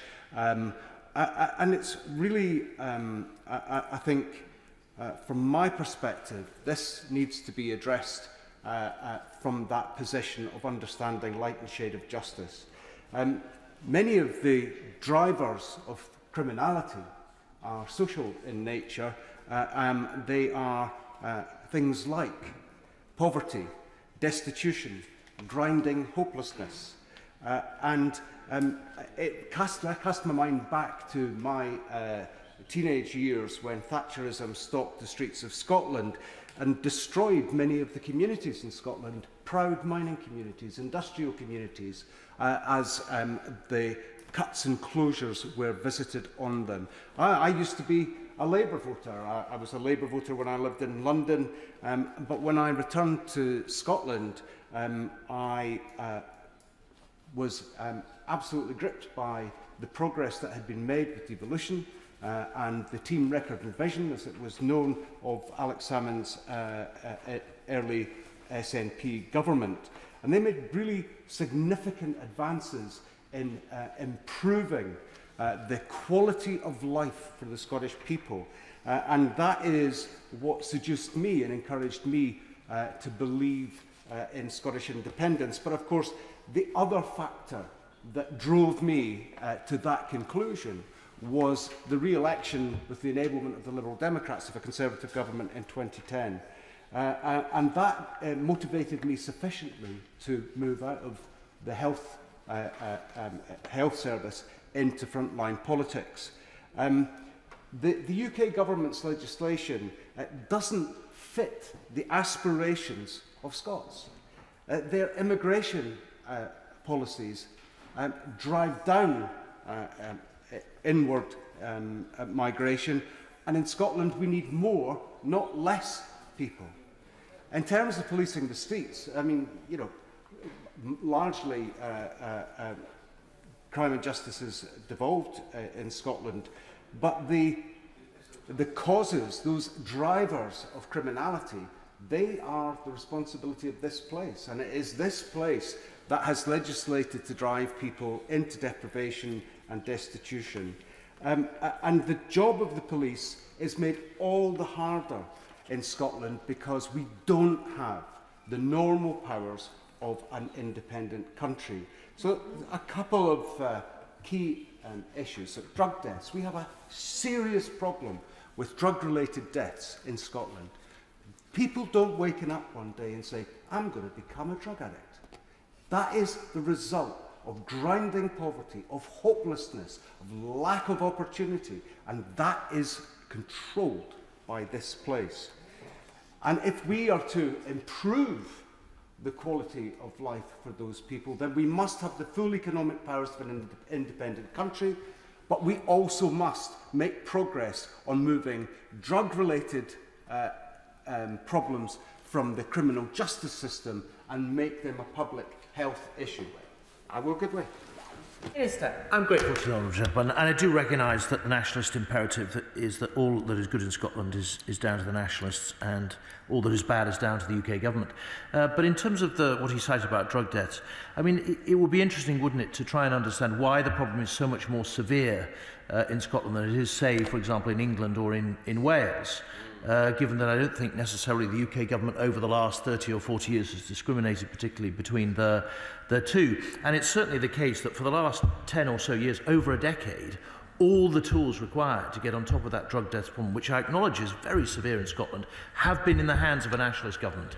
And presumably he is putting as much pressure on them as he should, quite rightly doing on us, to come together to solve this problem. You're handy.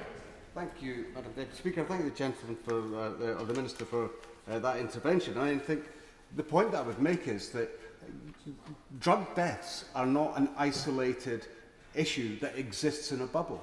They are driven, and the opportunities to correct them require the full economic levers of an independent country. So whilst the problem exists, the remedy to that is retained by this place.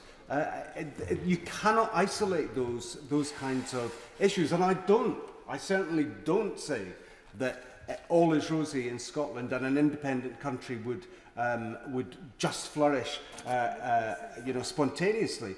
Independence is a gateway to different choices, different policies, different politics.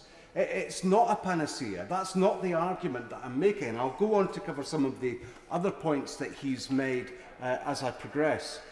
But the other aspect, this is a very good illustration of why an independent country, or why Scotland needs the full economic levers of an independent country, is the other issue that affects crime and justice in Scotland, is that harnessing Scotland's vast energy resources must be to the benefit of the Scottish people, not Her Majesty's Treasury, as is the current situation.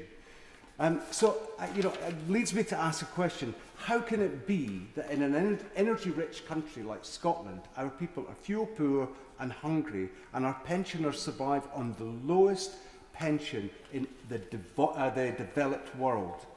There are uncomfortable truths for the government benches. It is absolutely clear by this Queen's speech and the actions and words of the members in the benches opposite that this government will prioritise the profits of energy companies over the well-being of the people they are supposed to serve.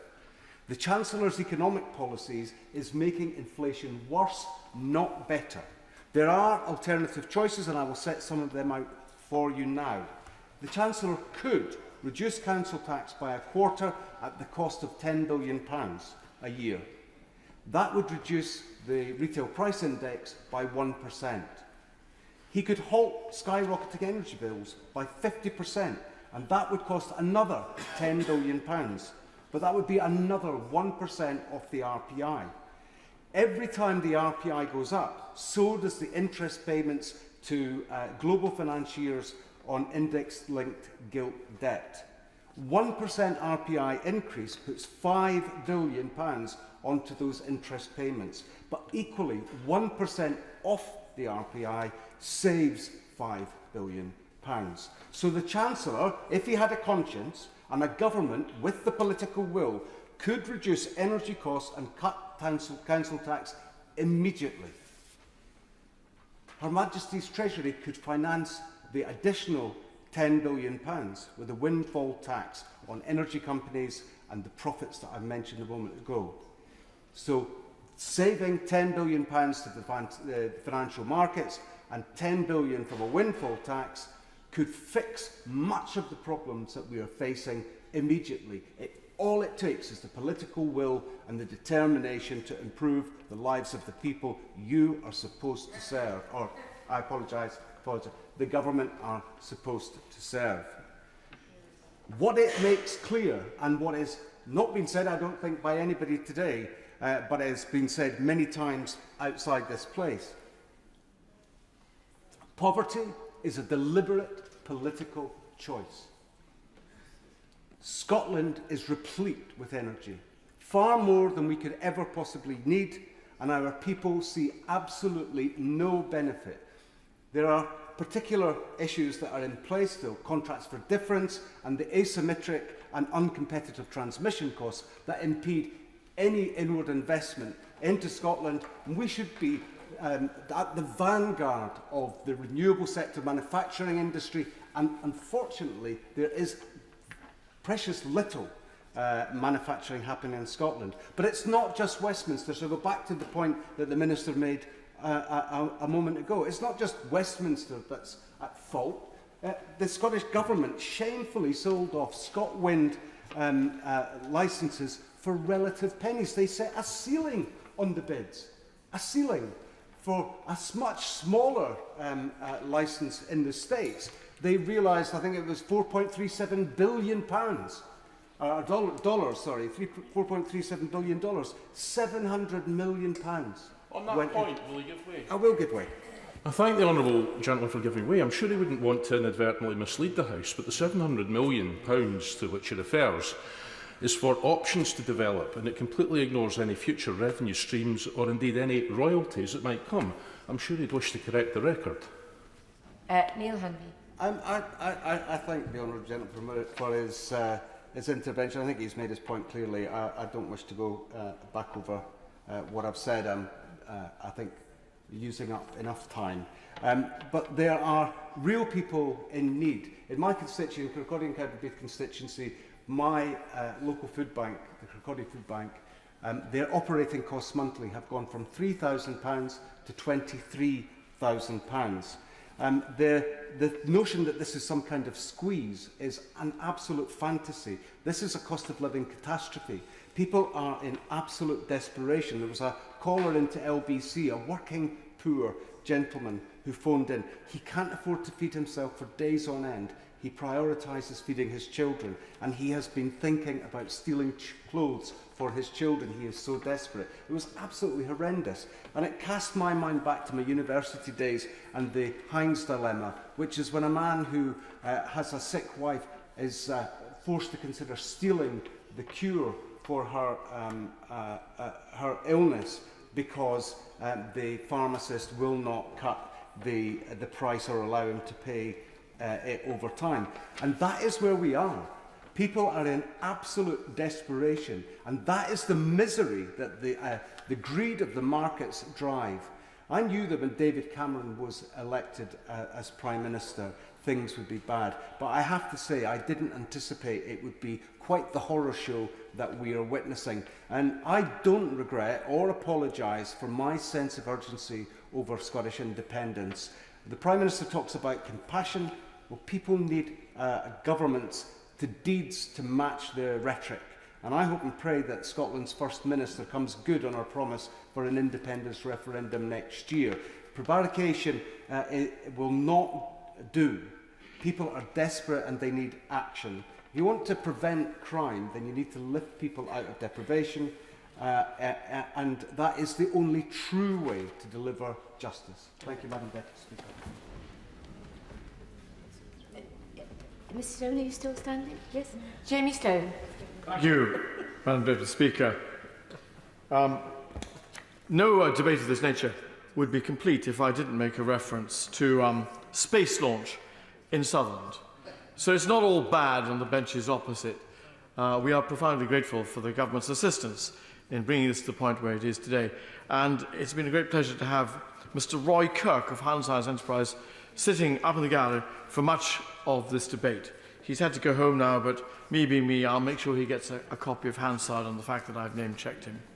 This is my only opportunity, Madam Deputy Speaker, to speak over the next few days on the Queen's speech. And therefore I'm going to make three general points, which are fairly broad. In the last few days, just about every single candidate standing in local government elections in the Highlands, those candidates standing in Easter Ross, the southern end of my constituency, almost all of them used a picture of the oil rigs in the Cromarty Firth. And it's a very, very fine site. It's a majestic site. All of us know it very well indeed. And if you travel further north in my constituency and you look east, you will see the Beatrice offshore wind farm. This produces enough electricity to power a staggering 450,000 homes. Now, we have onshore wind farms in my constituency. We've got loads of them. And, of course, there is a discussion to be had about the merits of offshore and onshore, as many Conservative rural members will be aware of. But this leads me to my first point, and it is to echo the Honourable Member for Kirkcaldy and Cowdenbeath, which is that my constituents live cheek by jowl with the symbols of British energy production, and yet we are faced with a crippling rise in the cost of heating their homes.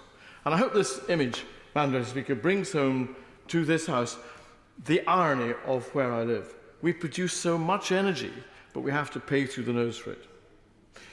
And remember this point too, far too many of my constituents have no choice other than to use fuel oil to heat their homes. This is the nub of the problem. And this is why I am horrified that the vulnerable have to make, and it's already been said in this chamber, perhaps it's a hackneyed phrase, the invidious choice between heating and eating. So if the government does really believe in another hackneyed phrase in levelling up and helping the most disadvantaged, and I hope they do, then solving this particular energy problem is utterly crucial.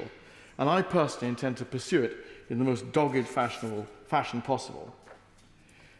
Madam Speaker, in terms of levelling up, The contribution made by BBC and Channel 4 in terms of bolstering local independent production companies all over the UK cannot be overstated. With Channel 4's plans to provide 100,000 opportunities for young people starting the media industry, to invest £2 billion in nations and regions content over the next decade, and to become a truly digital public service broadcaster, the government's plans to sell it off to the private sector are, I'm afraid, severely misjudged. But I take confidence, I take heart in the fact that I know many members opposite agree with this opinion. And you think of what has been produced, the Paralympics, It's a Sin, Dairy Girls, Made in Northern Ireland. What benefit has that been to the economy of Ulster? Black to Front, shows and features that have a British hallmark and would not have been made if Channel 4 did not have the freedom to prioritise public interest and purpose over profit. Now, in today's Times, and many of you will have read this, Tim Bevan, who co-chairs Working Title Films, has said, and I quote, "British films have always been quite difficult to get made, and the plans to privatise Channel 4 and scrap the BBC licence fee would be a travesty." He also said this, "The British film industry and independent productions have been supported by these two institutions. That is our culture. We don't want to be making American projects. We want to make British films." He's absolutely right. And, Madam Speaker, the fact is that English is one of the most widely spoken languages in the world. And it is also a fact that the work of Channel 4 and the BBC give our country soft power internationally, soft power which can hardly be imagined. I've seen it myself. Power is where I want to conclude on, Madam Speaker. I shall keep this contribution short to help you out with this debate. The Public Accounts Committee has drawn this House's attention to the fact that the Royal Air Force will have 30 fewer combat aircraft by 2025 because of the decision to retire Typhoon early. And when you think that over the last 7 years we've spent £701 million, no less, £701 million, developing new radar systems for Typhoon that will not be ready to 2030, then you can see that there is something desperately wrong with the way we are planning to defend our country in the future. These are killer facts. Honourable members on all sides of the House have rightly said in the past that the plans to reduce the size of the British Army are ill-conceived. When you combine this with this kind of Typhoon nonsense that I described, then you can see that the United Kingdom is surely in danger of sending out entirely the wrong signals to our friends and allies, particularly in a time when the dangers we face are all too clear. Now, more than ever, Madam Deputy Speaker, we must not drop our guard. So, Madam Deputy Speaker, I close with a reminder from the past. In the early 1980s, the Treasury imposed cuts on defence spending, one of which led to the decision to remove the Royal Navy Antarctic vessel HMS Endurance from the South Atlantic. It is claimed by historians that that decision was part of the reasoning by Argentina that the United Kingdom was not serious about defending the Falklands, and therefore it was worth Argentina taking the risk of invasion. Madam Deputy Speaker, the rest is history, and only an exceptionally foolish state does not learn from the past. Gerald Jones. Thank you, Madam Deputy Speaker. I would like to take this opportunity to focus on a few key areas today. I think the Queen's speech is arguably more notable for what's not in it, as it is for what is in it. The biggest issue facing our country, and certainly most, if not all, of our constituents, is indeed the cost of living crisis that is causing great hardship in Merthyr Tydfil and Rumney and beyond. What we needed more than anything yesterday was a Queen's speech that included measures to tackle the cost of living crisis, with at the very least an emergency budget, including a windfall tax, to get money off people's bills now. Yesterday, the Prime Minister hinted that help would be announced in the coming days, only for the Treasury to announce in the following hours that this was not the case. Both shocking and unbelievable in normal times, but as we know, we are a long way from normal times. At a recent discussion with my local Citizens Advice Bureau, it was highlighted the growing hardship in my constituency. Overall, client numbers have doubled. Queries around energy have increased by 250%. This is evident from the current fuel poverty crisis and is now mainly around support to pay fuel bills. Debt numbers have increased by 200%. Council tax debt is now the highest issue, with a 200% increase from last year. This is incredibly worrying, as these are household debts. Probably the most worrying is the massive increase, over 500%, in requests for food bank vouchers and other charitable support. Yet there was nothing in the gracious speech to tackle this growing crisis. The government is either not listening, or if they are listening, they're failing to act. The lack of compassion and action is shameful. What is also offensive is that the energy giants are announcing their highest ever profits. Shell last week over £7 billion in the first quarter of the year, and yet the government refused to consider it a windfall tax, when at the same time, as we've heard over and over today, people are struggling to choose between heating and eating. Truly shameful. I'm pleased to see legislation around access to cash after years of delay. We eagerly await the details, given that the government has allowed 6,000 local bank branches to close on their watch since 2015, leaving many geographically isolated communities without access to cash. And in some areas, including Treharris in my own constituency, post offices too have walked away and left communities without access to cash.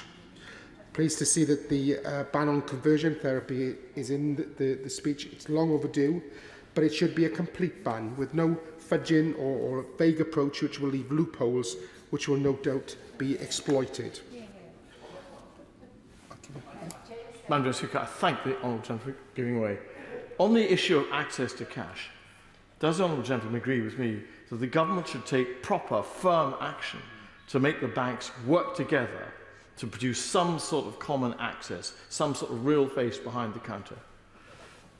I would absolutely agree with that point, because I think we've seen too many examples, particularly in rural and isolated areas where communities are left without any access to cash at all. So the opportunity for banks and other financial institutions to work together is, I think, long overdue. Madam Deputy Speaker, I turn to the Tory record on crime, which, as we know, is shocking. We've heard again today, crime is up, charges are down, criminals are getting off, and victims are being let down by the Conservatives not taking crime seriously. We've seen an 18% rise in total crime over the past 2 years. Quarterly recorded crime is now at its highest point on record, 1.6 million. As my honourable friend, the Shadow Home Secretary, told us earlier, the overall charge rate has fallen from 15.5% in 2015 to just 5.8% in 2021, meaning thousands more criminals getting off and over 1 million thefts cases being closed without a suspect being identified, and there's no sign of things improving. Antisocial behaviour continues to blight our communities. I've spoken in previous debates about the difference we had in the period of the last Labour government, when all local wards, I was a county councillor in that time, and local wards had a police officer and one or sometimes two PCSOs per ward. We don't have to hark back to the times of Dixon and Dock Green, when people knew their community bobbies. We had this in the period of the last Labour government up to 2010. At that time, the neighbourhood policing teams provided meaningful engagement and deterrence in communities before issues got out of hand. We now have the same size teams covering 5 or 6 wards, and the sheer lack of people on the ground makes it impossible for them to tackle issues effectively, despite their best efforts. Labour would strengthen legal protections for victims of antisocial behaviour to give victims of persistent, unresolved antisocial behaviour new rights, and give stronger powers for police and local authorities to shut down premises being used for drug dealing or consumption. Whilst we've seen more police officers being recruited, we still have thousands less police officers than before the Tories started cutting them in 2010. I'm grateful that in Wales we have the support of the Welsh Labour government, who, although don't have the responsibility for policing, as that is not devolved, they have provided funding for 500 PCSOs, which has increased to 600 in this Senedd term. And Madam Deputy Speaker, before I leave the topic of policing, I would like to put on record again the issue of the apprenticeship levy paid by Welsh police forces. In England, funding for the Police Educational Qualifications Framework, which includes apprenticeships for uniformed police officers, is provided through the National Apprenticeship Levy. In short, English police forces are fully reimbursed by the government for the cost of training police officers. In Wales, the Home Office has reimbursed only half that cost, leaving Welsh police forces with a shortfall of over £2 million.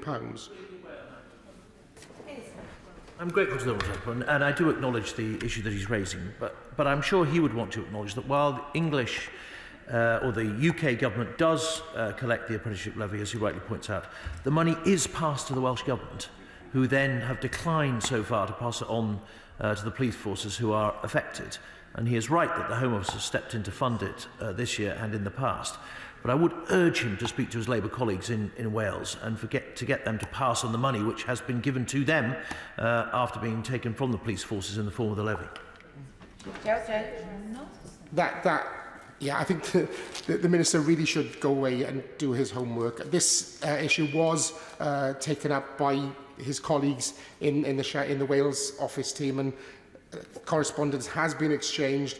I appreciate it is a long and a complicated issue, but it is something that the Home Office are responsible for and should take the responsibilities and fund the 4 police officers in Wales in the same way as the police forces in England are being funded, because Welsh police forces are being shortchanged, and that responsibility does lie with the government.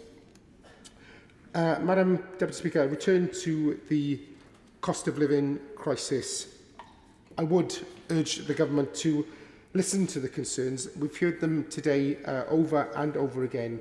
There is an urgent need for government to listen and take action on things like VAT, energy, cutting that the VAT costs on energy bills, the windfall tax. These are practical steps which have been offered to the government. The government really do need to take them on board, take action, and take action now for the sake of families right across the United Kingdom. Thank you very much.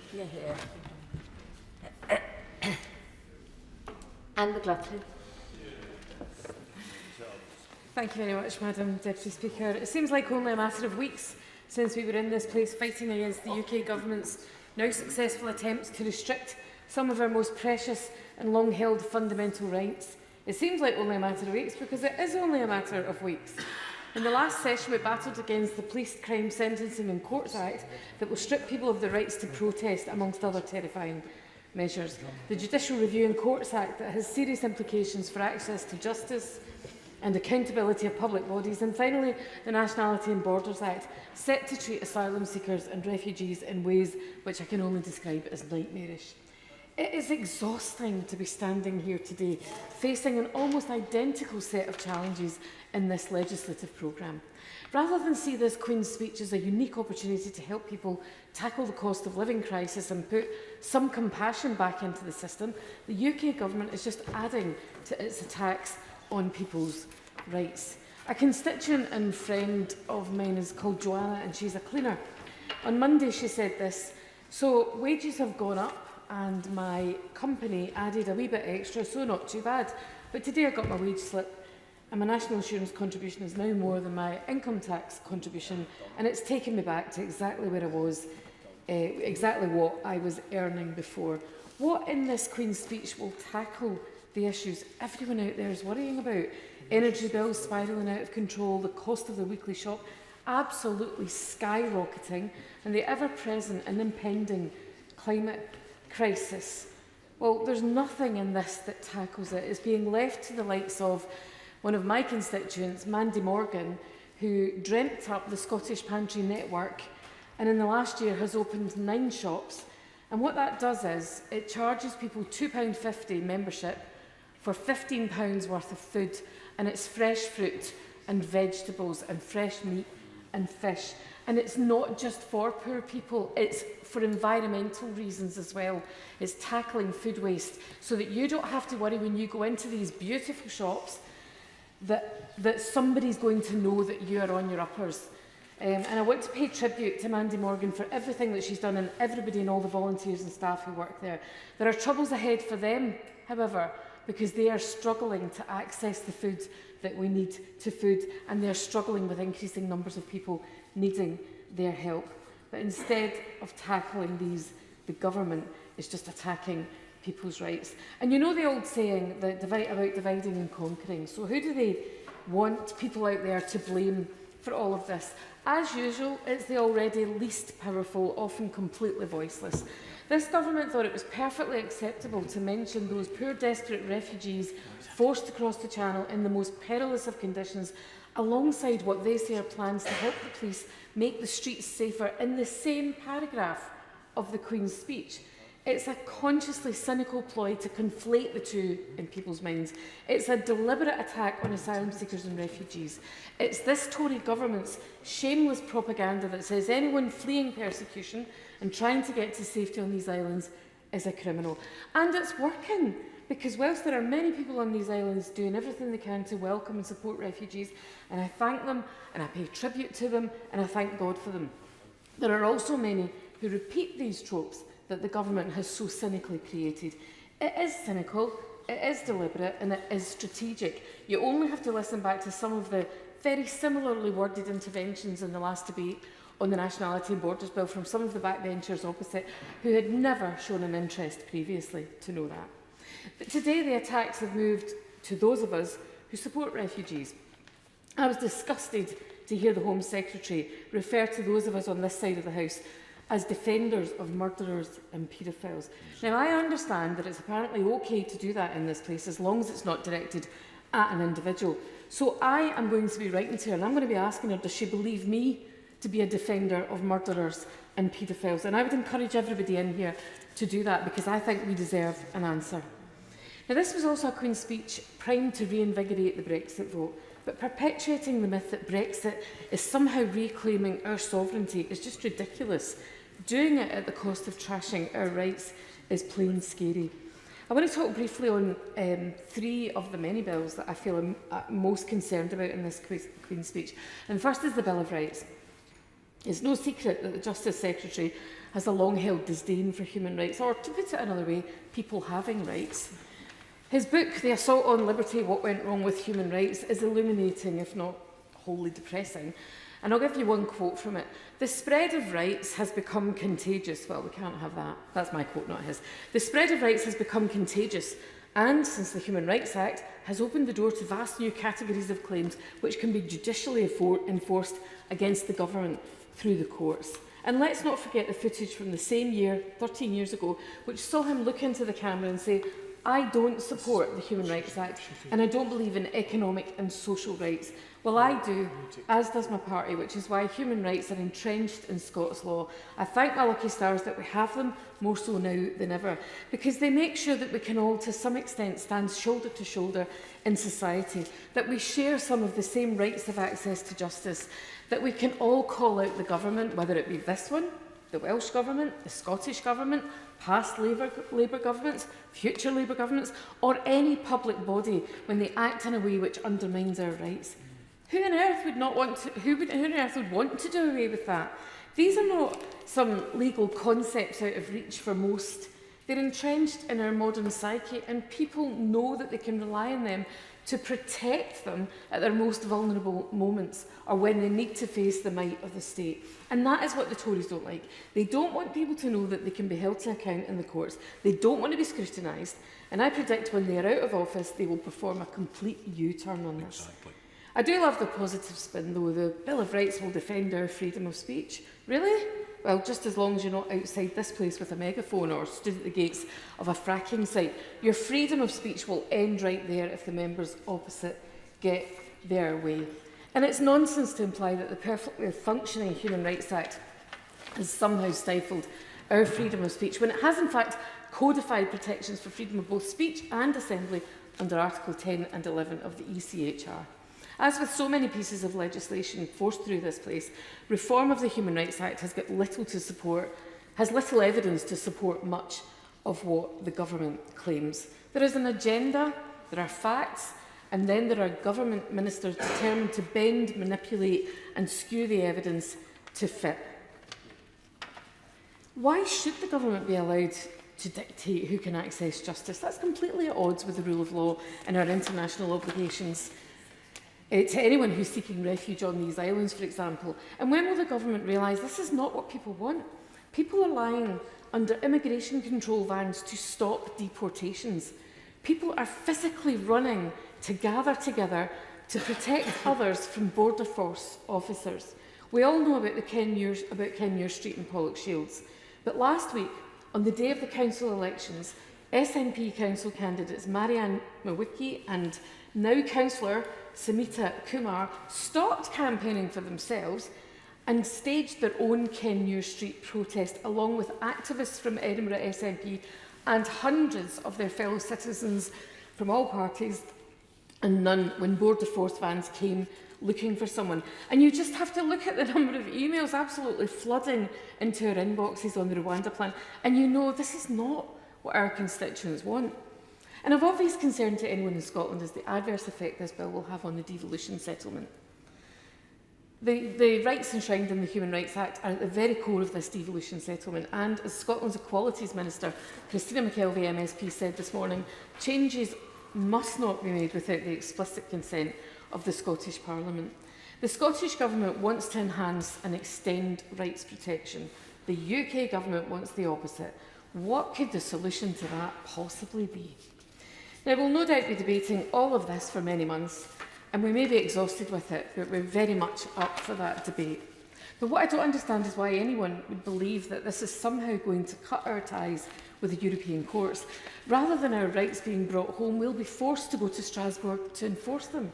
Our human rights should not be embroiled in the Tory Brexit fantasy. And on the Public Order Bill, Madam Deputy Speaker, it's no surprise to see the 11th hour amendments to the Policing Act vehemently voted down by the House of Lords, returning in the Queen's speech. Is this the way it's going to work now? Democratically rejected clauses will be repackaged and grouped together to form next year's legislation.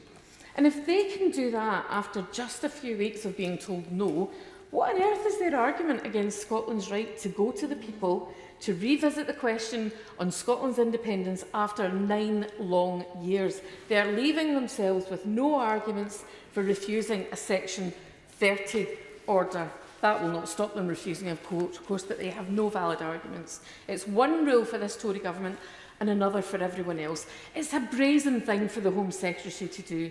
These were not clauses that went unnoticed by the public. They sparked outrage and protest during the passing of the policing bill, and rightly so. The government is deluded if it thinks that the people who were willing to stand outside this place and risk arrest and imprisonment are going to lay down and accept this public order bill.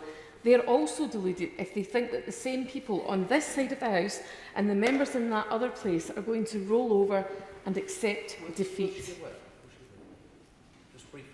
Can I? Okay, if it is brief. I'm grateful to the Honourable Lady. One of the arguments that was put in the House of Lords around the clauses that she refers to was that they hadn't been adequately scrutinised by the House of Commons. And that was the main argument why they were knocked out. So by bringing them back, we're going to be allowing that scrutiny. But I'm interested in her view. As she will know, there's a protest taking place in Scotland at the moment outside a fuel depot where protesters have locked themselves on. Does she support the arrest and removal of those protesters and their prosecution? And if they are prosecuted and convicted, what penalty does she think they should get?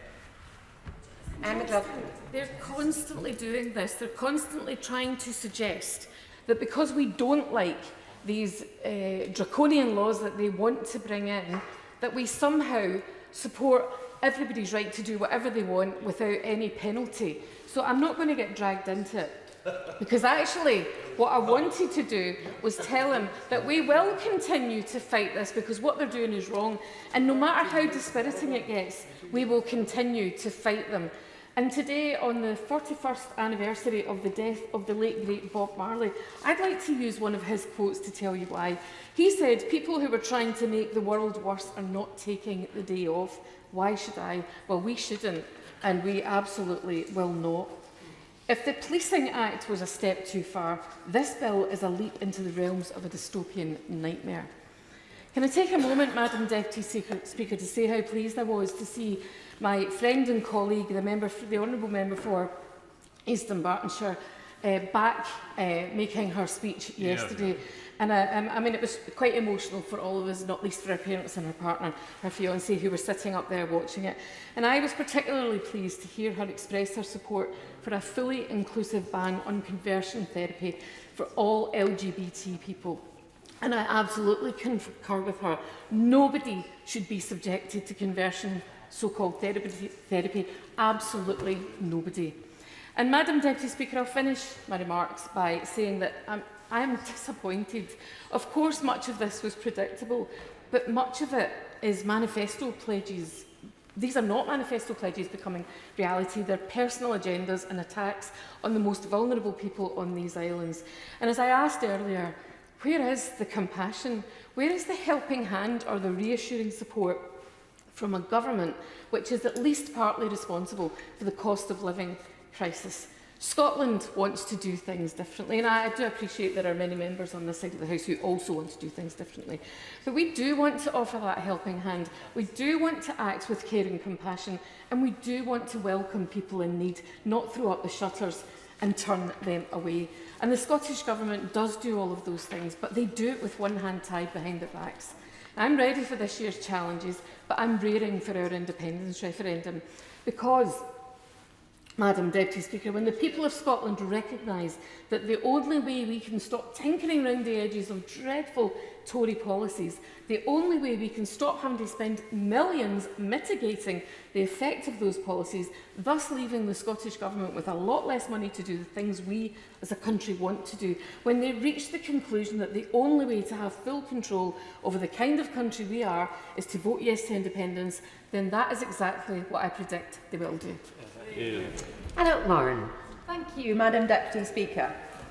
What we know is that the backdrop to this year's Queen's Speech is one of real concern and worry. People up and down the country terrified as they work out how to manage their ever-thinning finances. Working people having to sacrifice themselves to feed their children, having to choose between eating and heating. After 12 years of Tory rule, we're seeing the fabric of our society, of our communities, being ripped out, services decimated with no plan in place to put this right. Inflation and interest rates going up and a recession now looming. What are we supposed to say to our children and our young people? How are we supposed to reassure them that after 12 years of this, after 12 years of Tory government, that they can achieve whatever they want in their future? And what is their future? For some children, they've only ever known a country in which a community centre houses both a food bank and a polling station, or where services are so decimated that there is nothing to do and nowhere to go. Consequences of this Tory government. They deserve better. Cardiff North, my constituency, deserves better. Britain deserves better. Yeah. And now, after the local elections, we know that the British people want better. The election results have told us that. And I'm proud, in Cardiff North, we've gone from 3 Labour councillors to 11. And now there are absolutely no Tory councils anywhere in Wales. Yeah. The Tories' shattering results across Britain saw them lose nearly 500 seats and include strongholds like Monmouth in Wales, Wandsworth, Westminster right here.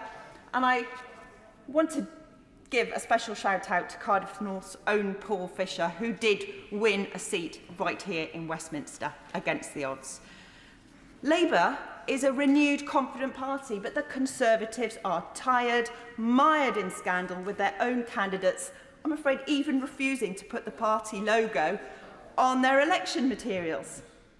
True. Right now, people up and down this country are working hard, paying more, but getting less. They need solutions, not tired, empty rhetoric and political soundbites.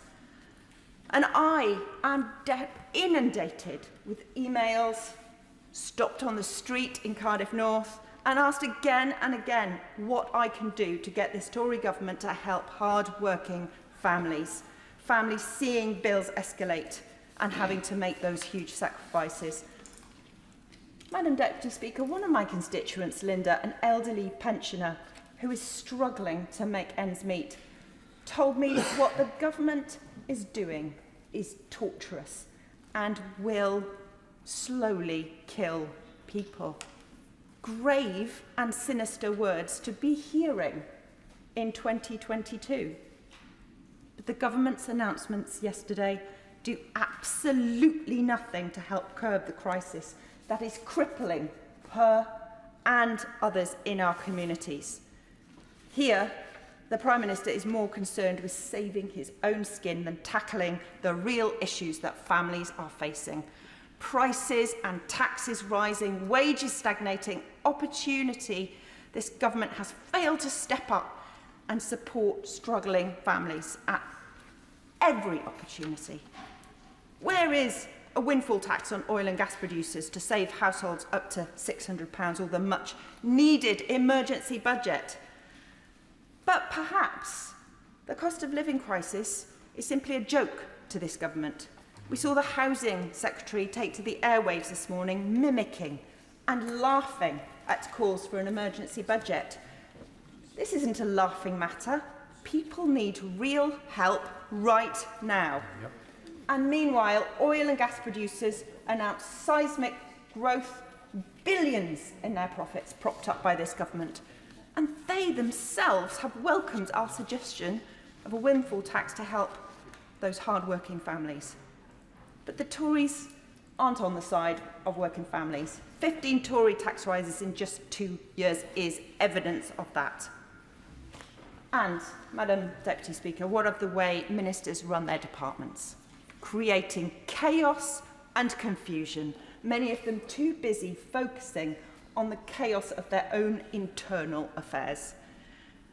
They are letting criminals off the hook, letting victims down, and I'm afraid the hostile environment of the Home Office is just stark. I know many civil servants, hard-working civil servants, are doing the best they can under these difficult circumstances, but there is only so much they can do under this disconcerting leadership of this Home Secretary. It is clear this Home Office is not fit for purpose. While innocent women and children in Ukraine are being targeted, gunned down, beaten, raped, murdered, indiscriminate attacks have continued to destroy homes, hospitals and schools. Russian rockets strike railway stations, and people are rightly fleeing the horrors of war and seeking sanctuary. I feel very fortunate that under a Welsh Labour government in Wales, Wales is a nation of sanctuary for refugees and a super sponsor of those fleeing Ukraine. It is absolutely heartwarming to see how many people have come forward, how many in Cardiff North have signed up for the Homes for Ukraine scheme. But the incompetency of this Home Office is having a human cost as they continue to lose applications of the families my constituents are sponsoring. My constituent Sarah, who actually stopped me in the street a few weeks ago and has written, and we have tried helping, is sponsoring that Ukrainian family with a severely disabled son. They've been unable to flee because their son needs extra assistance. And they were kept waiting and waiting, terrified, because the Home Office lost their visa application. Another of my constituents, Maria, who sponsored a mother and baby, were in utter distress as a Home Office error meant that only the mother was granted the visa, meaning she would have had to leave her baby behind. This is unimaginable. What a mess to put these families who are facing such horrors in their own country through.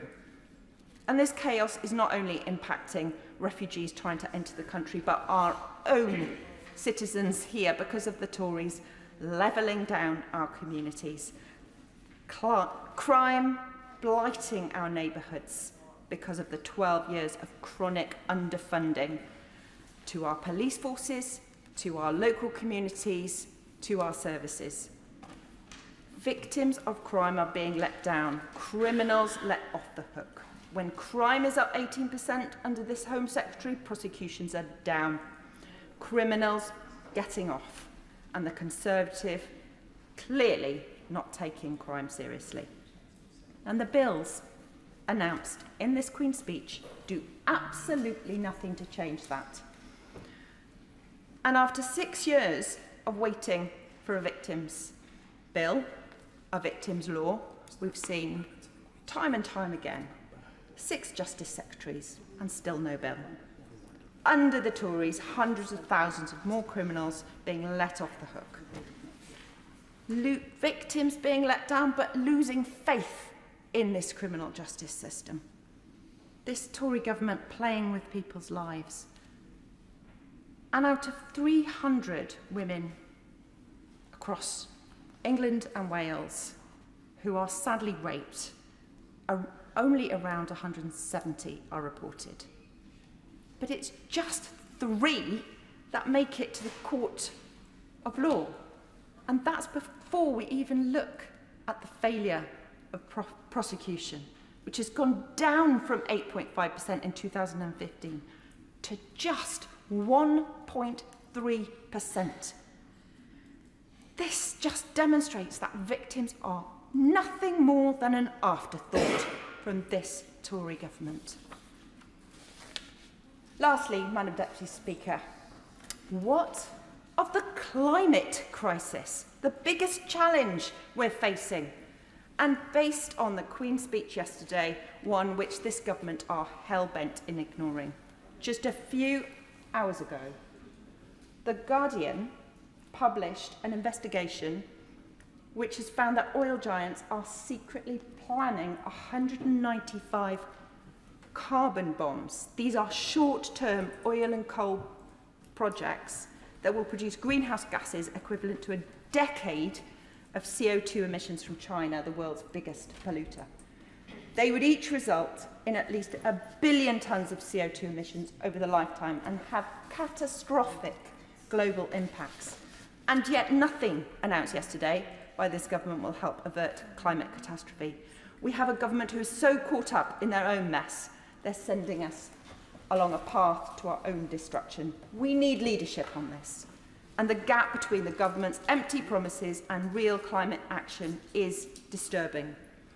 Failure to put sustainability and net zero at the heart of the government's new legislative agenda is a betrayal to future generations.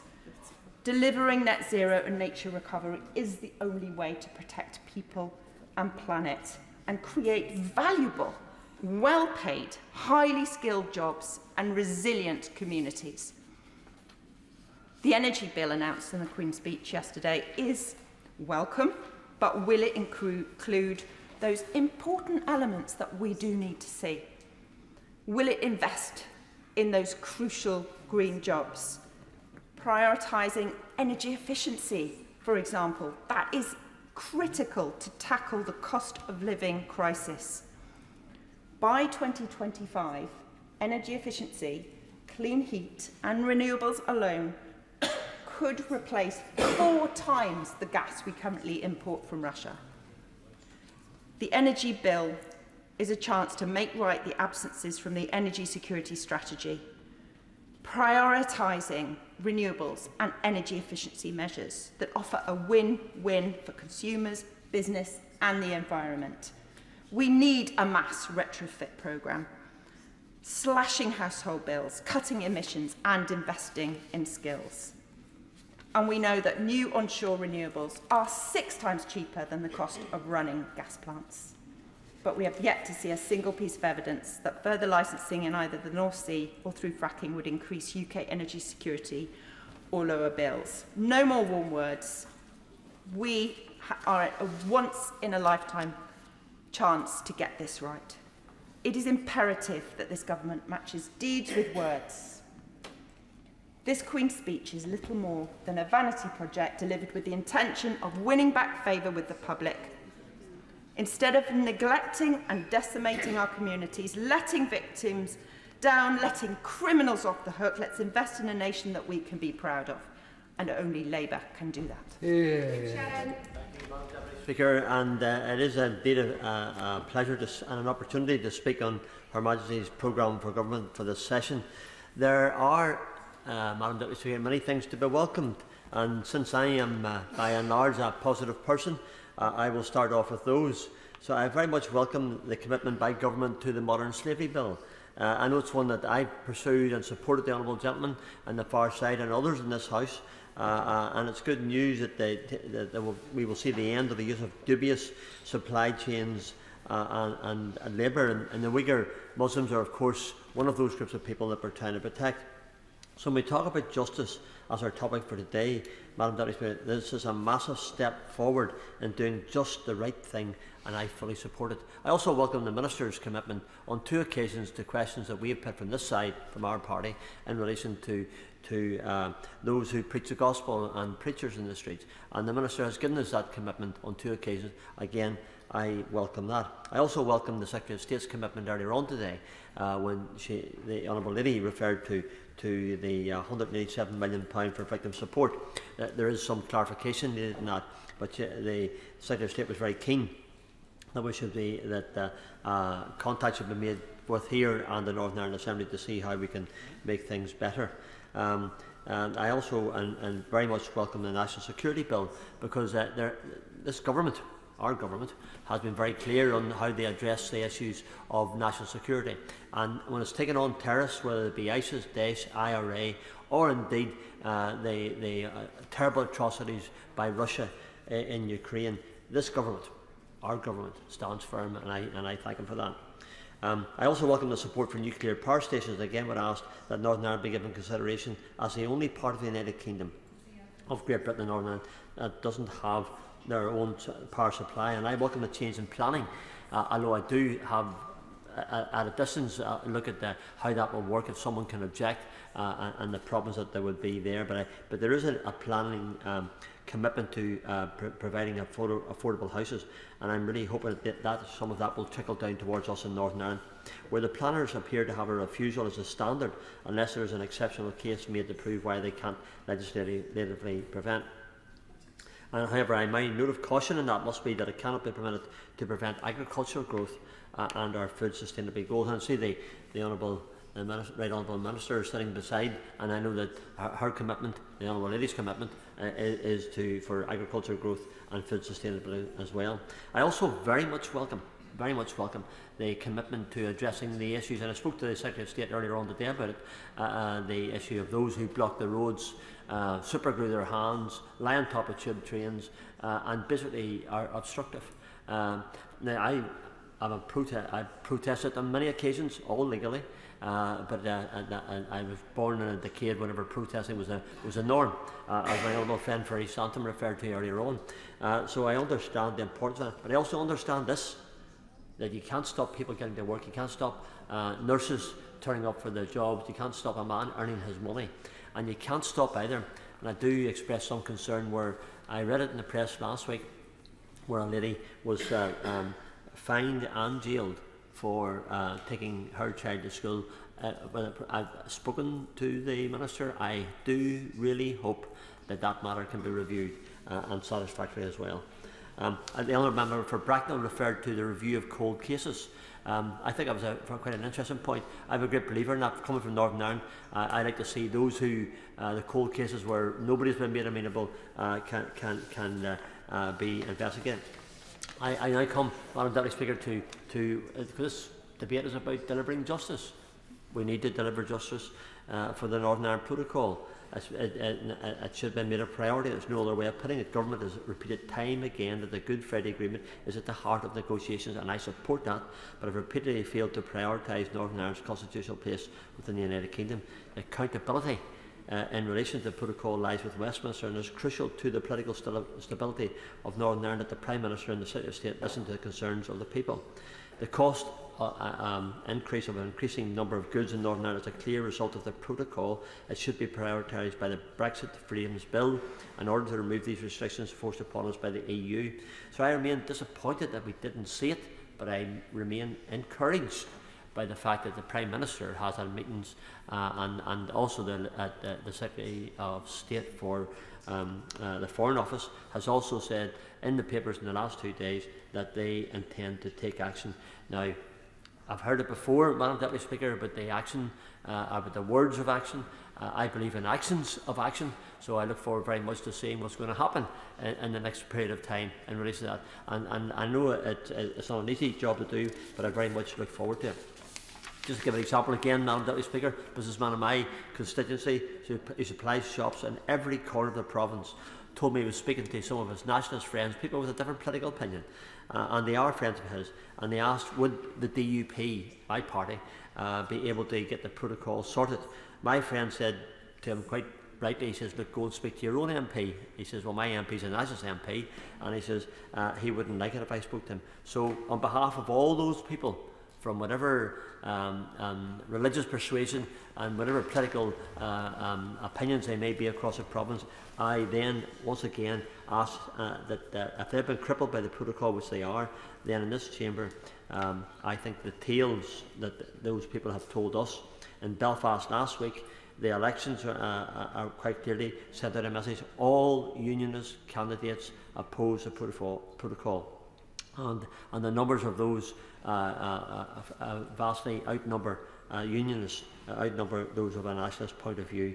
They are facing rising costs for power, transport for goods, increasingly to save hassle. They are sourcing from other places whenever they want to buy their goods from the United Kingdom and from the mainland. So we need action to rectify the mistakes made. And I listened to, with great respect to the Right Honourable Lady yesterday in some of her comments, when she said that she negotiated the deal saying that she had designed a deal to respect the Northern Ireland position. I wholeheartedly disagree with her, as did my the member for Lagan Valley and the member for East Londonderry as well. We were sacrificed to secure the deal and we have paid enough. The Brexit Freedom Bill must give us back our freedom, and I believe that freedom to buy British goods must be part of where we are. We want the same opportunity as they have elsewhere. Little wonder that my right honourable friend for Lagan Valley is waiting to see the substance of scrapping the protocol and not more suggestions of tweaking. It's not tweaking we want, I think the paper said it has to be absolutely done away with, and that was what the Foreign Secretary was saying. As one businessman said to me, we are trying to rebuild after COVID, and yet if we build on an unstable foundation, it could be biblical in this, Madam Deputy Speaker, but it won't be. The structure will tumble. The Northern Ireland Protocol is not a stable foundation. Unless we have one soon, businesses will crumble and the cost of living will skyrocket further. So again, I ask government to do the right thing, and I put it on record. If we're going to deliver justice, and that's what we're about, everyone in this House is delivering justice, then the justice has to be that the Northern Ireland Protocol is ditched. Stormont only works with consensus. We don't have a system of majority rule, which many of my friends on these benches have pointed out over the past few years. We have power sharing. If unions are not on board, then there can be no power sharing. So let's get it right and get our people into positions on a stable foundation. This is a priority, and it shouldn't be a priority. It should not be cultural expressions in an Irish Language Act, for instance. It should be allowing people to heat their home, feed their family, access medical care, and those pushing for limited finances to be spent in such ways need to go into estates and pensioners' bungalows and look these struggling people in the face. So every person I have spoken to, every right honourable member, every honourable member who has spoken mentioned about the cost of living, and rightly so. But we must address all of those issues, and we need to do it well. And one last point, Madam Deputy Speaker, is in relation to the Queen's speech and to the legacy issue. The Right Honourable Lady very kindly let me intervene on her yesterday. I want to put it on record. My concerns about the legacy, if it doesn't address totally, fully, and in a very embracing fashion those who have lost loved ones in their troubles. I think of many people that I know, Madam Deputy Speaker. I think of them often. I think of the Ballydugan Four. Three of those boys I knew extremely well. Murdered. I will be at a church service on Sunday to remember them, some 32 years after they were murdered. Nobody made accountable. I want justice for those families. I say it because they're my constituents, but I say it because I mean it as well. I want justice for Stuart Montgomery, who was murdered outside Pomeroy many years ago. He was only 18 years old. just out of the police training college. Never anybody made accountable for him. I want justice for those in Le Mans who were murdered in a violent way. I want justice for those in the Abercorn. I want justice for the Darkley Gospel Hall. All of those occasions were when no one was made accountable from the IRA for what they did. I want justice for those who carried out the King's Mill massacres, the Oma atrocity. I think those are things that I need to see. I want justice for my cousin Kenneth Smith, who was murdered by the IRA. No one ever made accountable for him. So when it comes to the legacy I want from this government is a legacy for my constituents, for my families, for my relatives, for the people of Northern Ireland who want justice for those who murdered their loved ones and have never seen anything happening for it. A mother's tears are the same regardless of their political persuasion or religion, and each deserve compassion, respect, and above all, truth.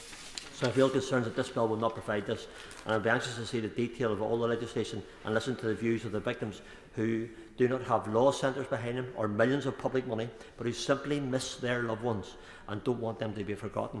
These people have paid a daily cost, and we cannot leave anyone behind whilst it is clear that Northern Ireland must move forward together. I welcome the Economic Crime Bill and welcome the Mental Health Reform Act. I watch that to see how that goes. Others have spoken of it. And I conclude with this, Madam Deputy Speaker. I welcome Her Majesty's gracious address, but I'm asking her government to do the right thing by us in Northern Ireland, do the right thing constitutionally for us, but also do the right thing practically, direct funding to help the cost of living, address the waiting list and educate our children. Put political aims in the back burner and practically work towards ensuring that every home can afford heat, light and food, rudimentary things, and yet things that are too many homes feel they must choose between. And this, I believe, cannot be accepted in any region of this glorious United Kingdom of Great Britain and Northern Ireland. Always better together. Thank you. Shadow Secretary of State Steve Reid. Thank you, Madam Deputy Speaker. Can I start by thanking colleagues on this side of the House who have made some really thoughtful contributions to this debate. Those are the Honourable and Right Honourable members for Merthyr Tydfil and Rumney, Cardiff North, Coventry North East, Sheffield Brightside and Hillsborough, Brighton Kemp Town, Newcastle upon Tyne Central, Leeds East, Stockton North, Preston, Newcastle upon Tyne North, Bristol East, St Helens North, and of course my right honourable friend, the member for Normanton Pontefract and Castleford. They have made clear in this debate, Madam Deputy Speaker, that the Conservatives are a party that has got high on tax and are now also soft on crime.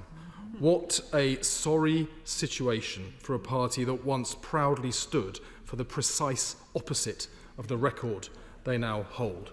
This Conservative government took 21,000 police officers off our streets. They closed courts and created a backlog of nearly 60,000 cases. And they targeted cuts on the youth services that prevent crime at source. At every stage in the criminal justice system, this government has let criminals off and they've let victims down. And now we have this thin, meagre Queen's speech offering nothing to put that right. The Conservatives have promised, and we've heard this from members on this side of the House this afternoon, the Conservatives have promised a victims bill in every Queen's speech since 2015. Yet 7 years on, this bill has still not appeared in Parliament. And yesterday, we were promised only a draft bill, meaning it will take even longer to ever become law. A victims bill should be at the centre of the legislative programme, not an afterthought, because this government's let victims down for far too long. It is scandalous, nothing short of scandalous, that only 1.3% of reported rapes ever results in a prosecution. The other 98.7% never reach court. And in those rare cases where a prosecution actually happens, the average delay in getting to court has now exceeded 1,000 days for the first time ever. Rape survivors deserve so much better than this. Letting an offender walk free for nearly 3 years, especially when so many of them live in the same neighbourhood as the person they attacked, is a major contributing factor as to why so many cases are dropped. At a time when rape involving a knife has gone up by nearly 10%, this government has effectively decriminalised rape. Now, the Home Secretary mentioned paedophilia in her opening speech.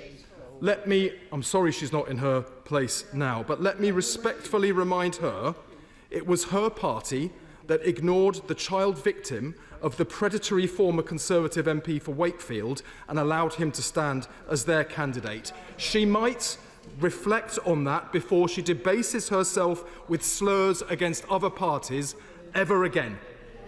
Labour you didn't hear, I'm afraid, what the Home Secretary said from the dispatch box. Those comments are directed at what she said, and she debased her office in the way that she said it.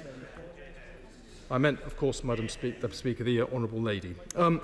Labour has already proposed a victims bill that puts victims and survivors back at the heart of the criminal justice system. The government refused to work with us, and we can only conclude after 7 years of delay and dither, low prosecution rates and eye-watering court delays, they just don't care about victims.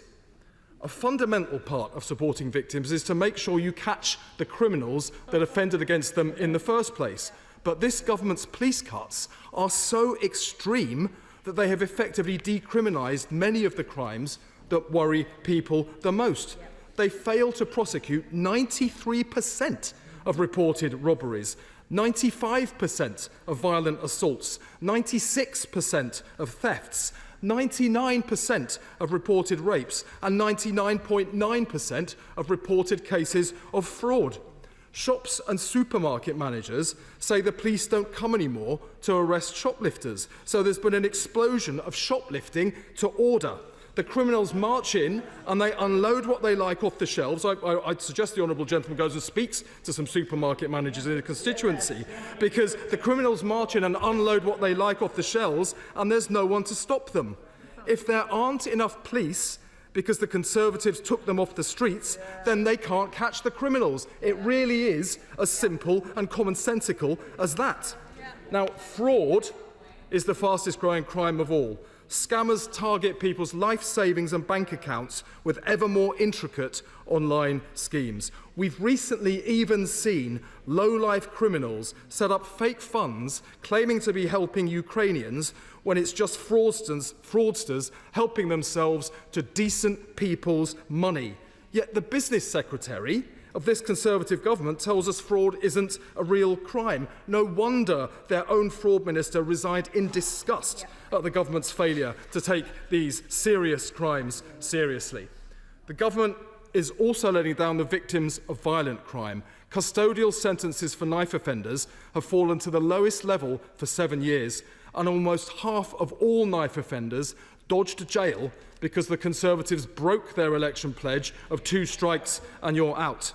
I know from my time, Madam Deputy Speaker, as a council leader, how to cut violent youth crime. My council reduced it by, they might scoff and laugh, but my council reduced it by 1/3 in 18 months.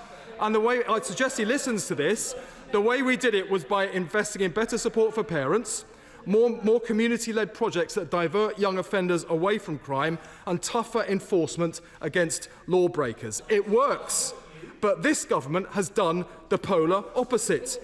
They presided over a 70% cut in youth service funding that's left some areas with no funding at all, 0 funding. They've closed 750 youth centres. They've sacked 4,500 youth workers who did vital work steering the most vulnerable young people away from crime. Now, drug and alcohol addiction lies behind many criminals offending.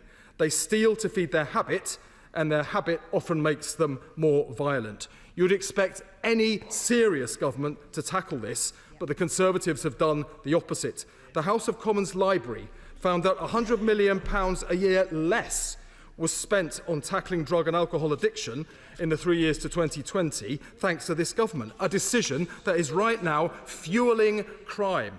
Under the Conservatives, a prisoner is more likely to leave prison addicted to drugs than when they first arrived. The think tank Reform tells us that 1 in 7 prisoners are now addicted to drugs, more than double the figure of 5 years ago. Under the Conservatives, our prisons have become colleges of crime that breed offending instead of places of punishment and rehabilitation that prevent it. It is alarming how many serious criminals walk out of jail at will. In February this year, the dangerous sex offender Paul Robson walked out of HMP North Sea Camp. In March, the murderer Shane Farrington walked out of HMP Thorn Cross. The honourable gentleman should take responsibility for their record after 12 years in power. This government, should never have allowed such dangerous criminals to be placed in a low-category prison where they could simply walk out and menace the public. With drugs and violence running out of control in our prisons, we are seeing more prisoners leave prison to commit even more serious crimes afterwards. Over the last decade, 685 ex-offenders have been convicted for murders committed after they were released. More than a third of all of those murders were committed between 2018 and 2020, showing that the rate of the most serious reoffending is speeding up under this government. Now, terrorism worries everyone in this country. We heard some really heartfelt contributions today from members talking, for instance, about the horrific attack that targeted young people at the Manchester Arena, and we remember those victims with great sorrow in our hearts. Of the last 4 major terrorist attacks, 3 were carried out by prisoners released on licence and 1 by a serving inmate. So it beggars belief that the Justice Secretary wants to blunder ahead with his ill-conceived plan to rip up protections against terrorism in his bonfire of British people's rights.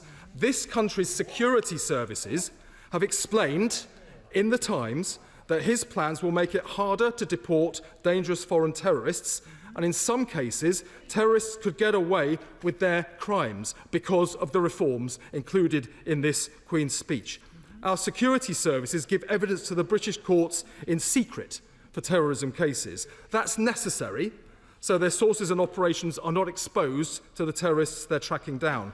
But under this government's disastrous proposals, these cases would have to be heard in Strasbourg at the European Court, where secret evidence is not allowed.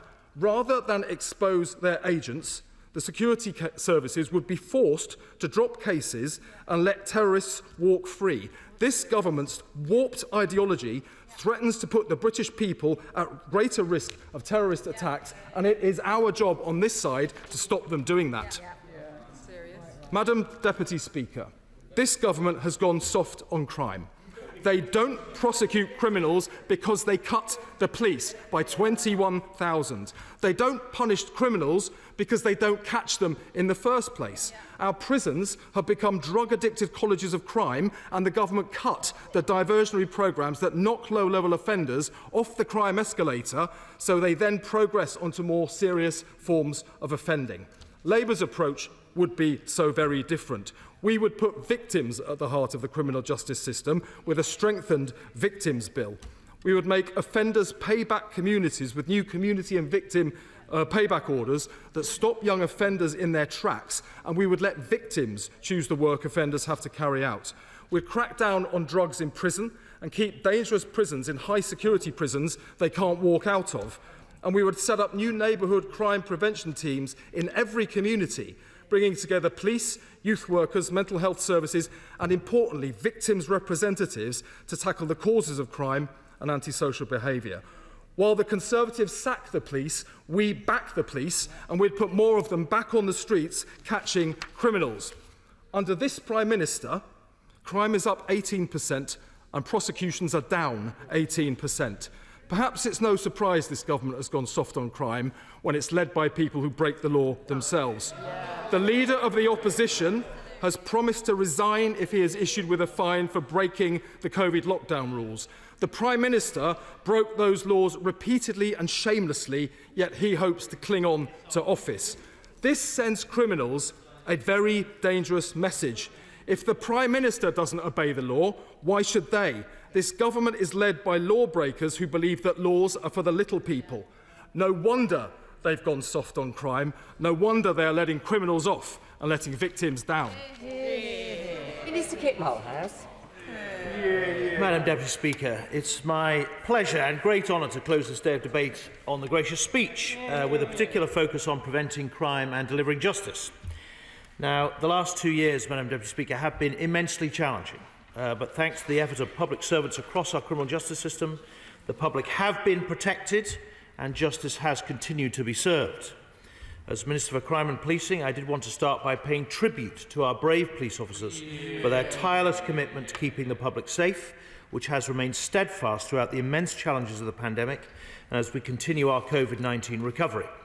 And as a joint minister between the Home Office and the Ministry of Justice, I know that hard work and dedication has been no less evident at the other end of the system, from our court staff, legal professionals and the judiciary. Their efforts have kept the wheels of justice turning so we can drive down the court backlog, rebuild a better, stronger system and bring swifter justice for all. Now, Madam Deputy Speaker, I have listened to today's long debate with interest and I'm grateful to members of all sides for their contributions. It is clear that there was a common theme across pretty much all the speeches this afternoon, which is a strong concern shared by the government about the cost of living challenge being felt up and down the nation, bringing difficult choices in houses and homes across the country. The government has moved quickly to inject £22 billion through various means into people's pockets, particularly focused on those households who have less money to spend on a daily basis. And I know that the Chancellor and the Prime Minister are monitoring the situation on a daily basis. It is the case that over the next few months the cost of living is going to challenge even more given the forecast of the Bank of England, and it's the duty of all of us in government to do what we can to alleviate that burden on our fellow citizens. This, however, Madam Deputy Speaker, is of course a Queen's speech which lays out a legislative agenda for the next session rather than a budget which would lay out a fiscal or taxation agenda. And I'm confident that when it comes to that point, the Chancellor of the Exchequer, as he has done in the past, will do what he needs to do to support households in this country. Now, Madam Deputy Speaker, we had a variety of contributions this afternoon that fell broadly into three categories. First of all, the constructive, beginning with my friend, the member for Bracknell, who talked about antisocial behaviour in his constituency, a theme that we heard from a number of members.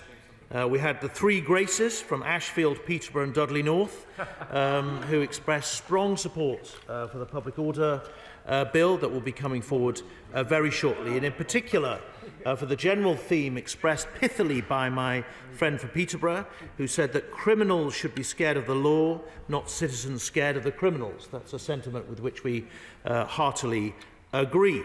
My honourable friend for Stoke-on-Trent North gave his usual vigorous and wide-ranging contribution to the debate, which illustrated quite neatly why his part of the world is becoming a conservative stronghold with every month that passes. Our friends from the other side of the Irish Sea in Northern Ireland also gave constructive and I think thoughtful contributions, support again for the measures we're taking on dealing with guerrilla-style protests, but I heard very clearly their concerns about the Northern Ireland Protocol, and I know that the Prime Minister, Northern Ireland Secretary and the Foreign and Commonwealth Secretary are all engaged very intensively on trying to solve the problems that that protocol is bringing to that part of the country.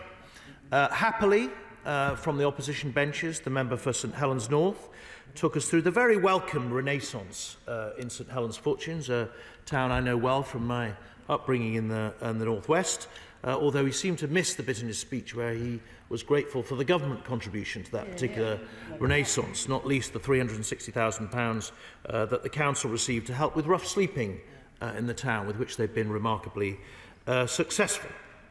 And then the honourable gentleman for Caithness, Sutherland and Easter Ross, who similarly was very gracious about the government work in his constituency, which is bringing, I hope, great prosperity and success to his part of the world, and I'm grateful for his contribution. Then, I'm afraid, Madam Deputy Speaker, we had a variety of contributions which were all variations on a theme of everything Conservative bad, everything fill in the blank my party, excellent, good, brilliant, silver bullet style solutions. the member for Bristol East, who seemed to be happy that protesters should be punished through the civil courts but not through the criminal courts, which is a rather confused stance. The Honourable Lady for Newcastle North, who really needs to reflect on the various problems that she raised with crime in her constituency, in her city, which really should be the priority of the Labour Police and Crime Commission. And I hope she will have an assertive conversation with her, as she was assertive in her contribution. The member for Oxford Western Abington, who put the blame for members of Action Forward catching COVID down to the government, strangely. Hopefully they will recover soon. Always good to hear from the member for Leeds East. Excellent to know that the Corbynite heart of the Labour Party is beating strongly. Fear not, my friend, your time will come again, we all hope. A vigorous contribution from the Honourable Gentleman for Brighton Kemp Town, which inside the kind of accepted attacks on us, I thought there was some food for thought there on some of the perhaps more sensitive issues that we're going to have to face during this session. A couple of members from the West Midlands, not least the member for Coventry North East, putting the fall in police numbers in West Midlands Police down to the government, whereas in fact there is very little we can do if you have a Labour Police and Crime Commissioner who does not prioritise the maintenance of police numbers over the last 10 years. There are lots of police forces across the country. There are lots of police forces across the country who already have the highest number of police officers they've ever had in their history, not least the Metropolitan Police. And that's because those who've had custodianship of the finances of that force over the last decade or so made the right choices. I cannot compensate for the poor choices of police and crime commissioners made during the last 10 years, much though I would like to. And I hope that when we reach the end of the successful recruitment of 20,000 police officers, which I forecast we will do towards the end of this year, that people will reflect on the decisions they made over the decade and where it has put them at the end of the process. And then finally, the member for Cardiff North, who seems to have failed to realise that our commitment to net zero, I'm proud to say, is a matter of law and cannot be avoided by this government or indeed any subsequent government. And that brings me, Madam Deputy Speaker, to the chief dystopians, the front bench pair, the closing, the member for Croydon Central, who went in for some kind of weirdo rant at the end, filled, I'm afraid, with misrepresentations. And am I allowed to say half-truths? I don't know if that's parliamentary language or not. So the strange thing is, Madam Deputy Speaker, that so eager are they to attack, so eager are they to push for all-out frontal assault, that they forget the collateral damage. That in their speech they attack the police, all those brave police officers, callous and uncaring. That Home Office, the thousands of Home Office staff are unfeeling and similarly inefficient and callous about those who seek their services. And that even most of them represented by Labour Police and Crime Commissioners attacking their colleagues for their own lack of thought and care. Their general speeches don't really, I think, require a detailed response, not least because it's the same attacks that we heard in the run-up to the 2019 election. As I say, all variations on a theme, and I suspect we'll get the same result at the next election unless they change their tune.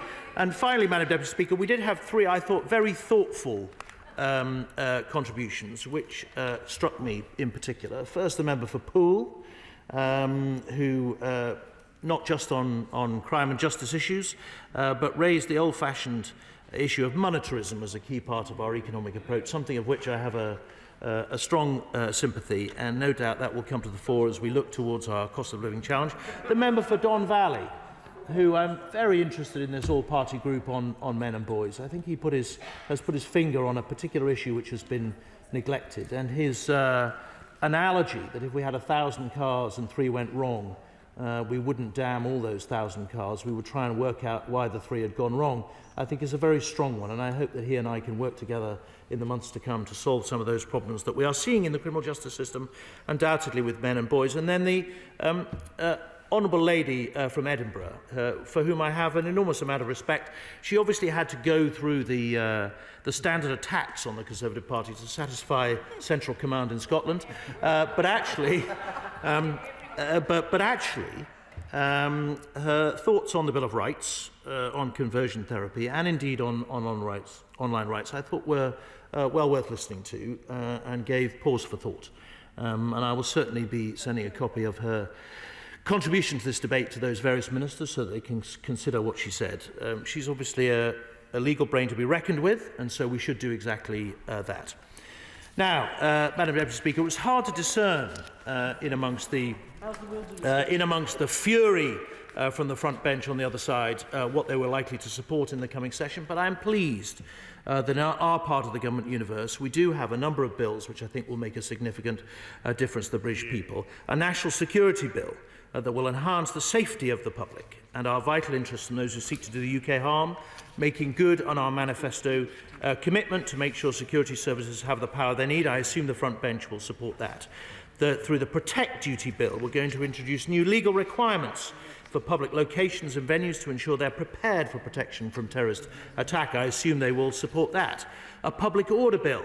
I know they're going to support the public order bill because the Leader of the Opposition was calling for more assertive action during the recent fuel protests, so I expect to see support through the lobby for that. An economic crime bill, we've already heard from the front bench that they want to support that, and we hope to work constructively with them in making sure that we are all safe online and that we're able to deny the proceeds of crime from those who wish to make money from exploiting our fellow citizens. An online safety bill, which has been subject to a lot of discussion in this House and elsewhere as to how we should start to police the online world in the same way that we police the offline world.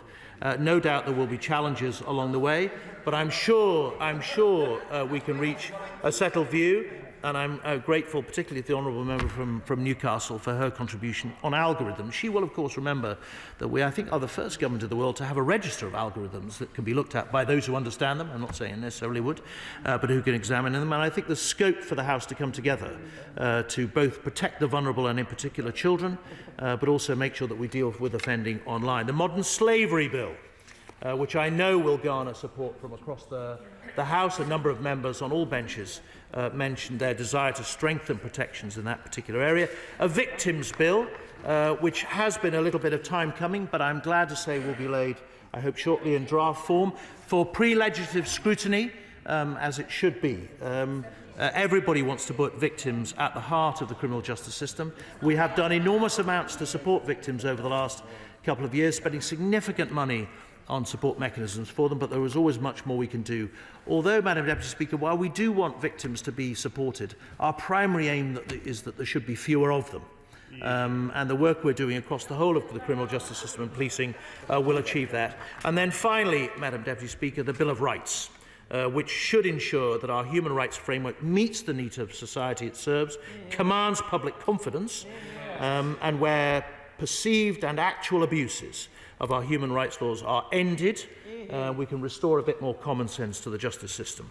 We need to strengthen our common law traditions, particularly now as we exit the European Union, and we have to reduce our reliance on Strasbourg case law. Madam Deputy Speaker, as my right honourable friend the Home Secretary set out earlier in this debate, the first job of any government is to keep its people safe. That is why we're delivering ambitious reforms to do just that, cutting crime, delivering swifter justice and making our streets safer. We are backing the ever-growing numbers of police with the tools and support they need, making sentences tougher for violence and sexual crimes, strengthening victims' rights and restoring confidence in the criminal justice system. And we will make sure that we strike the right balance in our human rights framework so that it meets the needs of the public and commands their confidence to strengthen our traditions of liberty, particularly the right to free speech, add a healthy dose of common sense and curtail abuses of our justice system. And I commend the government's programme on crime and justice to the House. Madam Deputy Speaker, I beg to move that this debate be now adjourned. The question is that the debate be now adjourned. As many as are of that opinion say aye. Aye. the contrary, no. I think the ayes have it. The ayes have it. Standing Order number 150D says the Speaker shall put forthwith the questions necessary to dispose of proceedings on a motion to implement a sanction recommended by the independent expert panel. I call the Leader of the House to move the motion formally. Move formally. The question is as on the order paper. As many as are of that opinion say aye. Of the contrary, no. I think the ayes have it. The ayes have it. I beg to move that this House do now adjourn. The question is that this House do now adjourn. Alicia Kearns. Thank you, Madam Deputy Speaker. When people think of levelling up, what often comes to mind is cities that have been left behind, areas of the north whose industries have changed, and towns where inequalities are often blatant and impossible to miss. But how often are the needs of rural communities considered within that discussion? Because I know they're largely absent from the media debate on this issue, and I suspect in Whitehall they rarely get a look in. That's the crux of why I stand here this evening. Rural communities can be forgotten no more, because too many of them have been left behind, and they deserve to be levelled up too.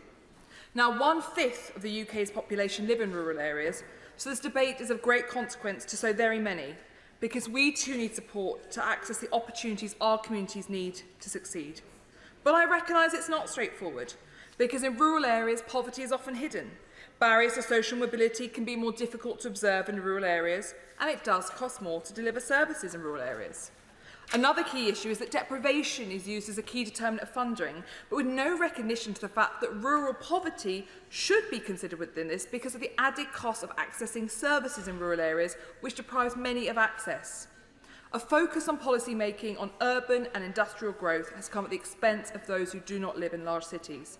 And this has been made all the worse due to underinvestment in critical infrastructure and local government funding, particularly in areas in the East Midlands. Would my honourable friend give way? Very happily. Thank you very much indeed. You're making an... The honourable member is making an excellent speech. Could I perhaps highlight one point?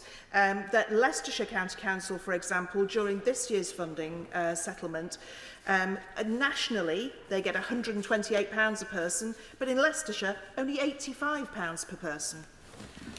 My very beloved colleague is absolutely right. And when it comes to this, I believe that if Leicestershire was funded the same amount as Surrey, they would get something like £140 million more into their budget, which I will come on to in more detail shortly, so I thank her for raising that. Madam Deputy Speaker, I beg to move that this House do now adjourn. Question is this House do now adjourn. Alicia Kearns. I've got to start again. If I just explain, we have to move the motion again at 7 o'clock. Please continue where you left off. There we go. Right, there we go. I'm happy to be given more time. That's not a problem. So yes, I thank my friend for her intervention. Rural prosperity has been stifled, and the Rural Powerhouse campaign estimates that if we were to try to close the rural productivity gap, it would add 43 billion of gross value added to our economy. So today I stand here with some very simple requests to the Minister. That the government makes sure it doesn't leave rural areas behind, that it promises to level up rural areas, that he sends a delegation of civil servants to my constituency who could pop across the border to his own constituency to see the challenges faced by our rural authorities, that he consider the creation of a rural capital investment fund that I will come on to, and that he establishes a rural deprivation unit within his department. Absolutely. Can I first of all congratulate the Honourable Lady for Rutland and Naughton for bringing this forward, and as the MP for a rural constituency like Strangford, the very subject matter the Honourable Lady is referring to is one that's very close to my heart, and I thank her and congratulate her on bringing that forward, because we can all then so into it, and look forward to the Minister's response, of course. Does the Honourable Lady not agree that there are many rural businesses that are ready to be successful online if only they had more support specifically designed to help those dealing with rural areas, and that some of the Prosperity Fund should be allocated to specialists in rural business to provide training and support for others? I couldn't agree more, and as part of that, they require more support to have the broadband access that they need to be able to establish and grow these businesses, which I will come on to shortly. Now, the UK Shared Prosperity Fund is a central pillar of our levelling up agenda, and I welcome this fund. It rightly has a focus on local stakeholders and letting local people have their say. But there are some concerns that I've had discussions with about the Harborough, Melton and Rutland councils that I'd like to raise. Firstly, rural districts and local authorities have been prescribed relatively small proportions of funding. Now, this isn't a surprise to many of us, but I hope it can be rectified as we go forward. Secondly, local flexibility risks being constrained by the pre-specified outcomes of the fund. And finally, the yearly spending requirements limit our ability to maximise investment spend over the fund's duration. Now, for it to have its most success, we have to focus on those long-term investments. But a closer inspection of the 2021-22 Budget Red Book shows there'll be no dedicated ring-fence funding in the Shared Prosperity Fund for rural businesses, and that will hit communities like his and mine hardest. Now, shared prosperity begins with the recognition that different areas have different needs. And I know the Minister, my good friend, knows my constituency of Rutland, Melton, the Vale and Harborough villages very well. In many ways, our communities are the same. They're idyllic. We have an enormous sense of community. The big-heartedness and friendliness is heartfelt and deep. We have picturesque rolling hills of England. Uppingham, one of my 3 towns, was voted the best place to live in the East Midlands. Melton was named the 6th. We have industries that people might not associate with rural areas. Samworth, that makes the majority of sandwiches in this country. Arnold Wills, they make the majority of belts in this country. Hanson Cement Quarry, Mars Pet Care, C.S. Ellis, an amazing national haulage company. And of course our Stilton and pork pies that are enjoyed around the world, and Beaver Fruit Farm as well. Now, we love and we want to protect our rural way of life, but we need support because delivering services in rural areas is more expensive. Rural economies are more susceptible to skill shortages, and physical and digital connectivity lag behind other parts of the UK, and the geographical spread of our communities can obscure the nature of these issues facing people. Now, looking at the relative affluence of some parts of Rutland and Melton, that means that some pockets of deprivation are too often overlooked by government policy, and that is the detriment of rural communities. Many people may not know this, but Rutland ranks in the bottom 10% for social mobility in the entire country. And I believe that rurality plays a large role in that, alongside insufficient government support. Now, I know the Secretary of State is especially interested in tackling these pockets of deprivation, and this is where a rural deprivation unit within his department would make a fundamental difference. This would help them consider and understand the complex nature of rural inequalities and make sure that local investment plans take this into account. It would provide a renaissance for our rural communities. Now, on the issue of local government funding, which the Honourable Lady for Loughborough rightly raised, for too long, communities in Leicestershire and in Rutland and Melton have come second best. Despairingly, Leicestershire is the lowest funded county council per head in England, while Rutland County Council are expected to raise significantly more revenue through local taxation than other local authorities in England.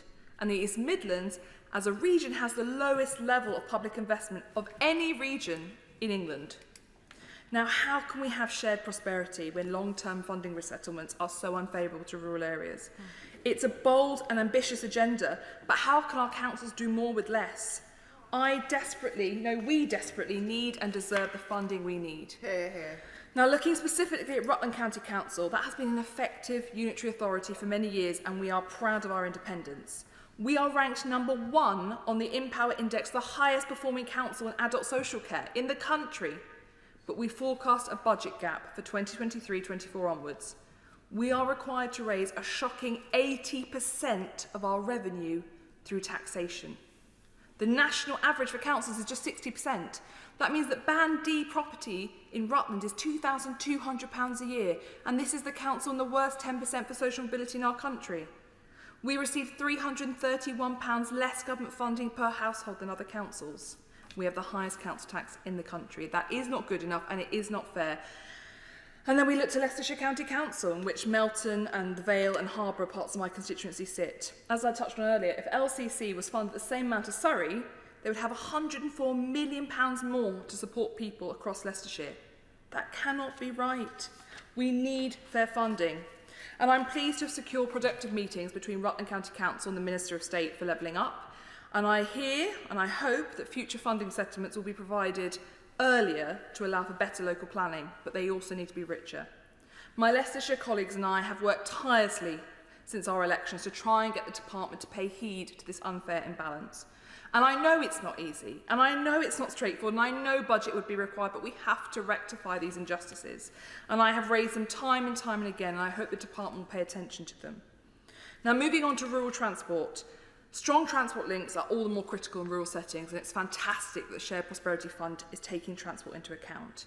Now, after 40 years of promises and hopes and let-down dreams, together with the Minister's Department, the Melton-Mowbray Distributor Road is finally being built in my constituency. It is going to transform the town centre of Melton and bring £160 million of investment into our amazing town.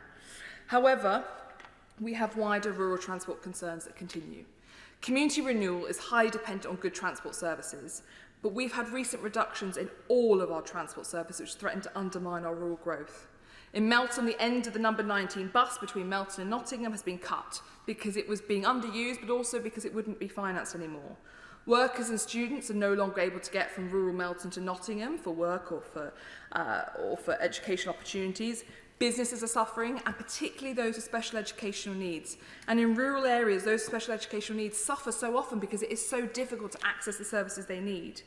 Now, I'm hopeful that I can mitigate some of the loss of that bus service with the reinstatement of the train service from Melton to Nottingham. There is currently no direct service. We have to go through my honourable friend's constituency and through Leicester. And the government kindly provided £50,000 of funding to look at my proposal to reopen it. I would politely ask the Minister to remind his colleagues at the Department of Transport that we're waiting to hear back on our bid, having made our business case. Now, in Rutland, Centre Bus is only continuing the Rutland Flyer bus and the 747 routes after demanding additional subsidies from Rutland County Council. Given what I've just said about our funding issues in Rutland, you can see why having to subsidise a bus route is an additional burden that the Council cannot take on. Now, the government's promised to bring forward new arrangements for rural transport in the summer, and I urge them to act now to support faltering rural transport services, because that will boost. Very happily, please. I'm very grateful to my honourable friend for giving way, and can I congratulate her on securing this very important debate on support for our rural communities. Levelling up across our entire United Kingdom must include our rural communities. On our EFRA Select Committee, we are in the midst of an inquiry on rural mental health. And the evidence that we have taken, much of the stresses and pressures on rural communities are exacerbated by rural isolation and then things that happen in rural communities, whether it's animal disease outbreaks, whether it's flooding, and connectivity issues where people can't get from A to B, and my honourable friend is making that point passionately. Would my honourable friend agree with me that the government, central government, should work with local government to make sure that funding is allocated to rural communities to really try and mitigate against rural isolation by funding rural bus services, by funding broadband, and making sure people can be connected and stay together? My honourable friend hits the nail on the head, whether it's combating loneliness or connectivity or business opportunity, or the 150 Ukrainians who are going to settle in my constituency and have already started over the last few weeks. The 431 square miles of my constituency are very difficult to navigate when there are no bus services. Now, coming on to digital connectivity, we do have a digital deficit in rural communities. And Onward and the NFU highlighted in 2021 that only 20% of people in rural areas could access broadband speeds above 24 Mbps. Now, that's not good enough, and I welcome that I was able to get Rutland in the first tranche of places in the country that will receive full fibre optic. That's fantastic, get gigabit, but we need it for more communities, excuse me, Madam Deputy Speaker, across the community. I promise I do not have COVID. Looking at job retention in rural areas, if we are to give rural areas the tools they need, then we have to make sure people know that they can remain locally for jobs. And I touched on some of the amazing employers in my constituency earlier. But to tackle these differences, we do need long-term ability to think for our local authorities. And I'm concerned that unless the Shared Prosperity Fund can be used to address the root causes of rural inequality, it will have a limited impact on our communities. And that's why the Country Land and Business Association has called for the creation of a separate fund for rural capital investment, and I would urge the Minister to consider this. Rutland and Melton are currently developing a joint Levelling Up Fund bid, and it reflects the varied nature of our communities and business interests, and I look forward to championing that in Parliament. Now, coming to health and emergency services and the very good friends that one can make in this place, the government has rightly identified health as one of the key pillars of levelling up. A report in 2019 showed that while older people in rural areas experience reduced rates of mortality, poor access to services is driving health inequality. And I believe that living in the countryside, you can have the most incredible, healthy and happy lifestyle, but poor access to services is a meaningful challenge. Now, since being elected the MP, I have been fighting for a second GP practice in the town of Melton Mowbray because I believe that Latham House Medical Practice is the most oversubscribed surgery in the country. If nothing changes, 45,000 people will be served by one practice. That cannot be right. I was told on my election it would take me over a decade to get us a new GP practice, and that's not good enough for me, and it's not good enough for the people of Melton. And I've been working hard with Melton Borough Council, especially our leader, Councillor Joe Orson, our Chief Executive, Ed de Coverley, as well as our Clinical Commissioning Group Chair, Andy Williamson, to make sure that we get one and we don't wait 10 years for it. In Rutland, there are also wider health challenges. Rutland Memorial Hospital, I promised to save it, and I now have that commitment from the CCG that it will be saved. But we need investment so that my elderly community do not have to go to Leicester, which takes them at least an hour, to get ongoing care for chronic conditions. We need new funds, and we need to invest in community hospitals. Indeed, at that dispatch box yesterday, the Prime Minister championed the fact that he had fought for community hospitals when he first came to this place. So I hope that he will listen and take heed to the fact that we need to do it now. We also face challenges around cross-border working. Constituents of mine in Rutland access services in Peterborough, in Lincolnshire, in Kettering, in Northamptonshire, in Leicester. In the Vale, they access services in Leicestershire, in Nottinghamshire, in Lincolnshire. We now have finally a requirement that they have to share this information cross-border, but there is more to be done. Finally, I welcome wholeheartedly the Shared Prosperity Fund's emphasis on community and place. As the Minister knows, our motto in Rutland is multum in parvo, much in little, and we have abundance of pride in our county. From Rutland Water, which I invite every member of this House to visit. Indeed, one colleague grabbed me earlier today and said, "Is Stoke dry in your constituency?" And I said, "Yes, it is. Do you know that's where they launched the gunpowder plot from?" He said, "No, I didn't, but I did once I'd been it. Aren't you lucky to have that in your constituency?" I said, "Yes, I am." He then went on to list a number of other villages and towns in my constituency and how lucky I was. It is an amazing place to be. We have our Rutland Showground that does events like Bird Fair, but recently we've had an incredible 2 archaeological discoveries. The first was the amazing Roman mosaic, found in a farmer's field just 15 minutes from my own home, which tells the story of Achilles and Hector. Now, it's changed our understanding of Roman Britain, because in so many movies, Britain at that time was hordes of barbarians, and we now know we have these amazing mosaics. It's described as one of the most significant discoveries ever made in the UK. Then, only a couple of weeks later, the discovery of an 180-million-year-old ichthyosaur, the UK's largest and most complete record of the marine reptile, which I had the privilege of touching while it was being dug up. Now, surely funding from the Shared Prosperity Fund could go towards the promotion of these discoveries, because I have no doubt that the scale of them means we deserve a heritage museum, a heritage trail, major investment in our tourism industry that would help counteract the fact we do not get enough local government funding, allow us to stand on our own feet. That's all we're asking for, but we need the investment from DCMS, and I hope we can make it a reality. Melton too has much to celebrate in pride of place. We all know it's the rural capital of food, and we have some of the best farmers in the country who pronounce the world-renowned goods such as the Melton Mowbray pork pie, which, yes, I promised in my maiden speech you would hear much of, and I have clearly not failed to deliver on that. There is Stilton, Tuxford and Tebbet, the oldest producer in the world, Long Clawson Dairy. The world's best ale is produced by Round Corner Brewing in Melton. Award-winning Brent region, they didn't win the international award, I'm afraid. Sedentro cider, which again has won awards. Samosa Walla, we make amazing samosas. We're also the leading producers of paneer cheese and tofu for the Japanese restaurant market. We are the world's capital of food, and food heritage is in our blood. We can be the home of food tourism with help from the government. So I would like to pay tribute to the Melton Borough Council and Leicestershire Enterprise Partnership, who set up the new Food Enterprise Centre last year, and particularly the new stockyard that was launched only 2-3 weeks ago, which will provide a new opportunity as a haven of food and drink within my constituency. Now, to finish up, Minister and Madam Deputy Speaker, I previously stated that the Shared Prosperity Fund can deliver outcomes bigger than the sum of its parts. But I wonder if the Minister can elaborate on ways in which we as MPs can access this fund. I was recently contacted by the trustees of Barradon Village Hall, and over the last 6 years, they've been working on a plan to replace their ageing village facilities. The grants they hope to apply for have been wiped out by COVID. We recognise that we are asking for more in a time of less, but they are looking into applying to the Community Ownership Fund to restore their village hall. The next bidding round is in May, and I think that they would be a fantastic candidate for the Community and Place Investment Priority, so I hope that I've put that very much on his radar.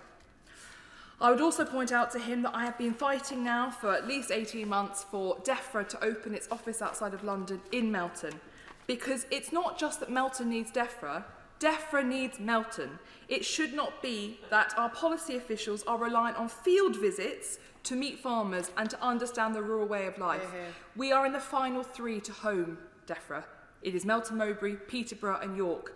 What do you notice about that? 2 cities and 1 rural town. Only one is the rural capital of food.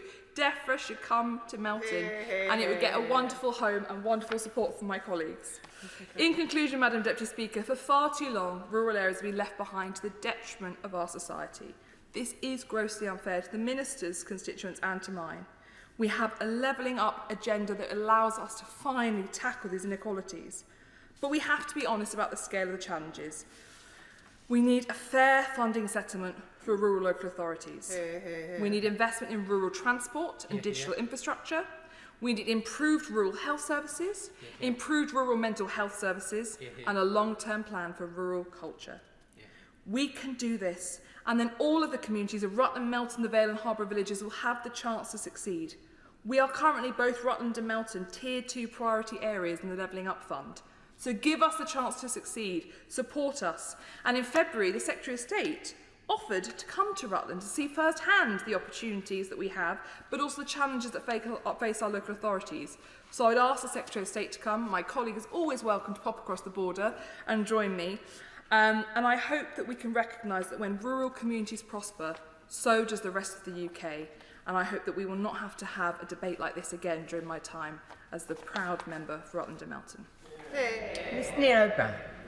Oh, thank you, Madam Deputy Speaker. And I'd like to start by congratulating my honourable friend, the member for Rutland and Melton, for securing a debate on this important topic and for her superb speech and the important contributions from members for Strangford and my honourable friend for Loughborough and also the honourable friend for Penrith and the Border, who was making some similar and important points in a debate just a couple of weeks ago. Now, we should start, Madam Deputy Speaker, by recognising that there's many positive things happening in Rutland and Melton and the parts of the Harbour District that she represents. And many of them are happening because of my honourable friend. She's been a relentless champion for fairer funding for Rutland and Leicestershire. She secured the Melton Mowbray Distributor Road, which is absolutely key to levelling up Melton. After 40 years of discussions, she and local colleagues have finally made it happen. Rutland Memorial Hospital has been saved after the commitment she secured from the CCG. She raised broadband, and I'm pleased that her efforts on this paid off and put Rutland in the very first tranche of gigabit upgrades in the country. And my friend also helped secure 150,000 for Community Hub in Thurnby and 150,000 for Pub in Frisbee from our community ownership funds. And I look forward to drinking them at some point. And of course, her local authorities have also benefited for funding from the UK Shared Prosperity Fund. Rutland, Melton, Leicestershire are receiving over 5 million of UK SPF funding, with Rutland getting over $1 million, Harbour over 2.1 million, and Melton just shy of 1.2 million. On top of that, Leicestershire is receiving nearly 3 million in multiply funding. Now, on the Shared Prosperity Fund, she raised a series of important questions about flexibility and rurality, and I want to address them directly. Even the last Labour government acknowledged that spending on regional economic policies should have been brought back from Brussels and decided here, but they never managed to bring it back or get the EU to agree to that. Now we do have control back. We can do things differently, and compared to previous EU funding, the Shared Prosperity Fund will be radically more flexible and much more locally led. Under the last Labour government, funding was given to remote and unelected regional RDAs based far away from Rutland and Melton. Under the Shared Prosperity Fund, it will be given to individual districts and elected local leaders, so much more local. In addition, bureaucracy will be slashed and there will be far more discretion over what money is spent on. EU requirements for match funding, which impacted on poorer places in particular, will be abolished, and the EU system with payments in arrears, multiple rounds of auditing, multiple rules and lengthy application documents, which all made it difficult for small voluntary local groups in particular, will all be swept away. And under the EU funding, only a very narrowly defined set of things could be funded. Now, under the Shared Prosperity Fund, the investment priorities deliberately cover a very wide range of possible local interventions, precisely because that's what local leaders said they wanted from us. Whether it's digital connectivity, buses, skills, improvements to high streets, community events, sport festivals, the choice for the first time will belong to local leaders and local communities. And rural communities will be empowered to set and deliver against their own priorities through the fund, shaping it locally, not applying to a remote RDA based in a city far away. So, in terms of allocations, the Shared Prosperity Fund matches in real terms the previous spend in each LEP area, and we were conscious of the need for continuity for ongoing programmes. That's why we made that decision. However, within those LEP areas, we've used the same index of community renewal that we developed for the Community Renewal Fund, and one reason we used that is exactly because it, unlike previous funding formulas, explicitly recognises the challenges of rurality and sparsity to tackle the very unfairness that my honourable friend has raised. And the Shared Prosperity Fund is only one of the funds that we're using to give financial firepower to places. The 4.8 billion Levelling Up Fund just recently opened for its second round, and that could be used to boost some of those fantastic rural food businesses my honourable friend mentioned, or it could be used to make the most of the incredible cultural discoveries she mentioned. She noted that Rutland and Melton were in Tier 2, and again that is because the Index for Levelling Up Fund recognises the challenges of rural and poorly connected areas in a way that previous governments haven't. We've also created new funds like the Community Ownership Fund, which particularly help rural communities where those hub assets are so important to villages and smaller places. On top of that, the 3.6 billion Towns Fund is regenerating communities up and down the country, and there is more to come with the 1.8 billion Brownfield Fund, mainly still to be allocated, which will help drive regeneration and save valued green spaces. Of course. Thank you very much.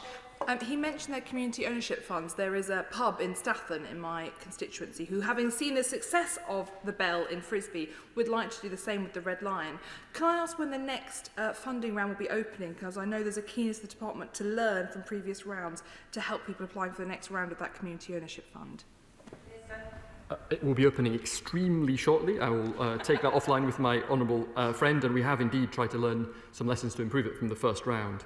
Now, my honourable friend raised a number of other critical issues. In particular, she talked very powerfully about the need for more GP surgeries. I wholly agree.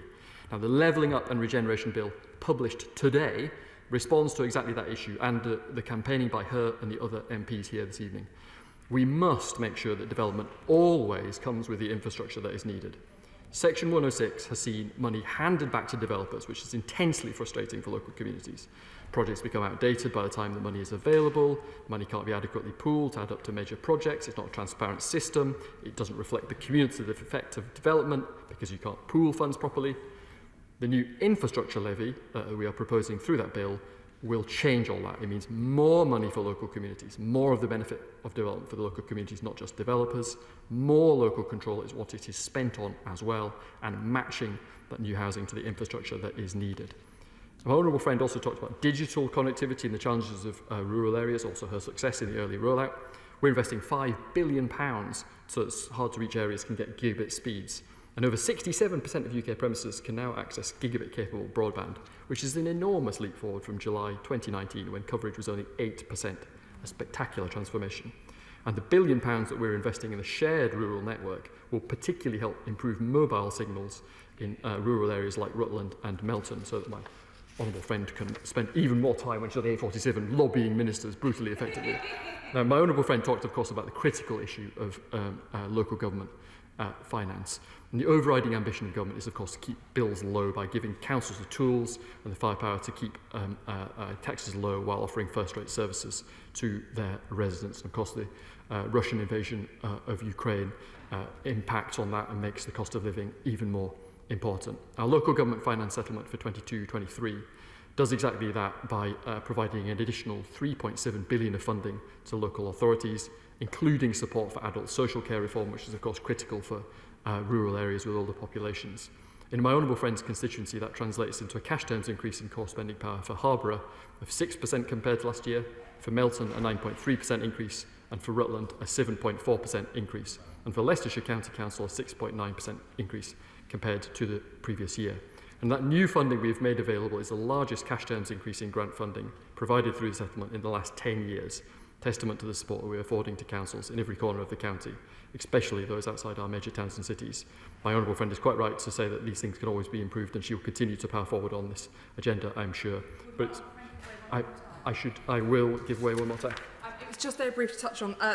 I just wanted to point out that the Minister is a neighbour of mine, and I wish to point out that without him, I do not believe we would have made the progress we have made on fair funding within this country, within improved settlements. So whilst he cannot publicly lobby for his own constituent Market Harborough, I know that all Leicestershire MPs wish to put on record their gratitude to him. And whilst I cannot ask him to agree, I will therefore instead ask him to confirm that he will continue to keep his eye on funding for Leicestershire and Rutland going forward. Madam Deputy Speaker, I'm not entirely sure what to say in answer to that question. I should say instead that I should like to finish and to thank my honourable friend for bringing this very, very important issue to the House today. The rural economy doesn't always get the attention. In the past, it hasn't had the attention or the credit that it deserves. And governments who undervalue rural communities will do so at their peril, and we will never, ever, ever do that. Now, when I was in Uppingham on Market Day just the other day, you see all the attractions and the wonderful things about my honourable friend's constituency, the incredible vibrant town centre. It's a wonderful, wonderful place. But we as a government also see the challenges, right? We see the challenges of maintaining those rural bus routes. We see the challenges of an older population. It's wonderful that Rutland has the highest male life expectancy in the entire country, but of course that brings with it the higher cost of looking after well a group of older people. Rural places don't have the momentum that larger cities have had because of the changes to a services-based economy over the last 20 years that have helped capital cities and large cities particularly at the expense of rural areas. And we're conscious of those challenges. We have made unprecedented changes to funding formula to recognise those challenges, which for too long, as my honourable friend said, have been neglected. But under this government, we are addressing those things. And just to disagree with one thing my honourable friend said, she was worried that sometimes these things are forgotten in government. I can promise her they will never ever be forgotten in this government. Thank you. The question is, this House do now adjourn. As many as are of that opinion say aye. The ayes have it. Order, order.